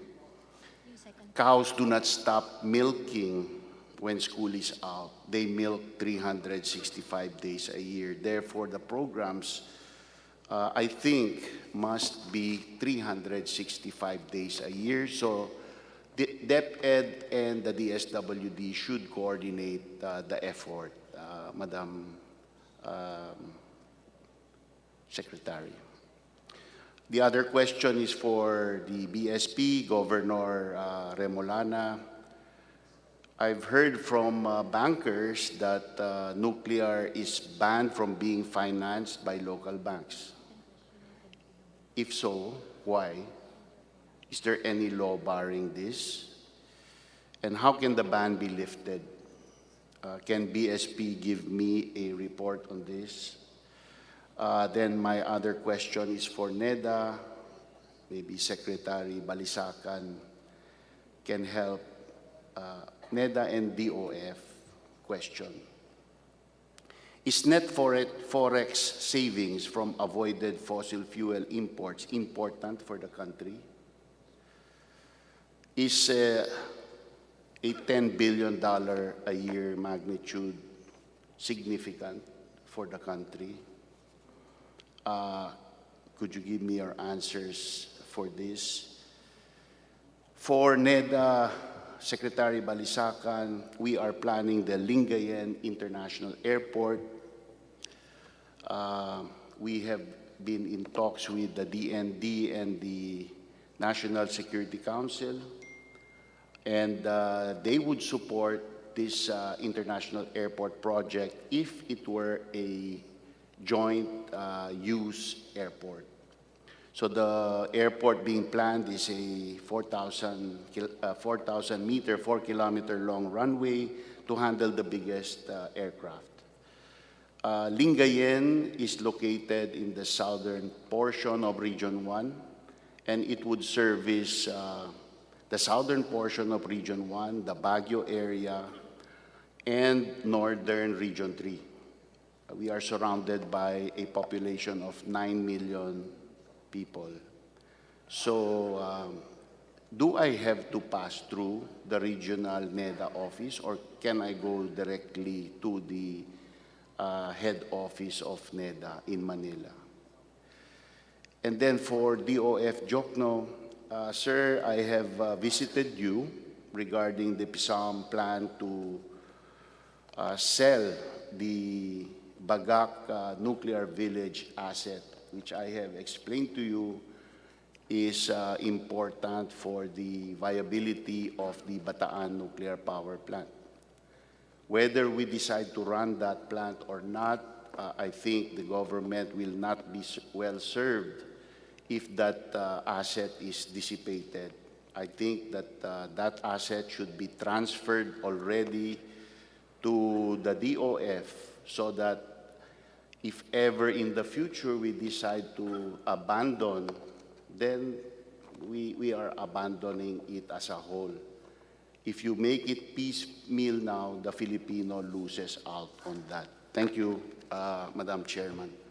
All right, Segmina. Madam Chair, I'll answer the first maybe three questions. For unprogrammed appropriations, under the GNA, there's a special provision on how to trigger the use of unprogrammed appropriations. There should be unprogrammed appropriations are standby authority to incur additional agency obligations for priority programs and projects when any of the following exist. First, there should be an excess revenue collections in any one of the identified non-tax revenue sources from its corresponding revenue collection target as reflected in the BESF po. And second, if there are new revenue collections or those arising from new tax or non-tax sources which are not part of nor included in the original revenue sources as reflected in the BESF po. Lastly, if there are approved loans for foreign assisted projects. So these are the three criteria before we can release po the unprogrammed appropriations. And para po ma-release po yun, when these three is already reflected, the Bureau of Treasury po will issue a certification that remitted collections from a particular revenue source that has exceeded the corresponding revenue collections target, and or for new revenue collections, issuance of a certification that remitted collections identified were not part of nor included in the original revenue collection targets reflected. So if there are programs po and projects under the unprogrammed appropriations, kailangan po may excess revenue as certified by the Bureau of Treasury. And then from the end of DBM po, we prioritize the releases po. Prioritization? First? So savings are a revenue source, ma'am? No po. Hindi po. Savings are not, hindi ba? Hindi po. Hindi po siya unprogrammed appropriation po.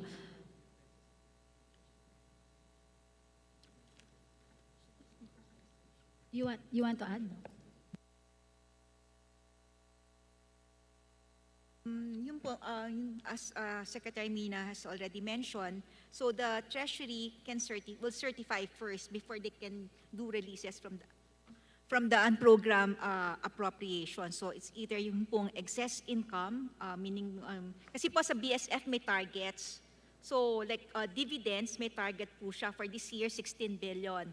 So pag na-exceed na po yung target na yon, then if there's a need, we can certify already on how much is the excess. And then the excess can be used to unlock the unprogrammed fund. Ganun po yung the mechanism. Honor. And then, sir, there's prioritization for that matter on the use of UA purposes. Of course, there's a list there, but there's yung budget po kasi, yung certification, we don't expect that the whole program appropriation will be released because we don't expect po excess revenues of that magnitude. So, yung pwede po nating pondohan sana po in terms of prioritization, first, are personal benefits. Second, social services or continuing public health emergency. Third, infrastructure projects. Fourth, non-infra projects, it's supportive of 8-point socio-economic agenda. Fifth, priority non-infrastructure projects. Yun po. And 6 other programs and projects po of the agencies. I need to talk to you about the nuance of the unprogrammed funds that were issued by the Secretary of the DPWH Yes po. for us. Sige po. We'll just schedule a meeting. On the nutrition programs and projects, maybe po we'll relay the same to the implementing agencies po, both DepEd and DSWD. Similar to the concern of Congressman J.J. Suarez. And on DPWH po, meron po silang on their budget. You don't need to answer that now. Just send me a letter explaining the methodology of the selection of the allocation for each district. Thank you. Will do, sir. Thank you po. Yes. Madam Chair, regarding the question of prohibition on financing of nuclear power projects, there is no prohibition on the nuclear energy financing.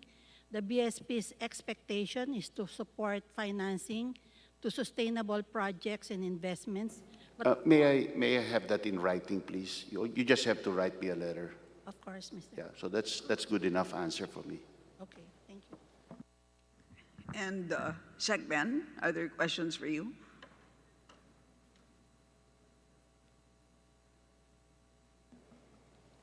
Yes, the question was about the Thank you, forex savings from avoided fossil fuel imports. Are they important for? Well, the answer is yes. Short answer is yes. Now, on the nuclear power energy, I think the President has made that very clear. That is in his agenda right now. And on the disposition of the nuclear power plant, I think PISAM is mandated to do that. But since I'm chairman of PISAM, maybe I will not object if you transfer it to the disposition of the Department of Finance. May I request the DOF and the Secretary to write a letter to this representation quantitatively expressing how important forex expenditure avoidance is. We'll do that. Thank you po. Sec RC? Yes, thank you. So with respect to the Lingayen International Airport, we just checked our records and that there is an airport in our list of public investment program, but it appears that the amount there is only for upgrading of certain facilities. It's not obviously an internal. Well, it has not been submitted yet, Mr. Secretary, Yes. and that's what I want to Yes. to determine if I submit it directly to you or to the regional office. Yes, Madam Chair. So the process, Madam Chair, is that the project at the region must be endorsed by the Regional Development Council, and to the NEDA, and obviously this project is going to be worth more than 2.5 billion, which is our threshold for the NEDA board approval. So it's going to be approved by the NEDA board, but the endorsement must be made by the implementing agency, and in this case, it is the Department of Transportation. Because the NEDA board is the one that decides, that evaluates, that review the feasibility of and viability of the project. And so it's the implementing agency that, in this case, the OTR, that will defend the project to the NEDA board. Yeah. May I request for a meeting with you, Mr. Secretary, Yes, on this matter? Yes. Thank you. Okay. Thank you, and please kindly take note of all the requested submissions. There's one more point, the PISAM and the nuclear village in Bagak. To be answered by the Secretary of DOF. Okay, I'll give you an update in writing, Your Honor. Thank you, Mr. Secretary. Thank you, Madam Chairman. Okay, thank you. Next to interpolate is the Honorable J.J. Romualdo. Wala na si JJ. Second call, the Honorable J.J. Romualdo.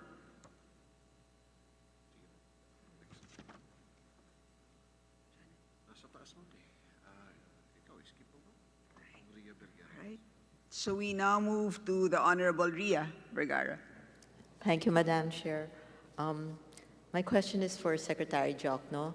Sir, in your presentation, you said there are legislative priorities of the DOF, and most of them we've already tackled, but regretfully, most of them also are regressive. It's like the bat. It's going to hit everyone that uses sweetened beverages. So I was wondering, do you have anything on your table that proposes like a proportional tax, a luxury tax, a wealth tax that might be more progressive?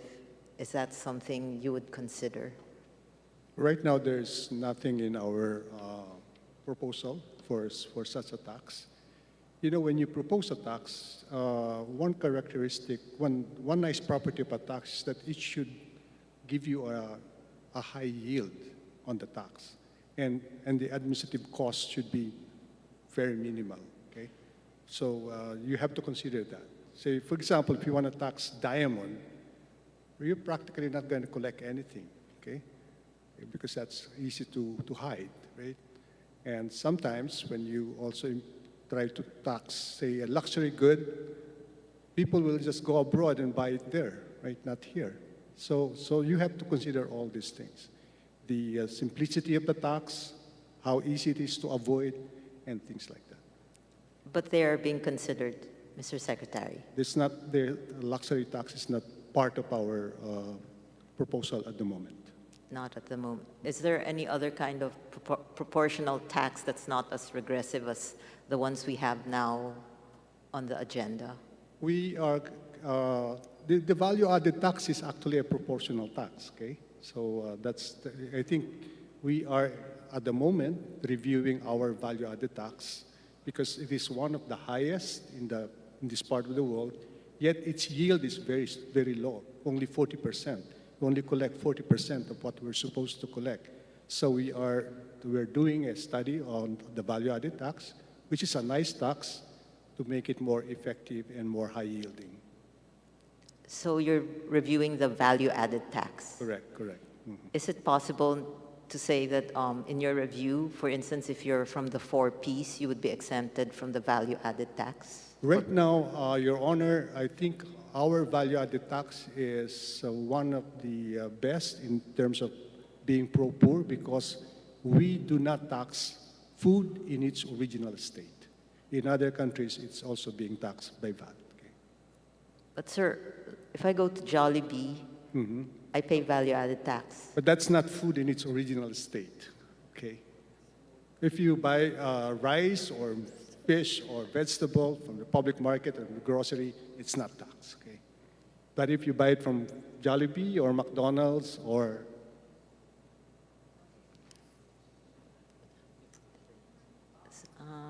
Okay. All right, if you buy it from the restaurant, you get taxed. Thank you, Mr. I still think I call the value-added tax regressive tax because whether you're rich or poor, you pay. And so I think it impacts even the people who have less still have to pay value-added tax. And that's why I was like considering a proportional tax where like if you're in the marginalized sector, you have no need of buying a Rolex. So increase the 20% maybe to 25%. And it's like the richer people will provide more funds for the country so that we can fund our social services and also help lower our debt. Right now, Your Honor, if you can avoid value-added tax, you just buy it from the public market and cook your own food, and you won't pay that. Okay. Thank you, Mr. Secretary. My next question is income inequality. We're a lower middle income country, and yet the income disparity in our country is still very vast. The World Bank said that only 1% of our population has access to 17% of the national income, and the bottom 50%, only 14%. Is there any program in the government that will directly address this income inequality, specifically caused by corruption? Because they say corruption is one of the causes of income inequality. Sec RC. Yeah, thank you, Madam Chair. Yeah, so the fact is, yes, inequality in the country is quite high, income inequality and inequality. But even more disturbing is really the inequality in opportunities, economic opportunities. I think that's what we should be looking at more closely. And when I say income inequality opportunities, about access to health, access to education, access to livelihood, access to housing. And so the programs that we craft must improve the access to these basic services.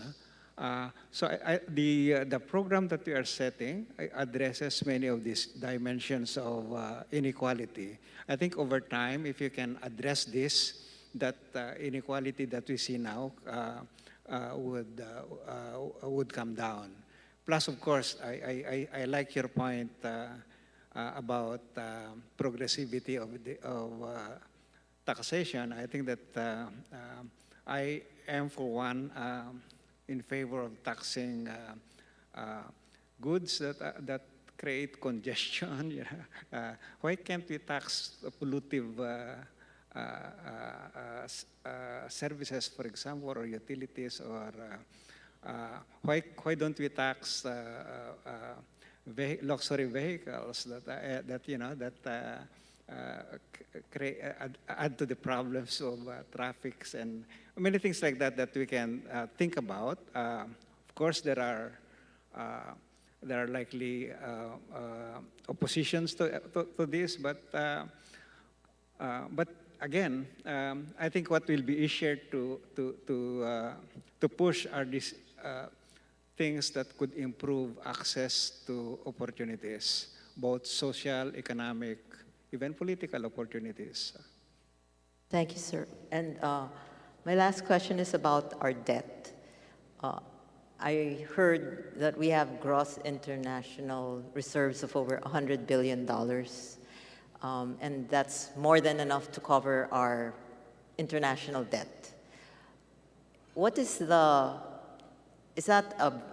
we looking to increase our reserves, or are we comfortable at $100 billion, or can we use a portion of that to buy down our domestic debt, or because coming from the business sector, like if I know I have a lot of savings, then I'll start paying off my debt because my savings is only earning, let's say, 2% in the bank.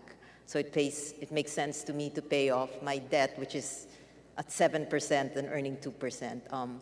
I'm sure you do that kind of calculation, but what's the ideal GIR so that our debt is not so high, insofar as we have enough naman to cover our existing debt? our existing foreign debt with the 10 billion US dollars reserves? Madam Chair, as a matter of international acceptability, the gross international reserves is maintained. See, in the event that there would be balance of payment crisis, meaning to say if all, credit line of the country is cut off, then we can resort to the GIR to make use of it, if in case we have balance of payment crisis. So at the moment, our level of GIR is equivalent to about 7 months of imports and payments of goods and services. So we maintain a comfortable level of reserves so that there will be confidence in the economy, because they know that we can, in the event that we are unable to pay our debt, for some reason, we are closed, our credit line is closed, then we can make use of that GIR. But we cannot use it to pay domestic debt. So are we going to maintain 100 billion? Are we looking to increase that, or we're just going to stay in that level? At the moment, Madam Chair, given the global uncertainty, it is advisable to maintain a comfortable level of GIR. Of 100 billion? Right now, it's close to 100 billion. Close yes. to. It's the reason why our GIR is high at the moment is because of the front-loading of commercial loans by the national government, and proceeds of that are deposited with us, meantime that they are not using it. Mostly, those proceeds are used for payment of their own debt service. Thank you. And my last question is, in the graph of Secretary Jokno, they were showing that the debt to GDP ratio would be below 60% by 2025. Mr. Secretary, will this be decreasing because our debt burden will be shrinking, or will our GDP be growing and therefore the percentage to the GDP will be growing less? I think it's a combination of both. And in fact, our target is that it will be around 50, 51 by the end of President Marcos Jr.'s term. It used to be, it used to be around 40% before the crisis. So it went up to 62, and now it's tapering off. It will be, as you mentioned, by 2025, down to around 60, and it will be eventually be around 50 by the end of his term. Mr. Secretary, Madam Chair, would it be okay to ask for the debt repayment schedule of our existing debt for submission to the Committee on Appropriations? You can provide, Your Honor. Thank you. Thank you. That's all, Madam Chair. Thank you. Thank you. Next to interpolate is our Vice Chair, Christopher De Venecia. Thank you, Madam Chair. Good evening, Sec Amina and Sec Ben, Sec RC, the DBCC family. I'll just get right to it. According to the PSA, through a study that Kong Stella and I commissioned with the agency, so thank you, shout out to our national statistician, USEC Dennis Mapa, for the study that he published.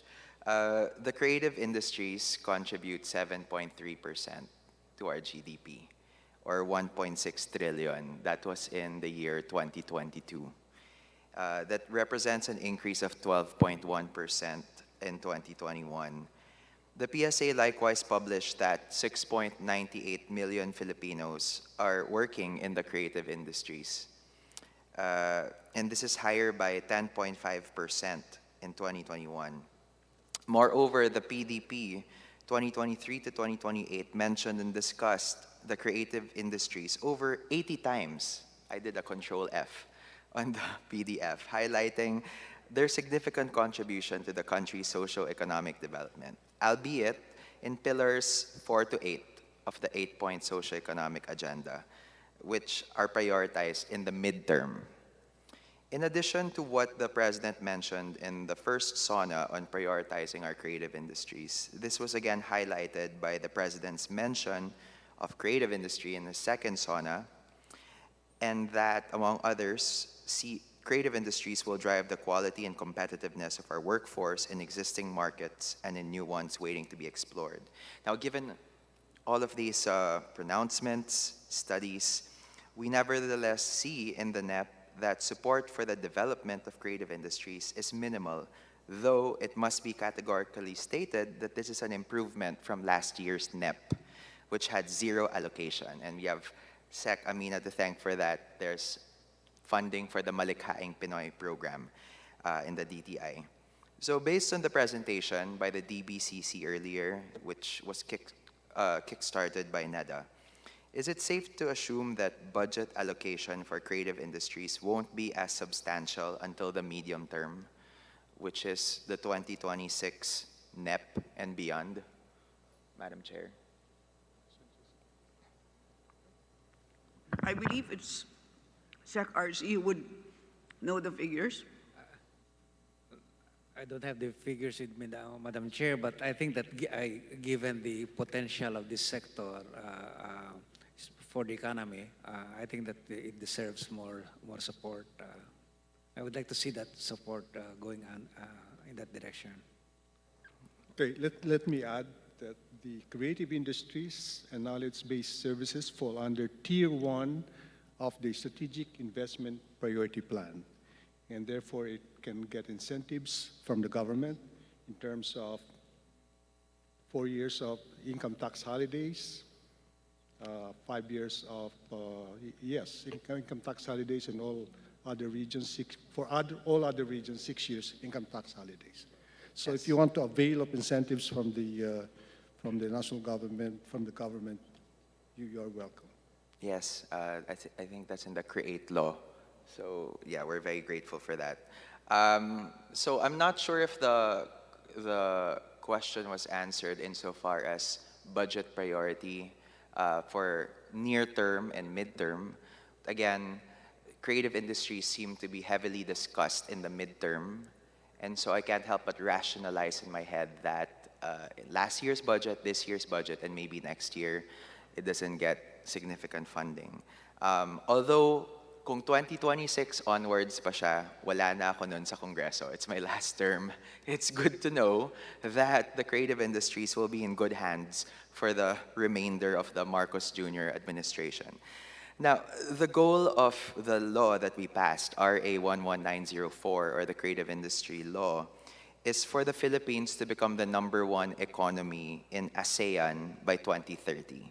So I've always wondered if, this is a lofty goal, given that we were ill-equipped with up-to-date statistical data until we worked with USEC Dennis and were able to produce this study, But the PSA study showed that the creative industry, stood at 7.3% of GDP in 2022, and it was pandemic pa at that, which is actually above the global average of 6% contribution to GDP. So meaning to say creative industries, it's really a fast-growing sector despite the lack of budgetary support or an enabling law prior to RA 11904. And that the President is right in giving priority to this sector in his policy pronouncements in the United Nations, in the MOU with Indonesia, in both of his SONAs. So therefore, hopefully, we can afford an upward trajectory of budgetary support in succeeding budgets. So obviously, 2024, the ball is now in our court, in Congress, on how to increase the 50 million allocation for the Malikhaing Pinoy. But I'm sure, and I think I've gotten commitments from the DBCC that we'll be making more significant investments in the sector moving forward. Perhaps, Madam Chair, another solution for budgetary support is not so far in the horizon. Here in Congress, a measure highly supported by the DOF was passed on third and final reading and was identified by PBBM as a priority measure in a second SONA, which is to impose a 12% VAT on digital service providers.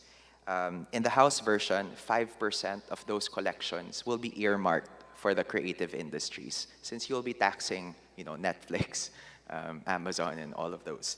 So hopefully that can also support the budgetary requirements to really develop and grow this sector. However, where majority of the creative workforce in the creative industries are freelance, may we know from the DOF if there are initiatives on how to help usher freelancers into the formal economy, like, I don't know, IEC's information education campaigns on like the benefits of having ITRs, paying your taxes, getting receipts, or maybe we can create special lanes in RDOs for freelancers. Right now, the special lane, I think, is for senior citizens. But if you want to broaden the tax base, you have a 7 million workforce that sometimes are ill-equipped with information and knowledge as to how to register, pay their taxes. With Train, we were able to adjust the tax bracket to reduce exemptions for income tax. So if you're a starting freelancer, you're exempt. But a lot of this information just blows over the heads of a lot of freelancers because they don't enjoy the employer-employee relationship where employers will file taxes in behalf of the employee. And also, taxation is not taught in schools. And it's expensive to hire an accountant if you're a starting freelancer because that's about 5,000 pesos. And it's hard to retain that if you're just starting out. So are there any efforts to encourage more freelancers to formalize into the economy, Madam Chair? Okay, quite frankly, we don't have a concrete program, but we're good listeners. If you have concrete suggestions, we're willing to consider them. Okay. Would be very willing to work with the DOF in this regard. Madam Chair, do I still have time or I have to, can I just get into the next one? Unfortunately, your time is up, but if you want to close with a very short manifestation. Okay, maybe I'll just register the questions and I would ask for a have- written response. Yes, or for the second round, which is... Yeah, maybe just a written response or like a one-time, big-time response on all three. Thank you, Madam Chair. I wanted to know from the NEDA and through SEC-RC if there are initiatives in the pipeline for public-private partnership or even ODA to support the creative industries. So that's the first. The second is on what the President mentioned in his first SONA, that we need to protect the rights of freelancers because they're very vulnerable. And we actually were able to pass on third reading a bill, Freelance Protection Act, but it's kind of pending in the Senate. And I don't know the stance of DOLE in this particular measure, but this bill addresses what was mentioned by the President in his first SONA. So it's not in the PDP, but perhaps an endorsement from the NEDA will help speed this measure along in the legislative mill. And the third one, Madam Chair, is actually a parochial concern concerning the Bangko Sentral because there is a Bangko Sentral facility along the Tondaligan Beach Boardwalk in Dagupan. And I brought this up with Sec Ben before when he was governor of the BSP. We got a grant from the NCCA to put a mural on this really, really long wall facing the ocean. However, it seems that the policy on the design was unclear. So there was a lot of back and forth with the Committee on BSP Artwork and Paintings as to what are the actual criteria for the design. They just basically said that the design should be politically neutral and should be free from any markings which may convey any political partisanship. The design was mostly bangus, and maybe some of the cultural heroes, historical figures in Dagupan. But ultimately, they said that the design should depict money, banking, and credit, which is kind of odd given that it's in a ecotourism site. So you would hope for something, more culturally attuned to Dagupan.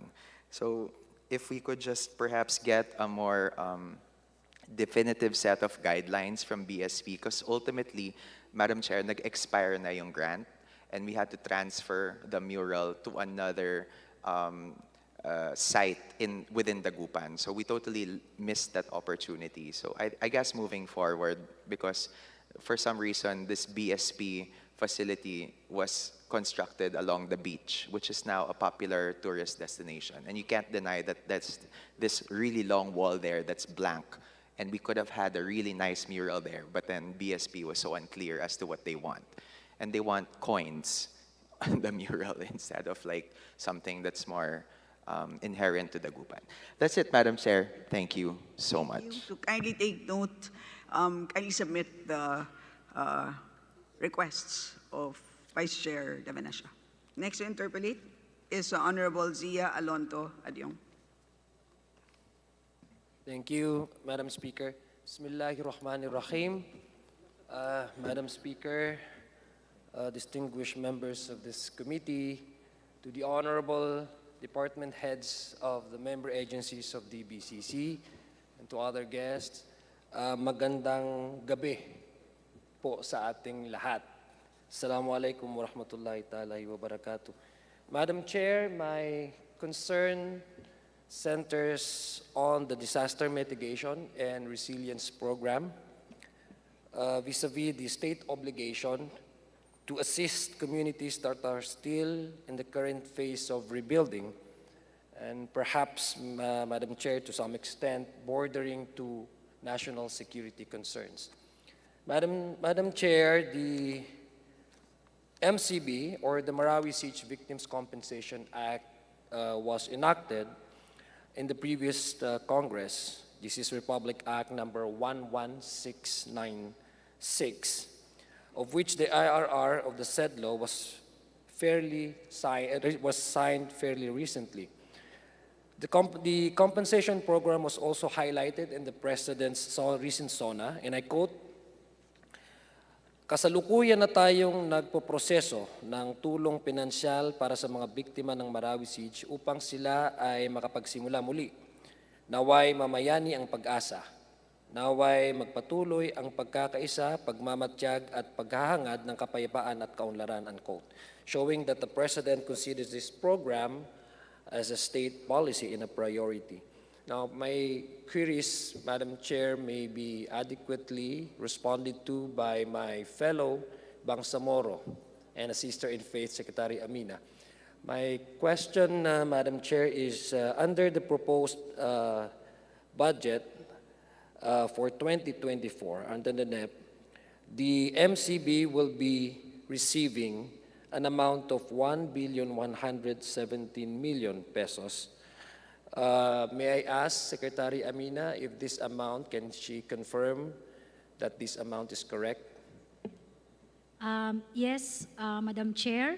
For 2023, we were able to provide 1 billion pesos for the Marawi compensation. This is for compensation of those who were displaced during the Marawi siege. And we were able, well, during the time when we passed our budget, there were no members of the board yet, but it was provided in the law that we'll have to provide them with 50 million initial for their PS and MOE, for them to be able to start their operations. And yes, for 2024, we again provided another 1 billion for the same purpose, and 117 million for their PS and MOE and capital outlays. To date, sir, on the utilization of the 1 billion for compensation, we haven't received any request yet. Thank you, Sec Amina. It's a good thing that you mentioned about the budget from the 2023 GAA, because the budget of the compensation, which is actually charged from the 131 billion calamity fund, because you're correct, the compensation board has yet to be convened at the time, and that's why the House of Representatives and the Senate felt it's proper to charge the 1 billion, the initial funding, to be charged from the calamity fund. But now, Madam Chair, the 117 million pesos is actually, compared to the previous budget for the MCB, is minimal, no? It's less, for example, less substantial in terms of its increase. May I ask, Madam Chair, what is the basis for the DBM of pegging the budget for the MCB, particularly that of the compensation packages at 1 billion to retain the 1 billion pesos and with a very slight increase of about 400 million pesos? Of 1 billion pesos for 2024 is the same as the 2023 level. This is for the compensation. What we added actually is their operational cost for their office because we did not increase their budget, sir, Madam Chair, because to date, we haven't received any request yet from the Marawi Compensation Board. So the 1 billion po, Mr. Chair, Madam Chair, is still intact. Okay, thank you. I have here, I'm sorry if MCB hasn't transmitted to you first the data, no, because they are actually currently profiling all the claimants. Now, I have here, Madam Chair, a report from the MCB. Since the start of their operation, meaning they have started to receive claims on January 4, 2023, they have already profiled 2,034 individuals. So the projected claim, Madam Chair, out of the 2,034 claimants, they have already verified and vetted, I guess, 100 plus families. So amounting to approximately 600 to 700 million. So the average of that, based on the volume of claims and the already verified data, families, is 5 million pesos per claimant. Now compare that, Madam Chair, to the already proposed budget under the 2024 1 billion peso, Madam Chair, for the actual release of compensation is far cry from the assessment, from the post-assessment, post-needs and crisis assessment conducted by the OCD, which is also supported by the study done, a summary assessment in damage and needs conducted by the Asian Development Bank, which is, Madam's Chair, which needs to be, for the compensation or for the victims to be fully rehabilitated and the area to be fully rebuilt, we need, I guess, 132 million pesos. That's amounting to 7 billion pesos. An estimate, additional estimate, I guess, $216 million. That's amounting to 11.5 billion pesos. Now, I'm stating this, Madam Chair, because the MCB will not be there forever. It will be good only for 5 years. And minus the year that was enacted and the year that the MCB board was convened, we practically left with only 3 years to operate. If this continues on, the allocation of the actual compensation package, which is 1 billion, I have a doubt that the 300 plus individuals will be fully compensated by the year MCB will expire. So I just like to ask our Madam Secretary Amina, will there be any possible adjustment, for example, if MCB will be transmitting you the actual data based on their actual daily operation and the claimants that they have already verified, Madam Chair? Madam Chair, I understand the situation as of now, but regrettably, but I regret that as of now, since we already have the NEP, we are unable to adjust the said amount.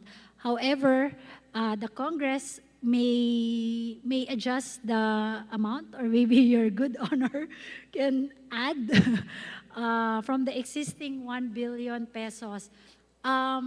Wala po, during the budget preparations, nagsubmit. They haven't submitted the list of the claims. But maybe for next year, if they are able to submit the list of claims, we will try to accommodate as much as we can given our budget levels. Yeah, short manifestation, Madam Chair, if I may be allowed. Madam Chair, just a short manifestation, yeah. Yes, just a Just a last very quick, yeah. question. Madam Chair, I'm asking these questions, though it may appear parochial, but actually, Madam Chair, my community is hard hit in terms of not only natural calamity, but even armed conflict. And we think that the president under this administration running the affairs of the government with the pretext of unifying the country in terms of development and progress, we feel that nobody should be left behind. And it's very clear that peace and order, or peace and development may, to some, may mean urban improvement, but to us, in our area, peace and development simply means food on the table and a decent shelter. And so I guess, Madam Chair, by the next time that we'll be holding another discussion in whatever fora that may be available for us, I think we need to prioritize again those who have, involuntarily fled their homes because of threat of either physical, physical threat, with the presence of physical threat and a danger to their community, Madam Chair. I have listened to all my colleagues here of also asking about Intel funds allotted and given to each agencies, and precisely because we need to counter the rise of lawless elements in our streets and the rise of radicalization and violent extremism. Marawi is a perfect example of the failure of our intelligence to counter violent extremism and to save our youth from ever joining this kind of, false and twisted ideology.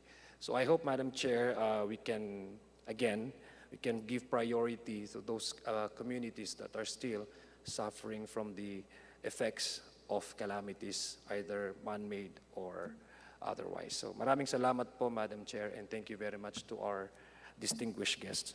Assalamualaikum warahmatullahi ta'ala wabarakatuh. Salamat, the Honorable Adyong. Next interpolate is our Deputy Majority Leader and APRO Vice Chair, Janet Garin. Thank you very much, Madam Chair. Good evening to the DBCC family.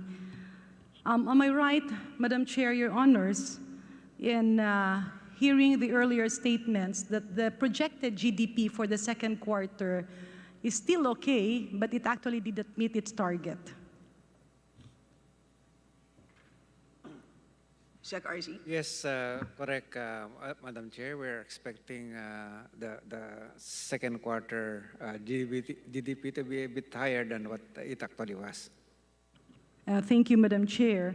Is reduced spending, does it play a vital role in increasing, will government spending play a vital role in increasing GDP? The underspending of the various agencies did contribute to that, but it's not the only contributor.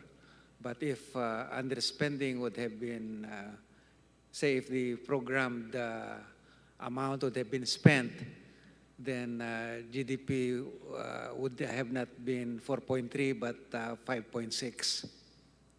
Yeah, thank you very much for that, Madam Chair.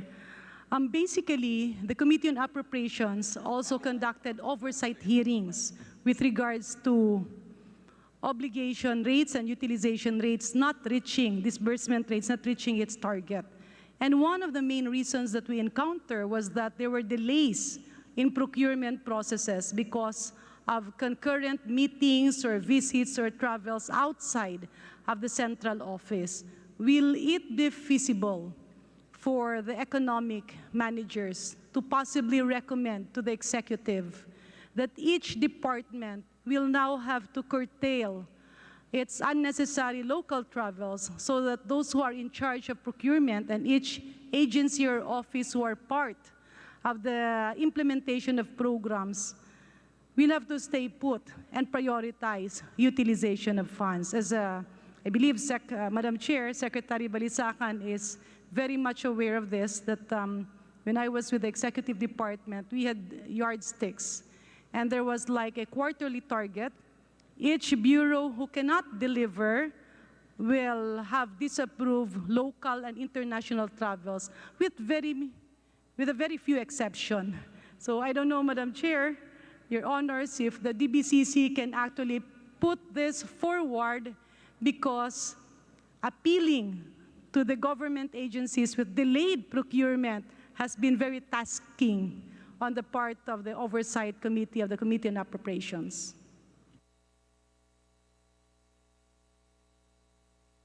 Sec Mina? Oh, Sec RC? I think that is a good proposal, Madam Chair. When we approve foreign travels, if we may look at the execution of programs of agencies that if they are if their agencies are way behind their schedule, then that's the more reason that they should stay put to implement their programs. Yes, Madam Chair. Mas malaki po ang dagok ng local travels. Sometimes the other offices would have people like Monday, half day of Tuesday, and the rest of the week they're outside. May I move forward, Madam Chair, Your Honors? The travel tax collection, 4% of this goes to Higher Education Development Fund. Can the Bureau of Treasury confirm this?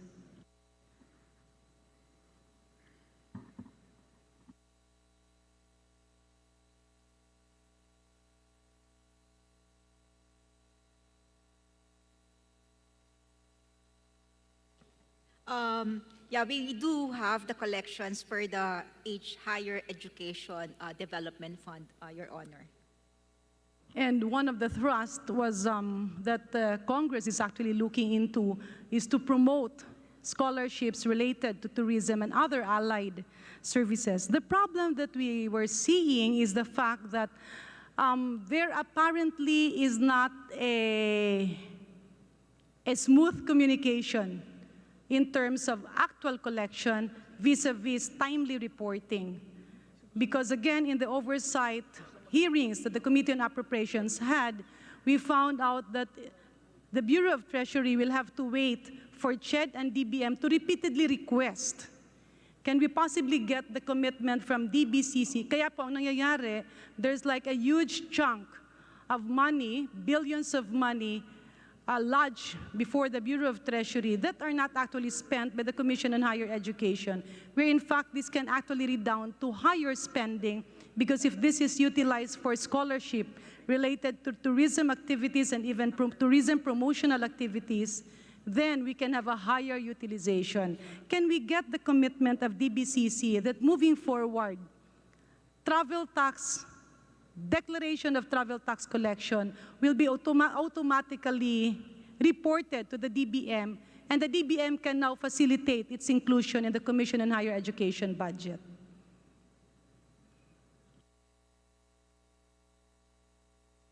Yes, Your Honor, we can do the a periodic and timely reporting of all these travel tax collections to the DBM. And this will be on an annual basis, ma'am? We can also do it like quarterly if it would be better for the DBM to allocate. Thank you very much, and that will actually be redound to more scholarship programs and timely release. Moving forward, on the issue of irrigation, we noticed that food security and, of course, climate change has impacted food security, and irrigation plays a very vital role. What was the reason for the reduction of its overall total budget, in contrast to the President's claymore to fund more irrigation programs?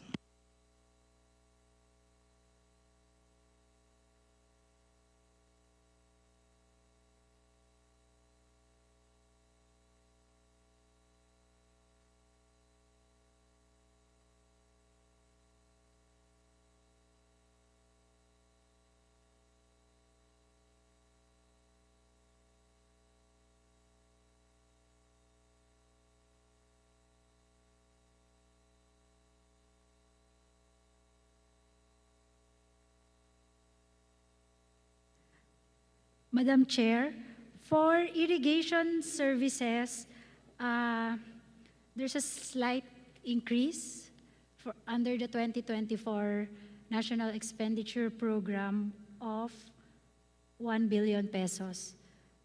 For 2023 GAA, it's 30.10 billion. For 2024 proposed, it's 31.18 billion pesos.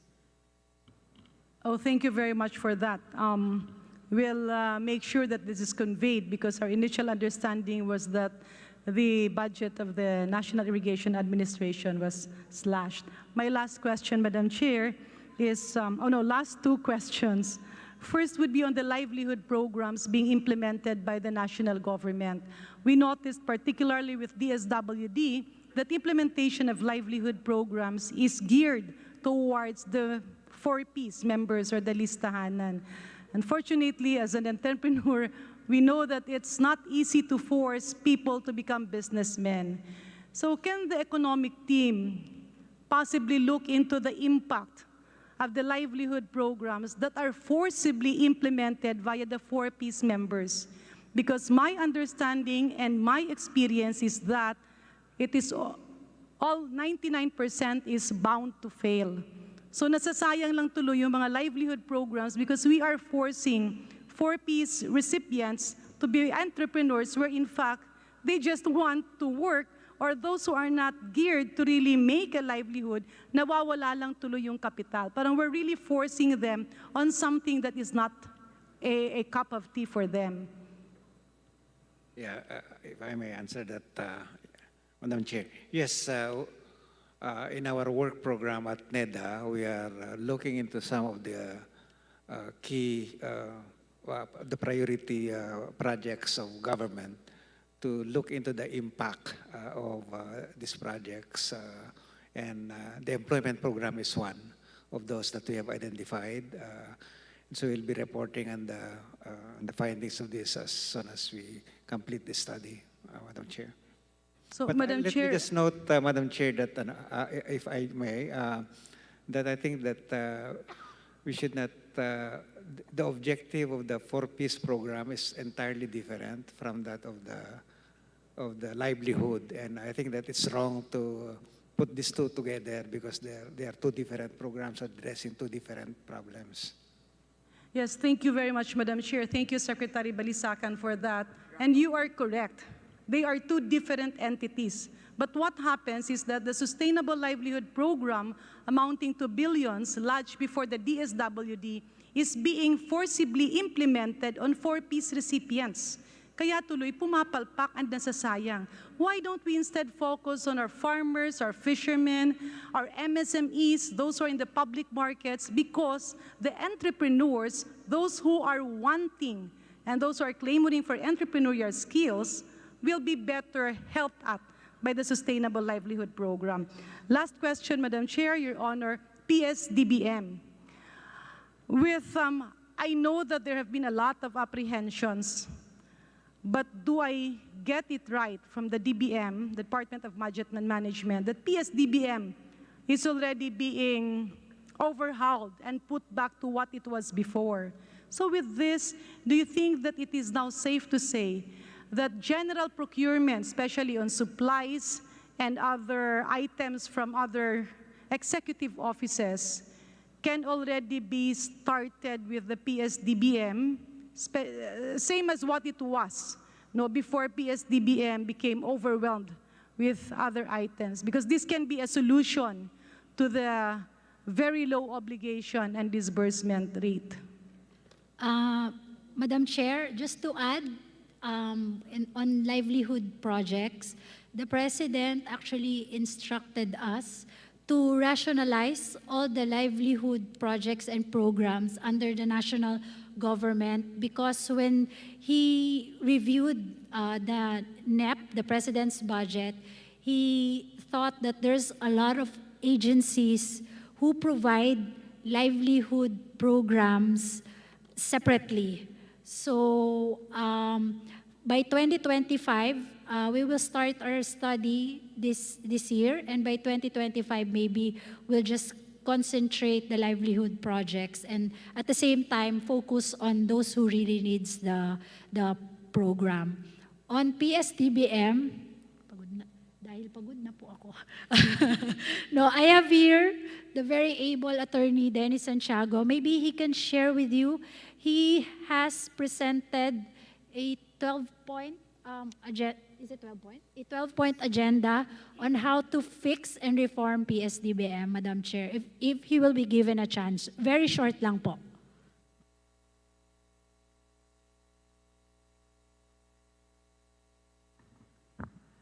The Attorney Santiago is recognized. Madam Chair, members of the committee.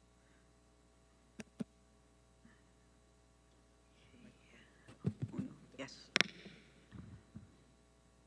Good evening, Madam Chair.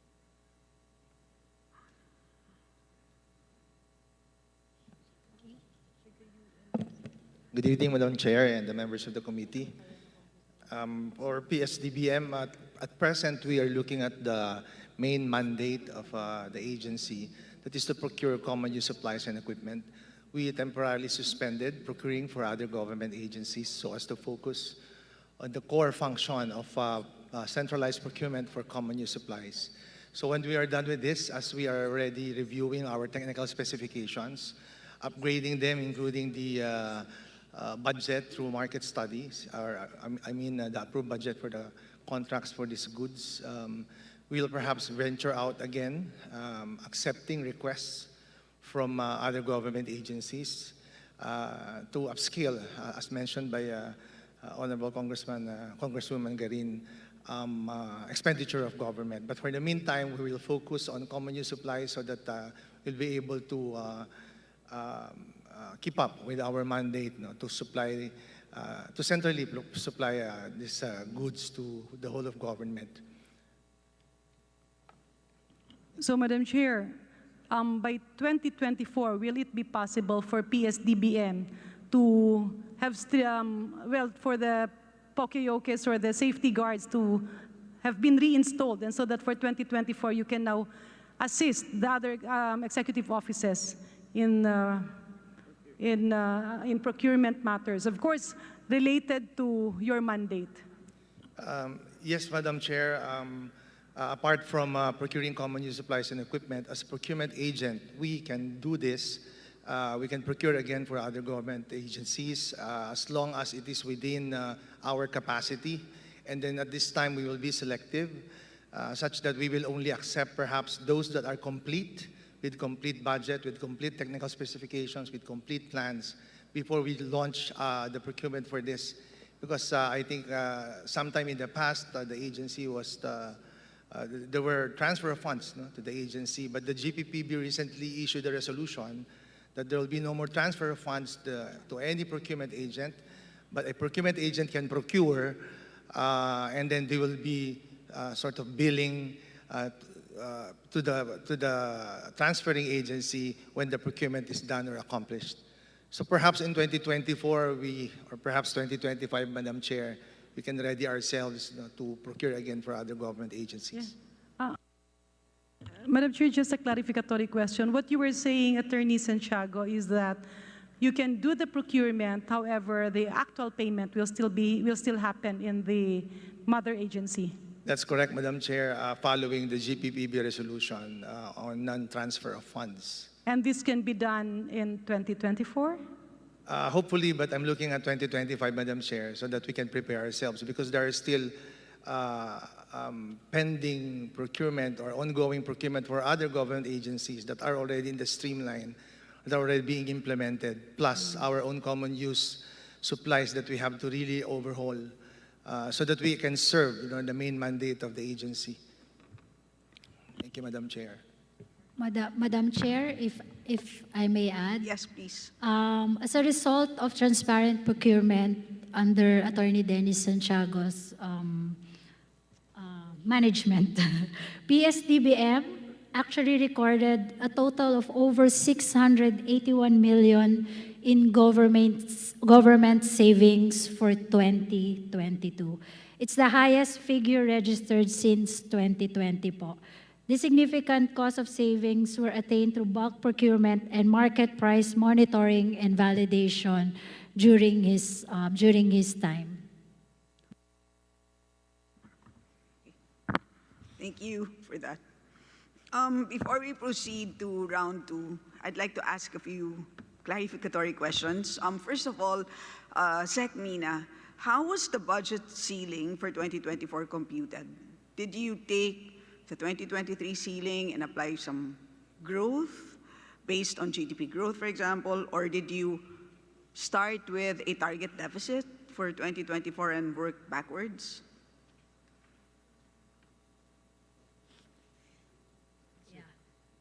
Based on the total revenues, and kasi we have a medium-term fiscal framework, that disbursement will have to be at least 20% of GDP based on revenue, the disbursement, and then the fiscal deficit. So yes, then how do you arrive at the 5.768? Yes, 5.768. So, sorry again, so what is the formula? There's a...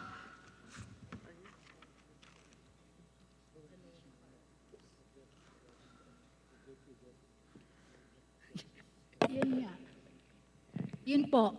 Under the, kasi po, we have the MTFF. So the MTFF already provided for our revenues from now until 2028 and the level of fiscal deficit that we want until 2028. Yes, so you, in other words, it's the second. Meaning you begin with a target deficit and work back.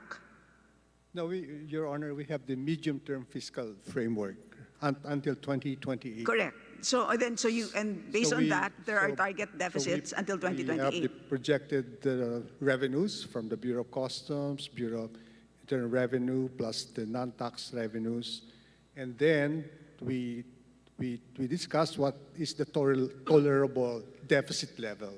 Our deficit target is 3% of GDP by year 2028. So that's how it is. Right? So in other words, as of last year, you already know the ceilings up to 2028. Correct. Yes. And those are not going to change regardless of how things changed until 2028. Changes also, Your Honor. It depends. As in any plan, you have to be agile and make adjustments. In fact, we're doing much better than our original plan. Okay? So let me change the way I asked the question. So did you change anything? I mean, so this ceiling that you proposed, 5.768, is it the same as what you thought it should be last year? Hindi po.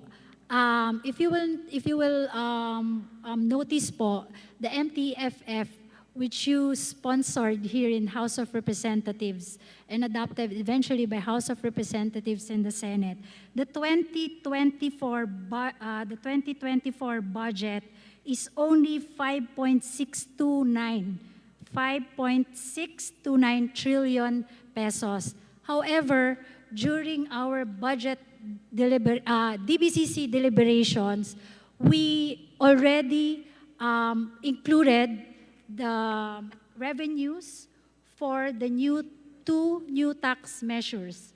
The sugar, Yusek Shelo, maybe Yusek Shelo can explain later, the sugar and salt, is that right? Revenues. So we increased the level of our budget to 5.768. It used to be only 9% increase, but with the new revenue measures, it's now 9.5%. And have you changed the assumptions with respect to disbursements? Yes, we adjusted the level. And by how much did you change it? Because clearly, how the rate by which we are disbursing is lower. Am I correct?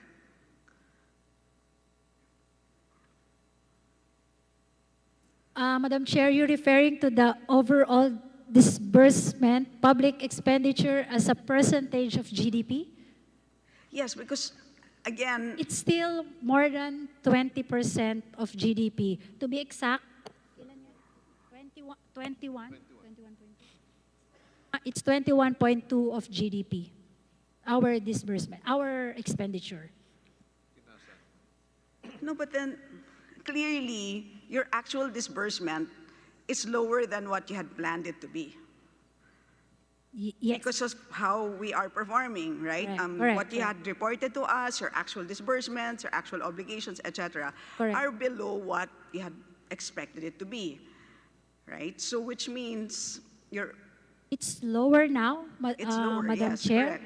But as previously said, we are trying to request the agencies to speed up the implementation of their projects and programs. so okay. So And note also that the validity of the GAA is 2 years. okay, so in the interest of time, could you just kindly submit this whole spreadsheet where we have the computation of the ceiling so that we can see the details of the assumptions? I mean, particularly the assumptions on the revenues as well as the disbursements. All right, thank you. Yes, Madam Chair. My next question is for the BSP. What was your net income last year?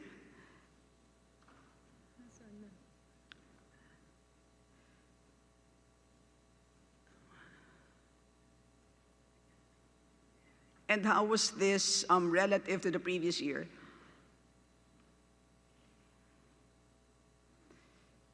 So you drew down from the JIR quite substantially because you had to defend the peso. I mean,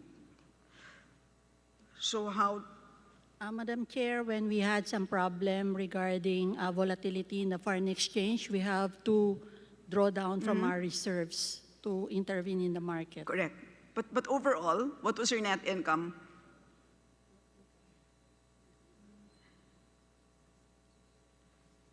$63.73 billion for 2022. 63.7 $73 billion. pesos. Sorry. And in the prior year, so that meaning for 2021.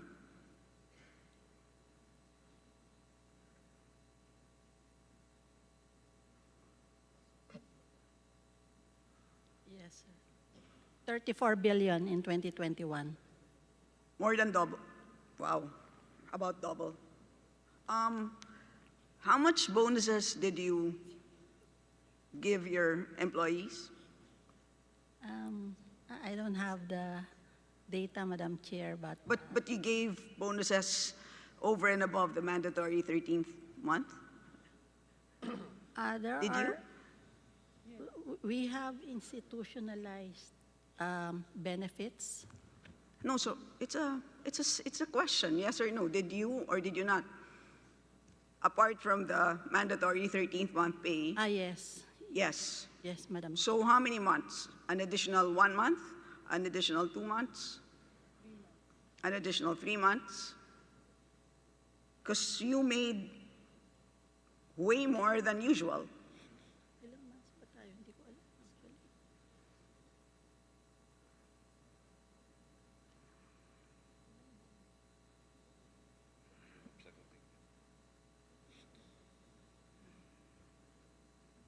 Madam Chair, can we just submit it? No, I'm sure you remember. I'm asking you, I'm sure you recall how many months extra you received. An additional 1, 2, or 3, or 4? Honestly, Madam Chair, I don't know myself because I seldom check but I will ask my colleagues.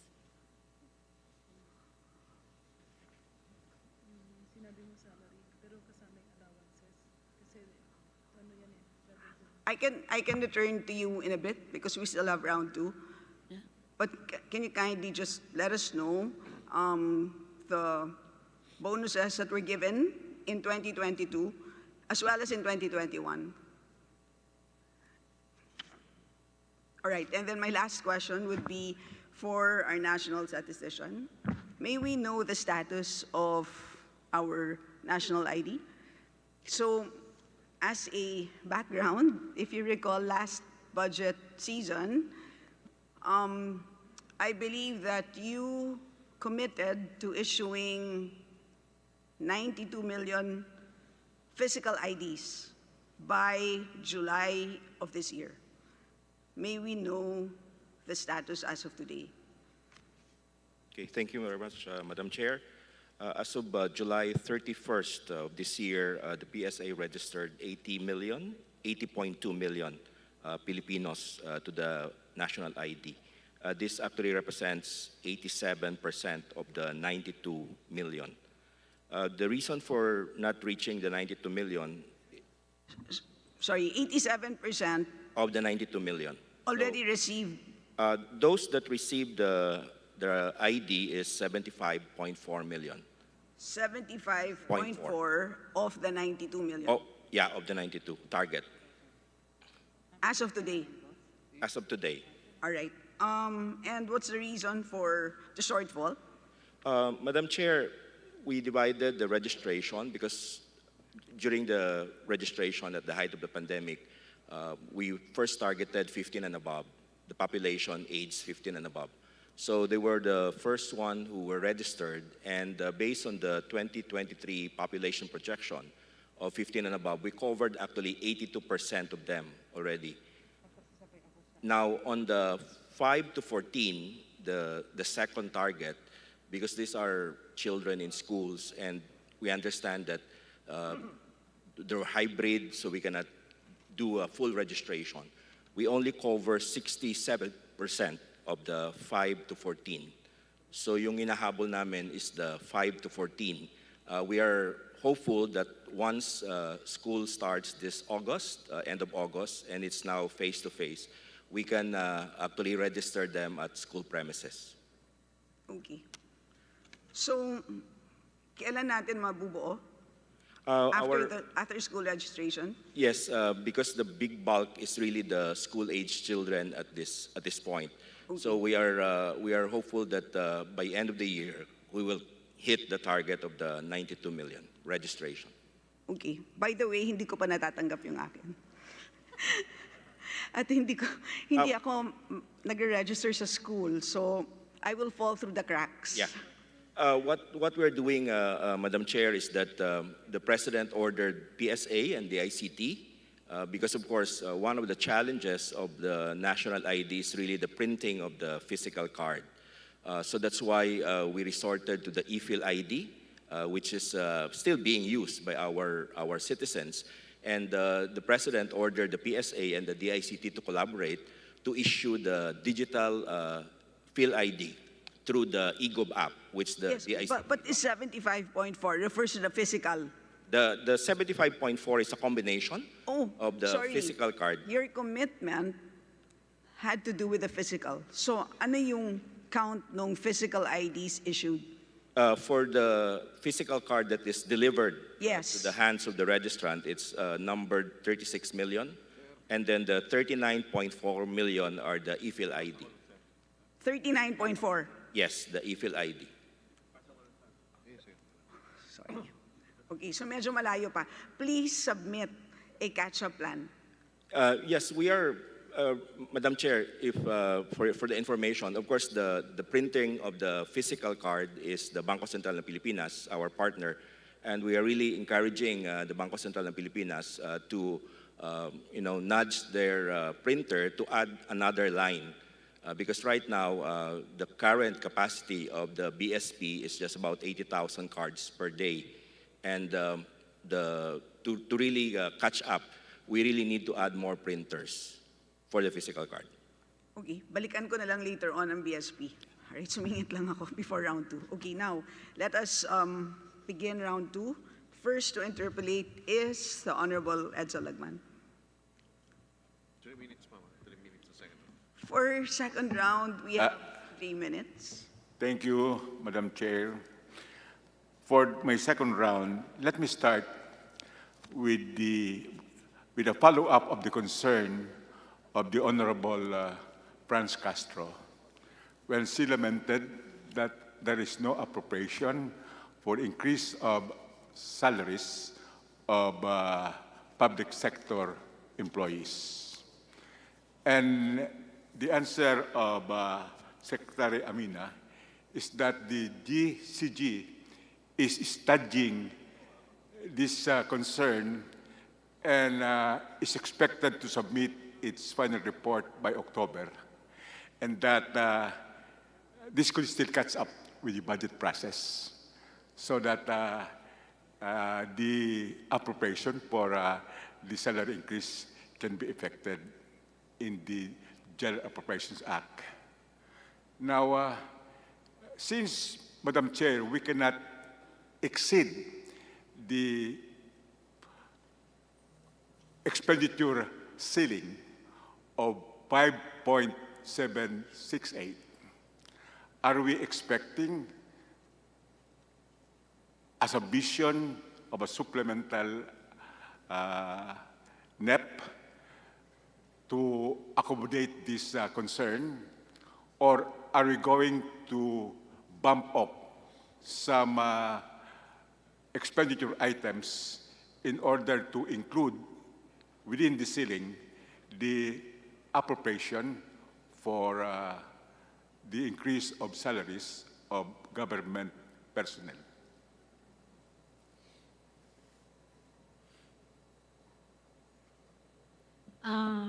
Madam Chair, under the MPBF, there's an item there, staffing modifications and upgrading of salaries and other compensation adjustment, which totals to 93.9 billion pesos. And of this amount, there's 16.9 billion for the salary adjustment, and there's an item that says other compensation with an amount of 70 billion pesos. This amount can be used for the remaining increase of a salary of government workers, assuming we get the study from the GCG. But as of now po, we don't have the figure yet. In other words, the possibility of an increase in the salary of public sector personnel is already embedded in the proposed budget? Yes, partly po. I hope that would answer the concern of Representative Franz Castro. My next question is, how much of the confidential and intelligence funds of 9.2 billion in 2023 have been released to the concerned agencies? Madam Chair, we'll just get the exact figures.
Madam Chair,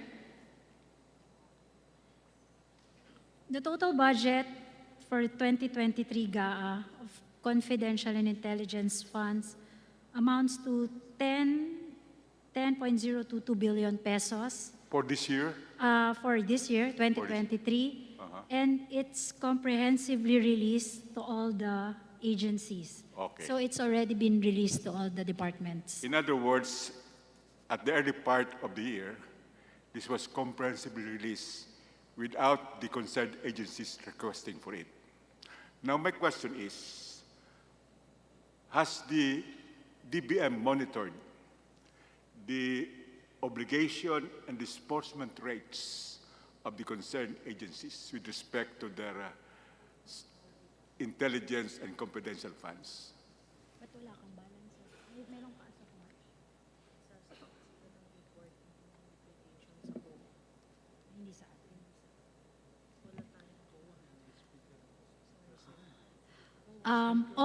Madam Chair, all CF and IF shall be audited and the utilization will be submitted to COA. And reporting, there's reportorial requirement.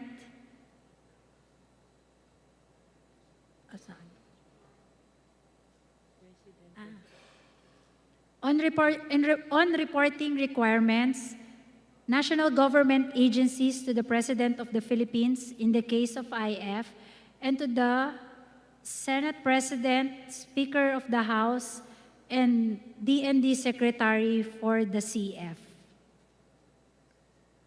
In other words, We don't get their... you don't get that report because it's supposed to be not within your jurisdiction.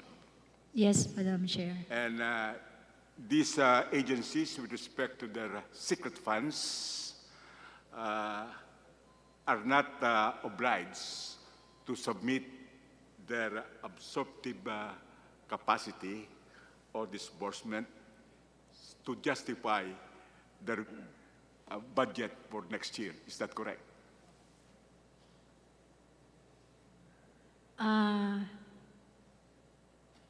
No, Mr. Chair, because it's already lumped under their MOE when they submit their Tier 1 of the budget.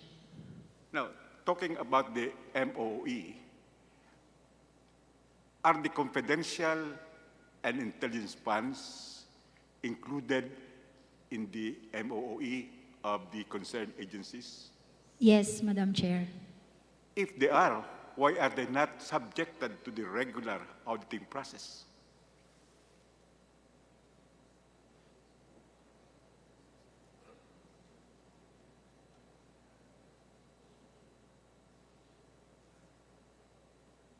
We'll ask our lawyer to answer. Madam Chair, under the 2023 GAA po, we have general provisions, Section 80 and Section 81, which says that this would cover intelligence funds and confidential funds respectively. And in both provisions, it is indicated that the implementation of the section shall be subject to the joint circular of the COA, DBM, DILG, GCG, and DND. And in the joint circular po, ang nakalagay pong mag-o-audit is COA po. Okay. And there is a particular specific audit unit that does this. It is the Intelligence and Confidential Fund Audit Unit of the COA. Confidential po. The agency submit it in a sealed envelope and labeled as confidential. Okay. Thank you, Madam. And last year, we asked COA to give us a report on the utilization of these secret funds. And COA said that they could not divulge that to us. So the auditing is between the auditor and the audited behind closed doors. Now, do you have any idea how great is the appetite of these agencies in the utilization of their secret funds?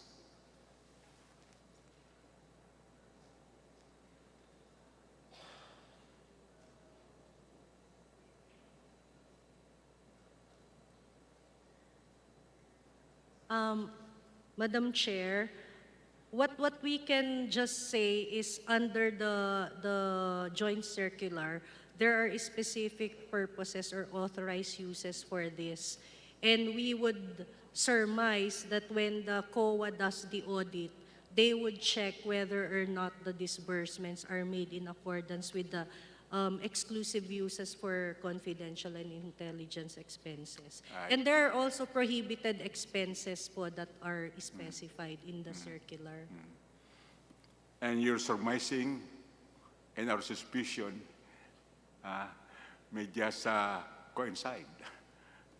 Now, anyway, I will pursue my advocacy against the profligate appropriation of confidential and intelligence funds.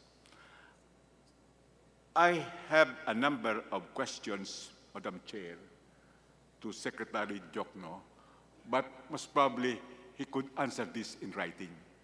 Okay? Number one, what are the infra projects lined up under the Maharlika Investment Fund? Number two, what is the time frame for these investments to be effected? Number three, can these infra projects be included for sooner implementation by concerned agencies like the DPWH and the DOTR? And lastly, what are the megatrends which are targeted for investments under the Maharlika Investment Fund? And we would appreciate a forthwith answer in writing to these questions, Mr. Secretary.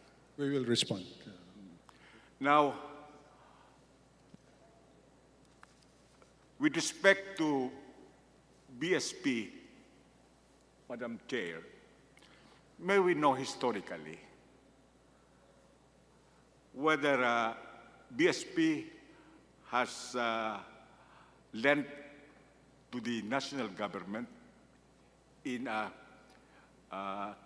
interest-free loan for budgetary support aside from the time of the pandemic? If it's the Bangko Sentral, none, only during the time of the crisis. Could you just check your records together with most probably the Bureau of the Treasury and submit in writing your response? Thank you, Madam Chair. I will not ask for a third round. Thank you, the Honorable Lagman. Next interpellate is our Minority Leader, the Honorable Libanen. Thank you, Madam Chair. Earlier in my interpellation, I requested for the feasibility study on the Matnog-Alin Bridge. And I have here a news report of Director Ernesto Octaviano of NEDA Eastern Visayas. I'd like to read this into the record. The central government, this is January 14, 2020, Philippine News Agency, Tacloban City. The central government will need over 300 billion to build a long-span bridge linking Alin, Northern Samar, and Matnog, Sorsogon, the National Economic Development Authority said, citing a newly completed feasibility study. In other words, you have already this feasibility study. The study has identified two feasible options to construct Sorsogon-Samar Link Bridge. The first is the construction of a 24-kilometer crossing bridge with an estimated cost of 284 billion.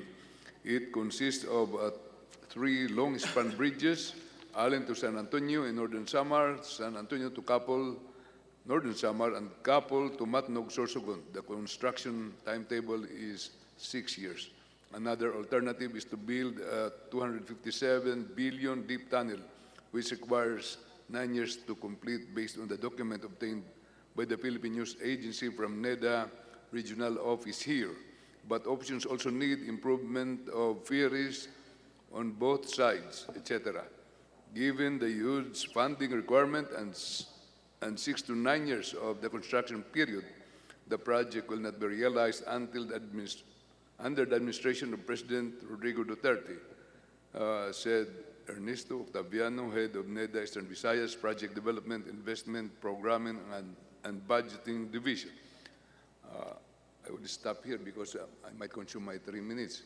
In other words, you have this feasibility study already, and is this a priority this year or by this administration, Madam Chair? As far as I know, Madam Chair, as far as I know, it's not in the in the infrastructure priority projects for now, because that has to be endorsed by the implementing agency. In this case, it's Department of Public Works or Department of Transportation, Madam Chair. And NEDA board, NEDA could not proceed with the evaluation, with the review of that project without the endorsement of the implementing agency.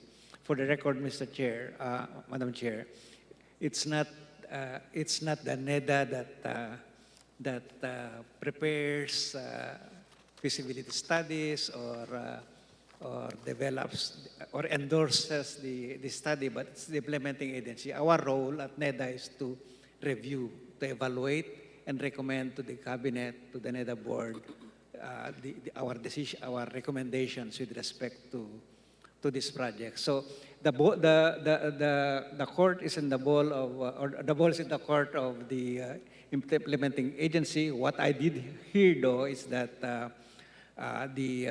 there's some problems initially with I think about the infeasibility, technical infeasibility of the study, but I haven't heard about and I did not see this study that you are referring to now, Your Honor, and I would like to see that too.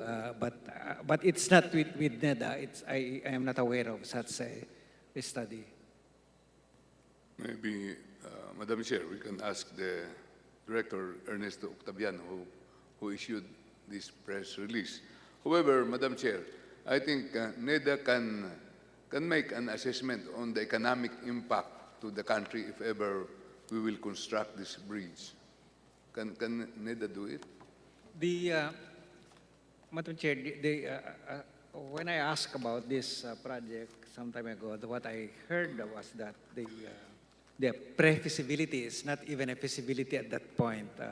The pre-feasibility undertaken by Asian Development Bank proved that it had technical issues, and I asked DPWH whether they would submit that project to NEDA at that time, because the honor asked me about this a year ago about the same project, and that's why I was asking questions about this. But yes, just to cut the story short, Your Honor, as of now, we don't have this in the NEDA for review or for evaluation. The Department of Public Works or the EOT or whoever is the implementing agency would have to initiate the process, endorse it to the NEDA board so that we can do our review. With this presentation, Madam Chair, I would understand the reluctance of DPWH to endorse this because, as stated, this requires 300 billion. Yeah. In other words, this is more than 1/4 of the budget of DPWH. However, Madam Chair, we can start with the construction of the bridge from Allen to Capol, then from Capol to San Antonio. Make this a long-term development plan to construct this bridge if we have the necessary economic studies on this. Madam Chair, I would like to go to my next issue, which I would like to request the Commissioner of the BIR to answer. In a news release, I would like to congratulate Commissioner Romeo Lumagi Jr. for filing criminal cases against corporate officers, accounting firms, accountants who allegedly bought ghost receipts resulting in 17.9 billion in tax liability. As in the press release. However, it states in this press release that this is only the first set. In other words, you have more sets. Have you uncovered all this? Because in the statement of Secretary Jukno, he was thanking Congress for passing the necessary tax measures. However, we would go to collection, and if there are loopholes in collection, then we have a problem. Have you finished your investigation on these ghost receipts or fake receipts? Well, good evening, Madam Chair. Your Honor, well, we have already, the investigation is ongoing, meaning we've been auditing also the buyers of these ghost receipts, as well as initial set of all the corporations that were established to issue these ghost receipts. So we're in the process of auditing the tax liabilities and also preparing for the criminal cases against those involved. This representation was informed that with regards to fake receipts, you can easily decipher that in your computer because somebody designed it in your office, so that when somebody files a tax return and there is no clear source of that receipt, it is easily discovered by you. So that how much in terms of percentage have you gone through with your investigation? Right now, we're still undergoing the due process. So we've been writing all the buyers, and we've been collating all the documentary evidence. So as far as our records are concerned, definitely we have initial findings with respect to that. But we need to complete all the evidence so that when we file in DOJ, then we will have a solid case against those involved. When can you finish this investigation of yours? As to the timeline, we've been getting certifications and documentary requirements, so I'm not sure when it will be finished, but since those involved are numerous, so it's really an ongoing process, and it will also take time. But we will continue filing the cases against those involved as soon as we were able to complete all the documentary evidence against them. Madam Chair, this humble representation was informed that there are big companies involved in this. Am I correct? Yes, Your Honor. In fact, we've already filed against some of the big corporations, Mr. Chair. And the allegation of fraud on this matter may hamper the compromise provision in the law on the compromise power of the commissioner, so that he may not be allowed to do that. Am I correct? Well, as soon as that's correct, Your Honor. As soon as the commissioner finds that there is fraud, then it's not compromisable. So unless and until there's a finding of fraud, then that's a time that it can be subject to compromise. But as soon as the evidence are already there and there's a finding of a clear indication of fraud, then it's not subject to compromise anymore. Well, Madam Chair, I hope we can finish this and Congress can have a report on this. Please submit this to this representation so that we can help you. We can help you in collecting these collectibles by government from these corporations. And thank you for that information. Hopefully you can finish all this. Thank you, Madam Chair. Salamat. Next to interpolate is our Deputy Minority Leader, Franz Castro. Thank you, Madam Chair. I-follow up ko ulit, Madam Chair, yung tanong kay DBM Secretary. No? So, medyo nagkaroon ng linaw sa atin, no? Yung based sa pagtatanong ng ni Congressman Lagman on the salary increase. So, kung totoo yung 86.9 billion, Madam Chair, meron na bang ballpark 86.9 billion? Kasi sabi nyo there is 16.9 billion salary adjustment and another 70 billion na nanggaling sa 93.9 billion. Tama po, no? So, do you have a ballpark percentage increase na maaasahan natin? So, meron na ba kayong na-compute? So, based dito lang sa 86.9 billion. Ano kaya yung maasahang percentage of increase sa salary?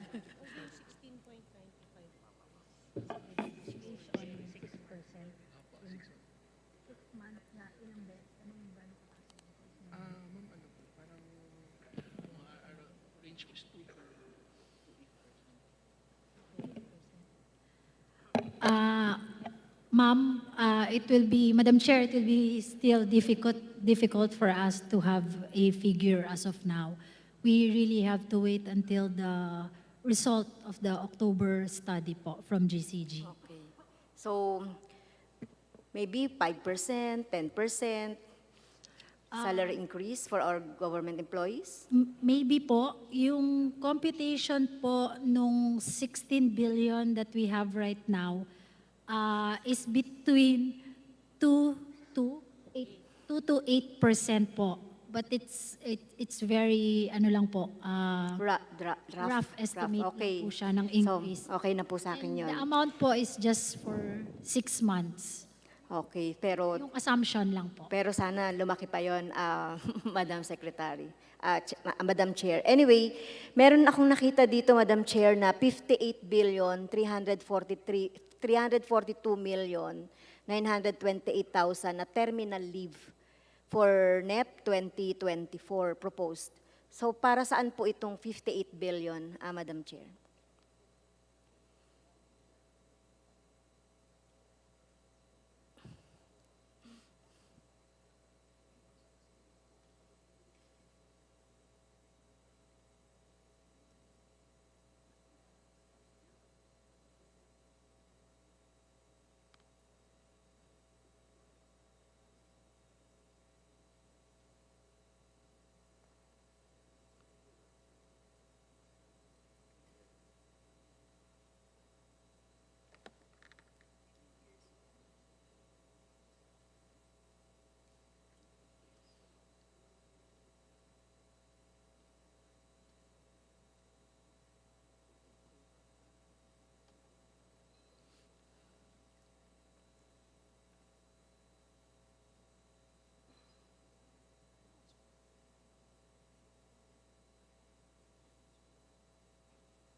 Madam Chair, ma'am, if I can just give the figures that we have right now po.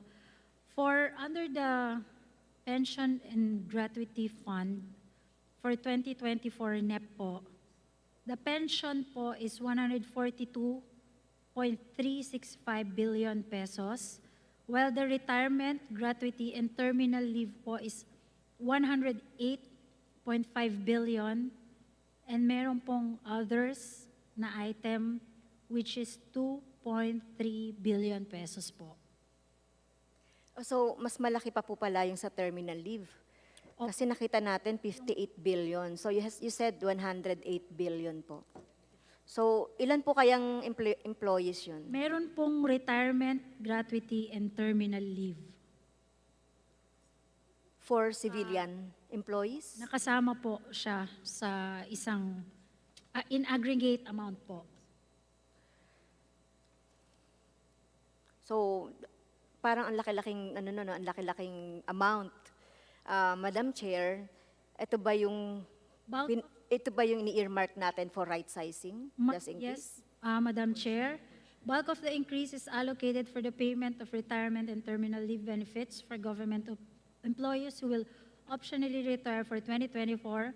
And we also incorporated the potential requirements for the government's right-sizing reform, specifically for separation benefits and other retirement gratuity and terminal leave deficiencies. Okay. So, for right-sizing, Yes, ma'am. one of the reasons. Okay, so lumaki kasi from 2023, 15 billion to 108 billion. Okay, another question. You've said, Madam Secretary, Madam Chair, you will create new non-teaching positions for DepEd and CHED. So, could you give me the number? Ilan po yung mga non-teaching personnel na ito at yung mga positions that would be created, both for DepEd and SUC? Madam Chair, for DepEd non-teaching, 5,000 positions. For the different elementary and secondary schools. How about in SUC? Kasi binanggit niyo rin yung sa SUC.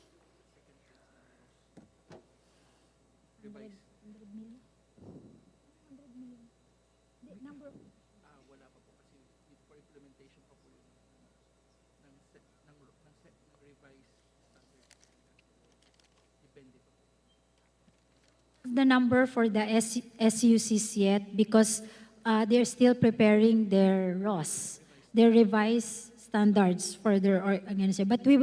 But as soon as we get their proposal, we will provide for the items. Okay, so can you provide this committee, ano po itong mga positions na ito for the DepEd? For non-teaching, kasi kailangan natin ng registrar, kailangan natin ng mga accounting staff. Yung nasa baba po, hindi yung nasa taas na na position sa DepEd. Okay, thank you po. Number 3, may binanggit din kayo kanina, Madam Chair, Madam Secretary, yung multi-year contracts with missing documents or requirements ng previous administration. So ano-ano po itong mga previous contract po na may mga missing requirements? Ma'am, under the ICT po yun, that's one of the reasons provided po during the oversight on Committee on Appropriations and Expenditures dito po sa House of Representatives. Isa pong reason yon kung bakit hindi po nila ma-obligate at saka ma-disburse yung mga funds nila because meron daw pong mga kontrata na hindi po nila mahanap yung mga dokumento. Okay, can you provide this committee also and this representation of those contracts? Yes, Madam Chair, we will also ask the ICT po to provide the contracts, Madam Chair. Thank you, Madam Secretary. And the last, you said you have may priorities tayo doon sa mga unprogrammed appropriation released. Binanggit niyo kanina. So, parang tingin ko naman wala sa special provisions yon. So, saan po nanggaling yung mga binanggit niyong priorities doon sa unprogrammed appropriations?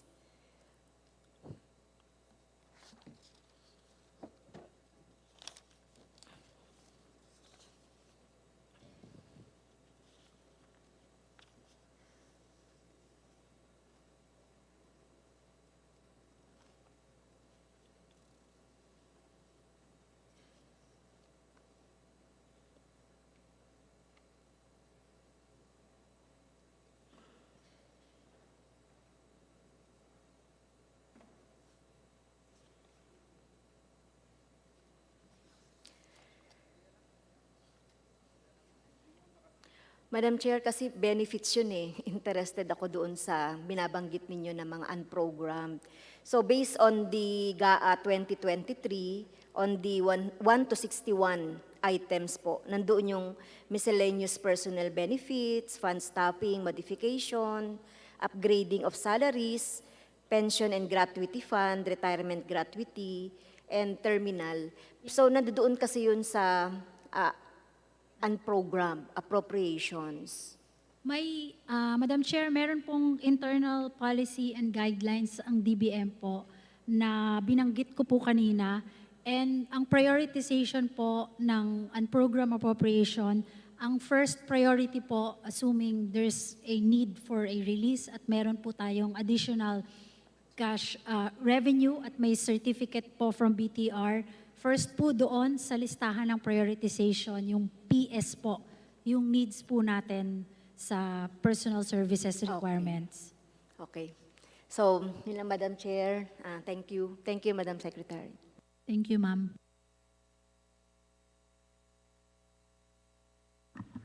Next to interpolate, from the majority, we have our Deputy Majority Leader, the Honorable J.J. Suarez. Thank you very much, Madam Chair. Very quickly lang. Sec Mina, earlier, you showed the regional allocation of the budget. So we saw from Region 1, 2, 3, 4 onwards. Are you aware that the DPWH follows a certain formula when it comes to allocating infrastructure projects based on region and district offices? Madam Chair, I know that they follow a formula, but we don't have the formula in DBM. Yeah. Actually, Madam Chair, that's where I wanted to drive my point because I don't know what the formula is. I don't know how the formula was derived. I don't know if the formula was even legislated. So I don't know the basis of the formula. Because if we're going to go down to monitoring expenditure, finding out the proper allocations, it has to be based on science, similar to how the DBCC allocates funds. You follow certain guidelines, principles, and a formula. So you mentioned, Sec Mina, that you're not aware of this formula.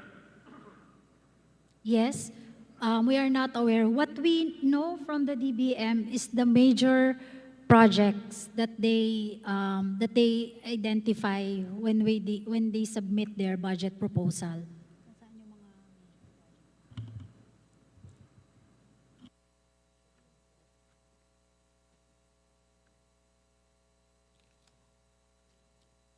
Which are as follows: Asset Preservation Program, Network Development Program, the Bridge Program, Flood Management Program, and the Convergence and Special Support Programs, Mr. Chair, Madam Chair.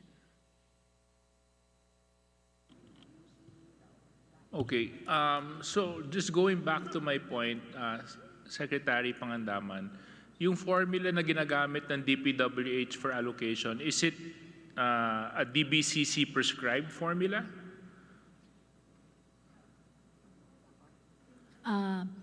No, Madam Chair. So it's a formula that DPWH came up with? Internal to DPWH. Internal, it's within the department? Apo. Okay.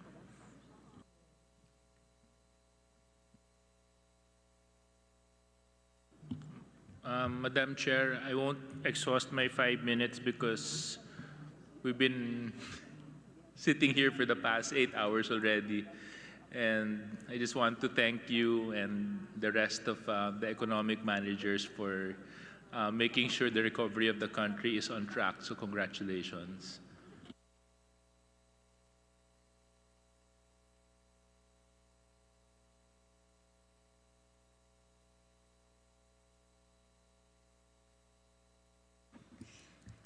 The chair now recognizes the Honorable Raul Manuel. Thank you, Madam Chair. It's been 4 hours since I asked for the list. Ready na po ba yung listahan ng projects sa bawat barangay dun sa 864 na beneficiaries ng Barangay Development Program?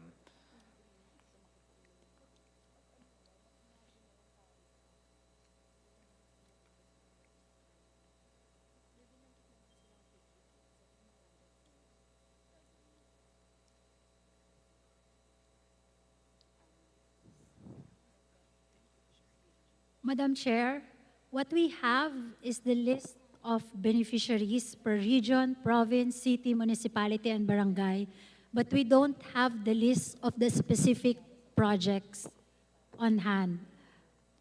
Duly noted, Madam Chair, pero I'd like to express my disappointment on this matter kasi questionable na nga po yung listahan ng barangay na beneficiaries tapos wala din pong maipresent sa atin na breakdown. Pag ganun po, lump sum po siya eh. Ibig sabihin, task tayo sa Congress to scrutinize yung proposed national budget, pero ito din pala isang lump sum na hindi natin ma-scrutinize.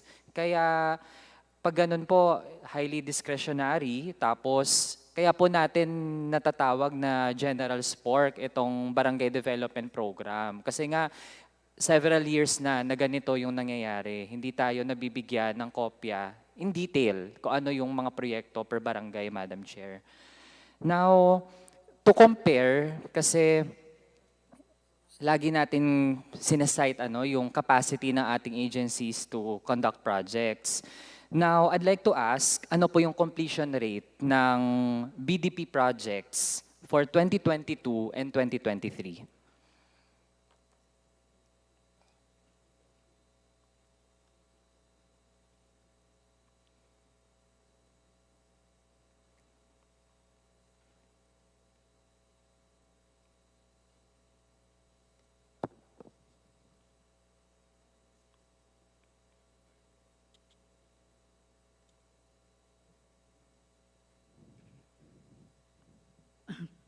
Madam Chair, for fiscal year 2022, the appropriation of 5.6 billion was fully released, of which 3.8 billion, comprising of 839 projects, has been reported as completed, equivalent to 69% of the released SBDP. For 2023, the appropriation of 6.3 billion was released to the LGUs except for the 2 barangays which are not yet endorsed by the NTF to the DBM. The 1,254 endorsed projects are in various stages of procurement.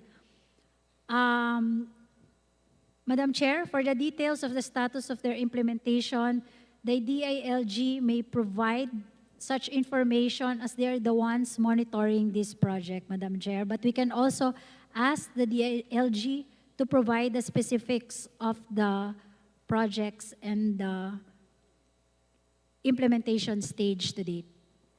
Pero so far, Madam Chair, for 2023, at least first quarter or hanggang second quarter, ilang porsyento na po ng mga proyekto yung natapos na?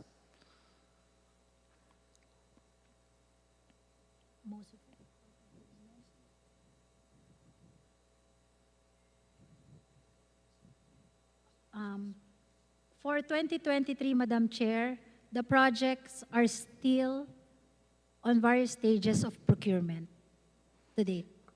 With that, Madam Chair, I'd like to know bakit po hindi tayo consistent dun sa ating standards. Kanina po nabanggit yung DICT ay may cut sa budget niya dahil hindi ganun kataas yung kanyang capacity to implement. Pero itong NTF-LCAC po, DILG 2022 report, sabi po nila, ang paggamit ng 2021 budget ay 49% lang yung completion rate.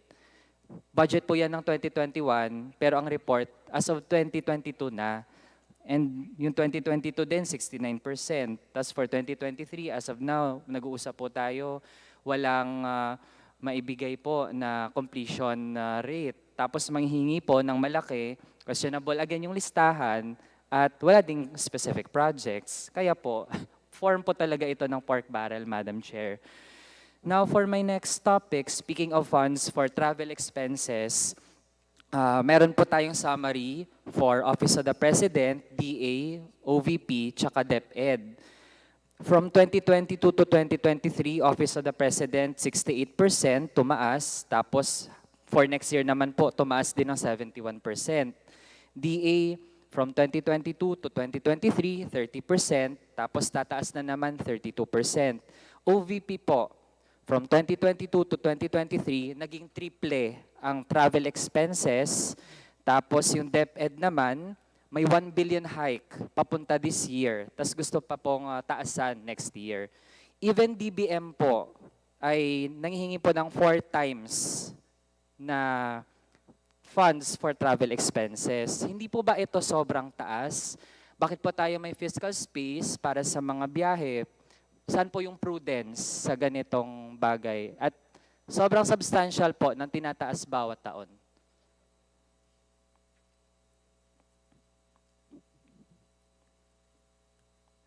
Madam Chair, as previously mentioned po, yung travel expenses po, talaga po makikita natin yung increase niya if you will compare it from previous years. Because unang-una po, at least for the Office of the President po, sabi ko po, dalawang klase po ang travel ng presidente. First po is yung mga state visits because some of the head of the states also go to our country and we have to go do the same po. You see, Madam Chair, And for at the me same to clarify my question, dahil ang tanong ko po, general po siya, I can ask that pag sumalang po yung OP sa committee man or sa plenary. Pero ang tanong ko po kasi parang in general ganito po tayo kaluwag sa travel ng iba't ibang mga ahensya. And I cited 4, OP, DA, OVP, and DepEd. At ang lalaki po nung tinataas ng kanilang travel expenses. Madam Chair, wala pong travel before because of the pandemic and we have to consider po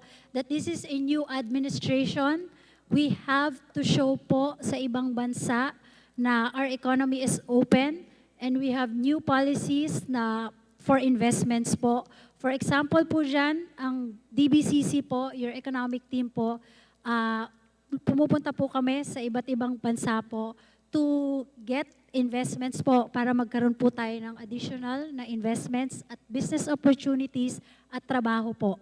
So parang revenge travel din po ba ito ng ating mga government agencies, Madam Chair? Kasi yung justification din po, may chance na mag-create daw. Though ito ay pangako pa lang naman, 175,000 jobs. Pero po when I computed, minimum wage, kung sasweldohan po natin yung 175,000, yung annual na sahod po nila, ang kailangan lang ay 25.6 billion. So ibig sabihin po actually, kaya nating tiyakin na makakapaglikha tayo ng trabaho nang hindi po tayo gumagastos ng ganito kalaki para sa biyahe ng ating mga nasa executive branch, Madam Chair. Kindly wrap up. Okay, Madam Chair, I'd like to request for a third round. Thank you. How many more questions do you have? I have 2 topics left, Madam Chair. Sige, why don't you just finish the 2 questions para hindi na Okay. tayo mag-round 3. Okay, thank you, Madam Chair.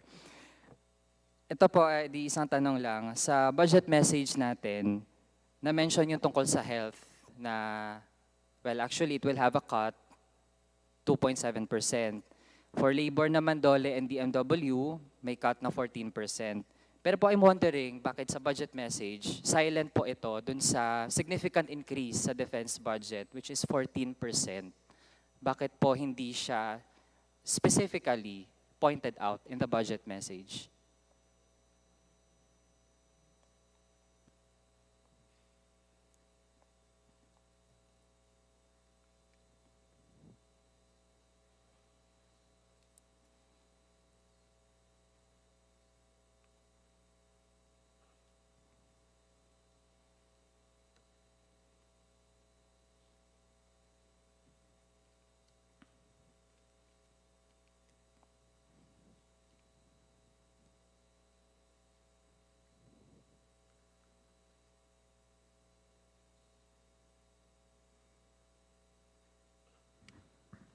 Sec Mina, you mentioned earlier that you have 2 USECs who are assigned to comms. Maybe May pad na po sila. you would like They to went to Cebu call on already. them? Ipod na po sila papunta. Were they responsible for this?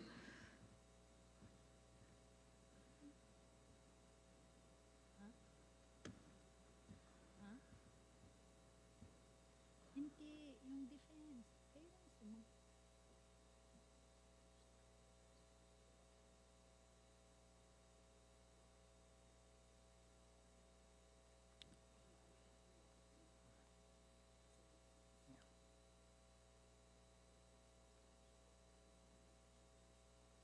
Madam Chair, maybe if it can help guide our discussion. Rep Manuel, let's just have the 3rd round.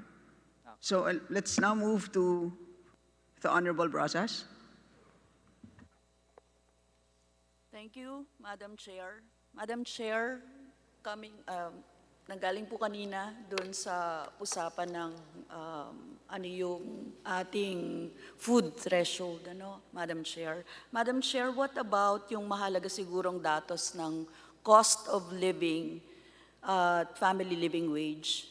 Meron po ba ang NEDA?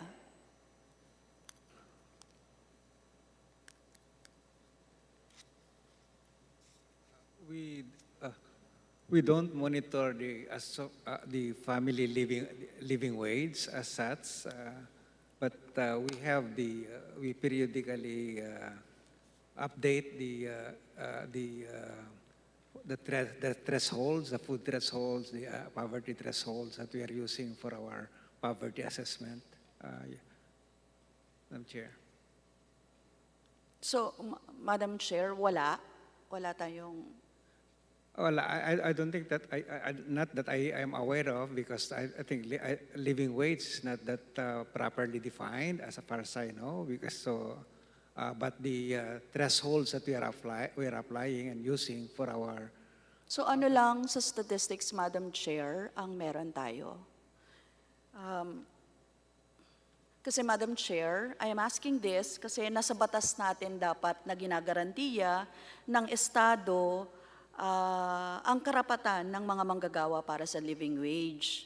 Diba dapat, kung ganon, mahalaga yung pag-compute ng family living wage or ng cost of living sa pag-compute ng sahod ng manggagawa, Madam Chair.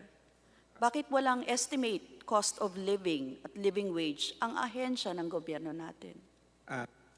I said, what is the official statistics that we are using are the annual, the poverty threshold, the food threshold, the threshold for the near poor, and those are the ones that we are monitoring officially, Your Honor. For example, the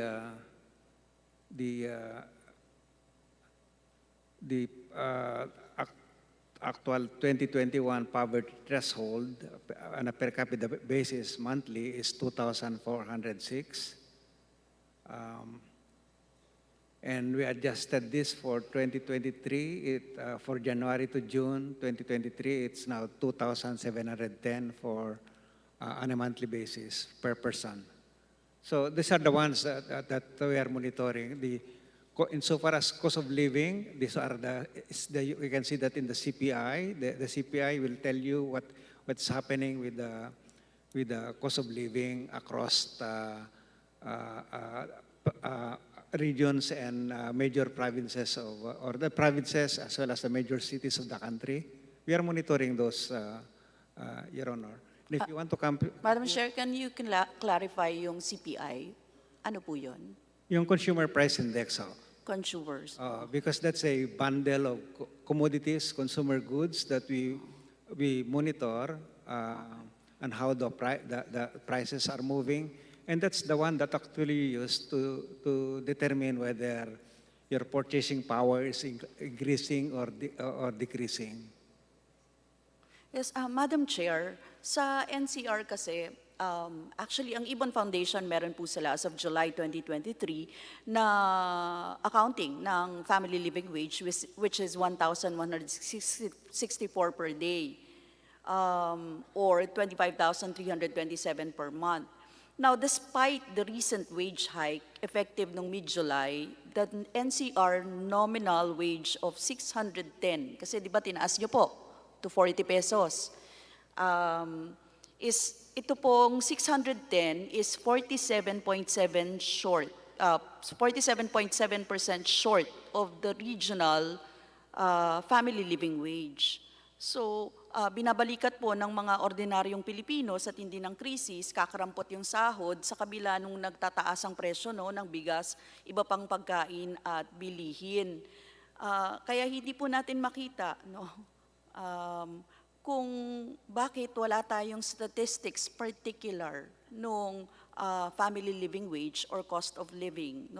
Ang meron lang tayo ay yung sinasabi ninyo, ang batayan natin ay yung purchasing power, tapos meron kayong binanggit na 2,000. Can I have pala yung ganon na yung binabasa po ninyo? Saan po yung reference niyan? Oh, you can. It's in the website of the Philippine Statistics Authority. PSA. Also download. We also have that in our website. We can provide Your Honor, these numbers. As I said, the the statistics that we generate are officially adopted. They are approved by the various statistical committees of government. And it's an output of interagency work. And we also do consultation with the private sector, with various stakeholders when we generate these statistics. It's not something that we just pick up from anywhere. And so, because we have got to vet the statistical, the validity, the properties of these measures, and whether they capture what we wanted these indices to capture. There is statistical process that we go through in generating those indicators like CPI. Oh, thank you, Madam Chair. Madam Chair, yun lang naman yung binabanggit ko na napakaliit pa rin. Sabi ko nga kanina, yung 610 na ngayon, sinesweldo sa NCR pa lang yun, di ba? Tapos kung wala tayong mga data pa sa iba pa, ano na lang yung mangyayari. But nevertheless, meron po akong set of questions pa kaugnay naman dito. Ang mga tanong ko rin po, halimbawa, before the lockdown, profits of companies of all sizes increased by 72% from 2 trillion in 2012 to 3.4 trillion in 2019.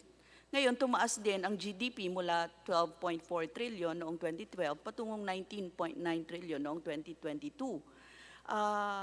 Maaari bang kumpirmahin na sa kabila ng pandemya at lockdown, ang aggregate gross revenue ng mga top 1,000 corporations sa bansa tumaas ng 17.5% mula 11.44 trillion noong 2020 tungong 13.44 trillion ng 2021. Tama po ba?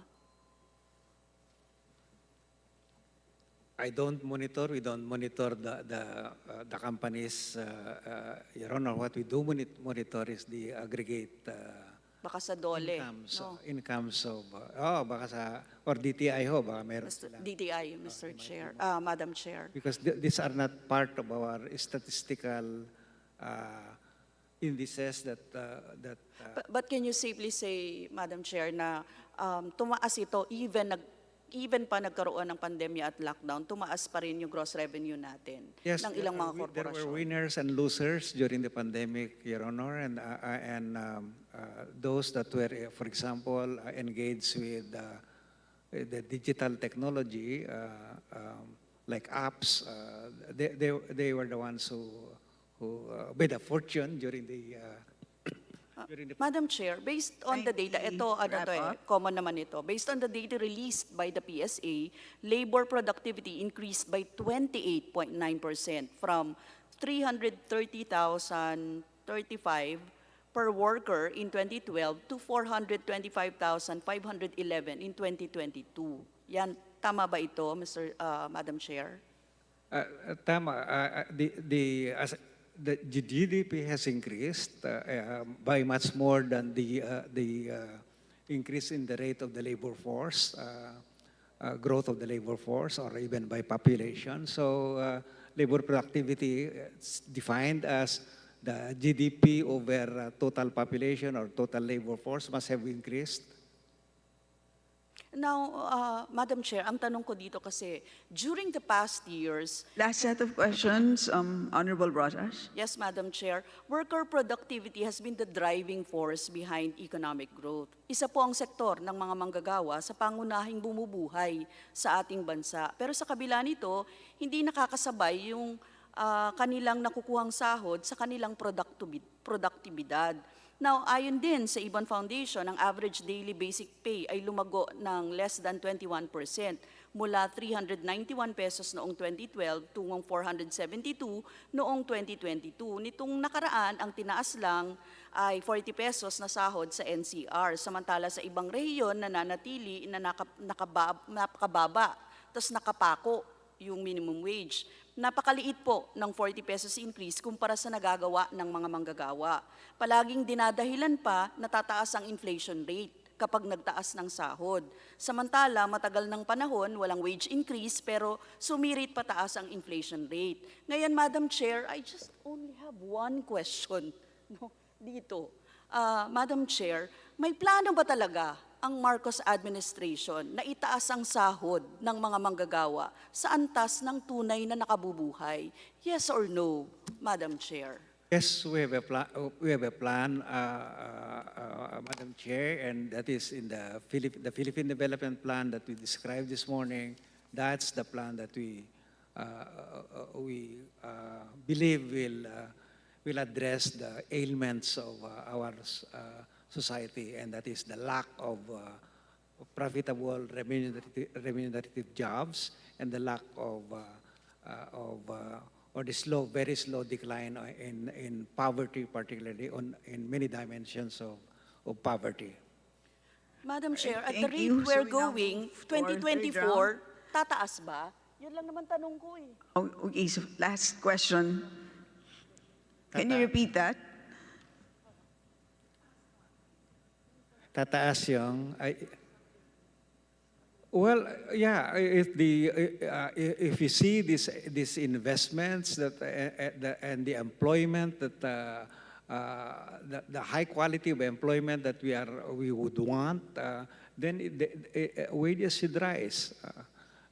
As we pointed out, Madam Chair, and repeatedly pointing out, it's not so much the employment that is or the jobs that is our problem. It's the quality of jobs. And to improve that quality of jobs, we need more investors, whether it's domestic or foreign. We need jobs in manufacturing, in high quality service, not in the informal sector, not in the and these jobs are not manna from heaven. We have to invest in them. We also have to improve the employability of our workers so that we can, they can be absorbed in those emerging sectors like the creative industries that were talked about earlier, or in the this so-called green economy, Madam Chair. Thank you, Mr. Secretary. Madam Chair, it is nowhere in the NEP, no? It is not reflected in the NEP kung tataas yung sahod ng mga manggagawa. So very clear naman yun. Pero sinasabi ni Mr. Secretary, tataas. Thank you. Now we move to the third round. Strictly 2 minutes. Honorable Raul Manuel. Thank you, Madam Chair. Tatry ko pa mag-rap para mapagkasya ko. Anyhow, kidding aside, I'd like to get the response again of DBM. Bakit po hindi explicitly stated or nabanggit ang pagtaas ng defense budget sa budget message ng ating presidente? Nasa page 16 po ng President's budget message that the allocation for the defense sector is 282.7 billion, registering an increase of 21.6% for fiscal year 2024. What page is that, Page Madam Chair? 16. Sorry. Page 16. Second paragraph. Okay. Okay, now that I stand corrected, Madam Chair, at ito ay nabanggit dito, now, I'd like to ask, kung ano yung bulto nitong pagtaas ng pondo sa ating defense sector. Tayo po, we put a high prime dun sa scrutiny natin sa budget ng ating security sector, both NTF-ELCAC at sa DND, given nga na at all times we want to ensure yung primacy ng civilian authority over our military and related agencies.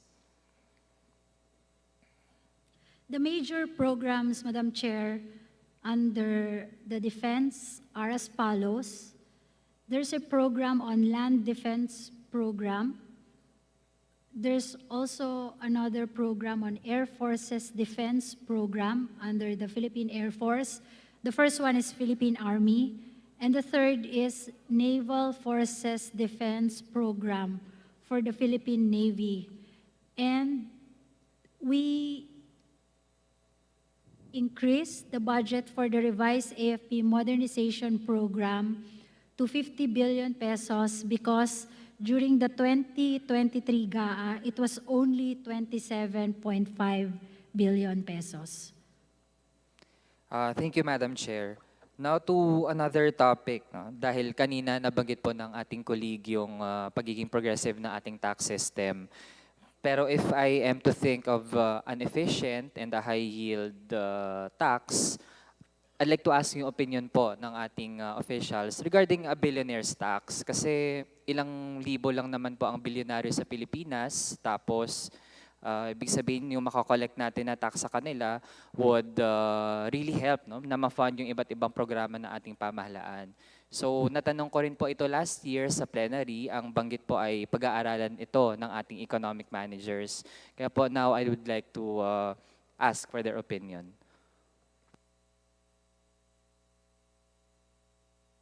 Could you repeat your question? Yeah, Madam Chair, I was asking, no, kung ano ang pagtingin natin doon sa billionaire's tax kasi efficient ito, ilang libo lang yung sisingilin at pwede pang maging high yield. Alam mo, in terms of taxation, we prefer to tax what you consume from society rather than your income, because your income is what you contribute to society. You're paid higher because your contribution is high, no? But consumption is what you take away from society. So somebody who doesn't earn anything, but he consumes a lot, he should be taxed. Okay? Pag tinatax mo kasi yung mga high income salary, you discourage work initiative. No? So in fact, that's the trend. You rely more on consumption tax rather than income tax. Madam Chair, wouldn't a billionaire's tax be a form of redistributing income? Kasi po, when we compute yung ating gross national income, usually ang ginagamit natin ay mean or yung arithmetic na average. Buti pa po doon na redistribute natin yung income. Pero in reality, sobrang hirap po na gawin yun. Kaya hindi po ba tayo bukas sa ganong prospects? I don't think that is a progressive measure. Yung when you tax billionaires, ilan lang yun, di ba? And then pampapogi lang yun, di ba? But the tax yield from a billionaire's tax is much less than a general consumption tax. Okay. Last question.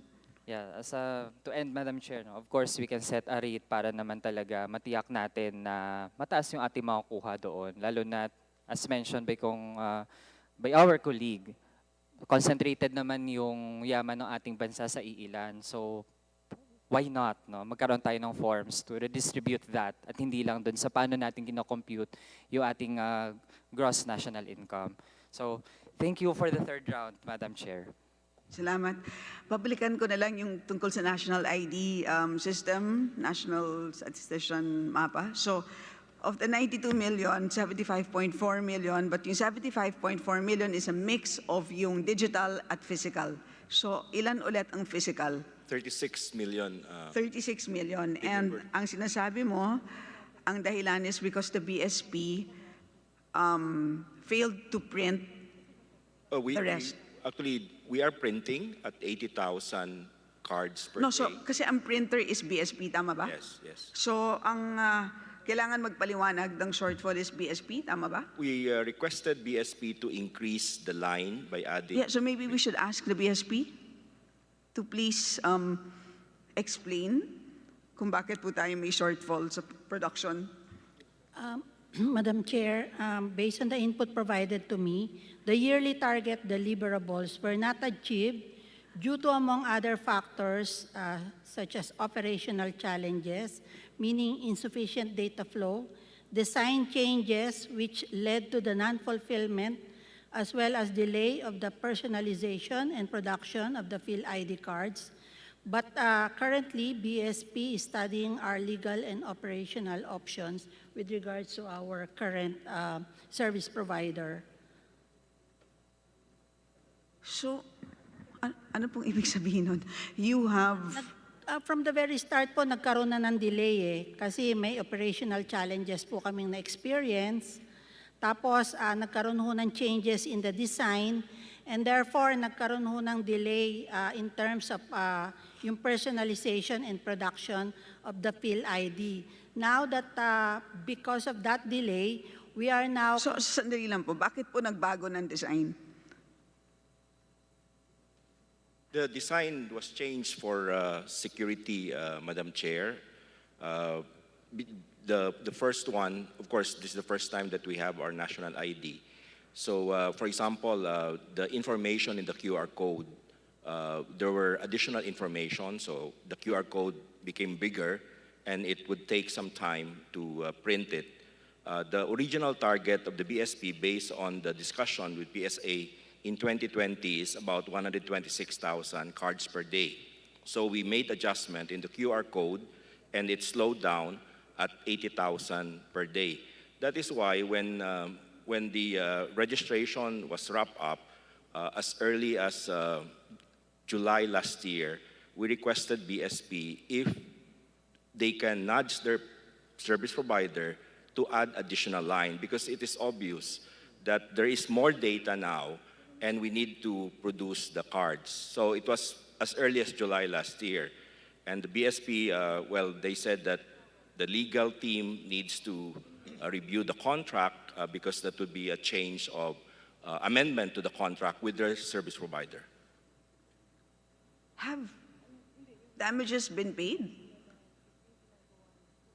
I think BSP has been sending, and I think BSP has been charging liquidating damages to their contractor already. So, okay, can you just please submit a full report on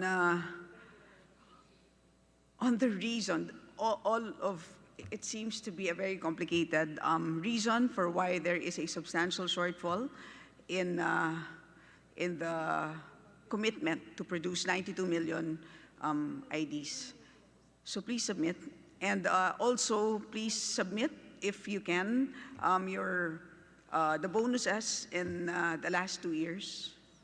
Will do, Madam Chair. Right.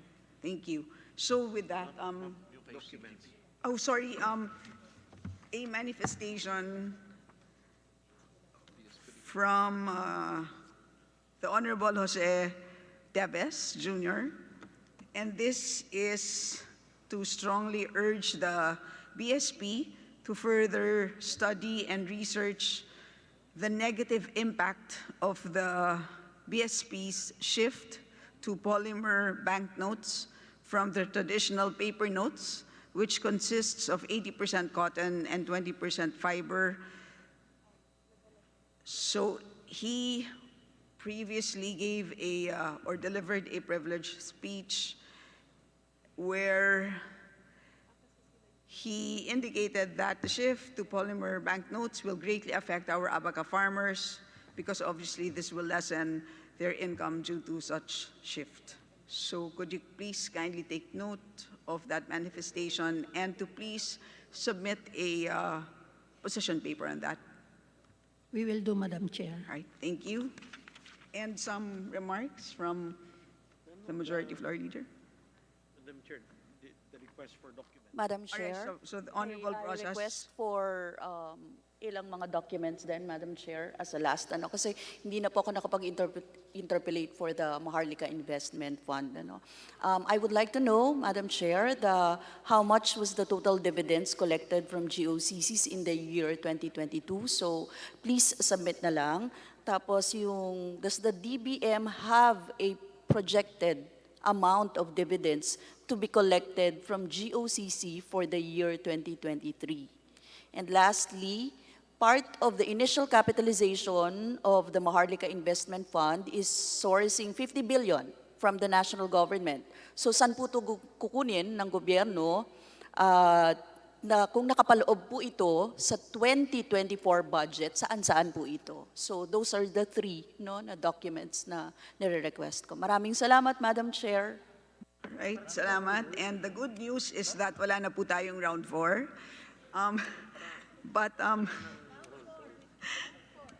Tama na po, sarado na po ang tindahan. One of the primary takeaway messages, at least from the perspective of the Committee on Appropriations, is that kailangan talaga natin pagtulong-tulungan na pataasin ang ating utilization rate. Nabanggit kanina ni Secretary Mina na ang ating obligation rate as of March naman yon, di ba? Sa first quarter, linawin lang natin, alright? So ngayon naman ay Agosto na, so malamang nagkaroon na ng substantial increase as of today, but it's 30.5% obligation and 44.6% disbursement, defined as disbursement over obligation, which means effectively, kung ang tinitignan natin ay disbursement over allotment, kulang-kulang 13.2%, but that's as of March. So ito ay kailangan talaga natin pagtulong-tulungan lahat. So, Secretary Mina, if you can please help us, we had already transmitted a letter to all of the agencies to please submit a catch-up plan to us. And we also informed our vice chairs, yung po magsusponsor ng budget ng mga ahensya, we already informed them last week pa lang to please tell their agencies na isama na sa kanilang presentation when they come to us beginning next week, yung BURs as well as the catch-up plan. That's one way para ma-shorten na ang ating budget briefing. Yes, Madam Chair, we'll do that. We'll inform the departments and agencies. All right, so thank you. And with that, Majority Floor Leader. Madam Chair, I move to terminate the budget briefing of DBCC. Do I hear a second? Second. All right, so it has been moved and seconded. The motion is carried. This budget briefing is suspended. Oh, Wait. Terminate mo na. this budget briefing is suspended until. Terminated mo na yung briefing. Terminate mo na. Oh, sorry. This budget briefing is terminated. Madam Chair, I move to suspend the hearing of the Committee on Appropriation. Hearing no objections, this Hearing is suspended. hearing is suspended.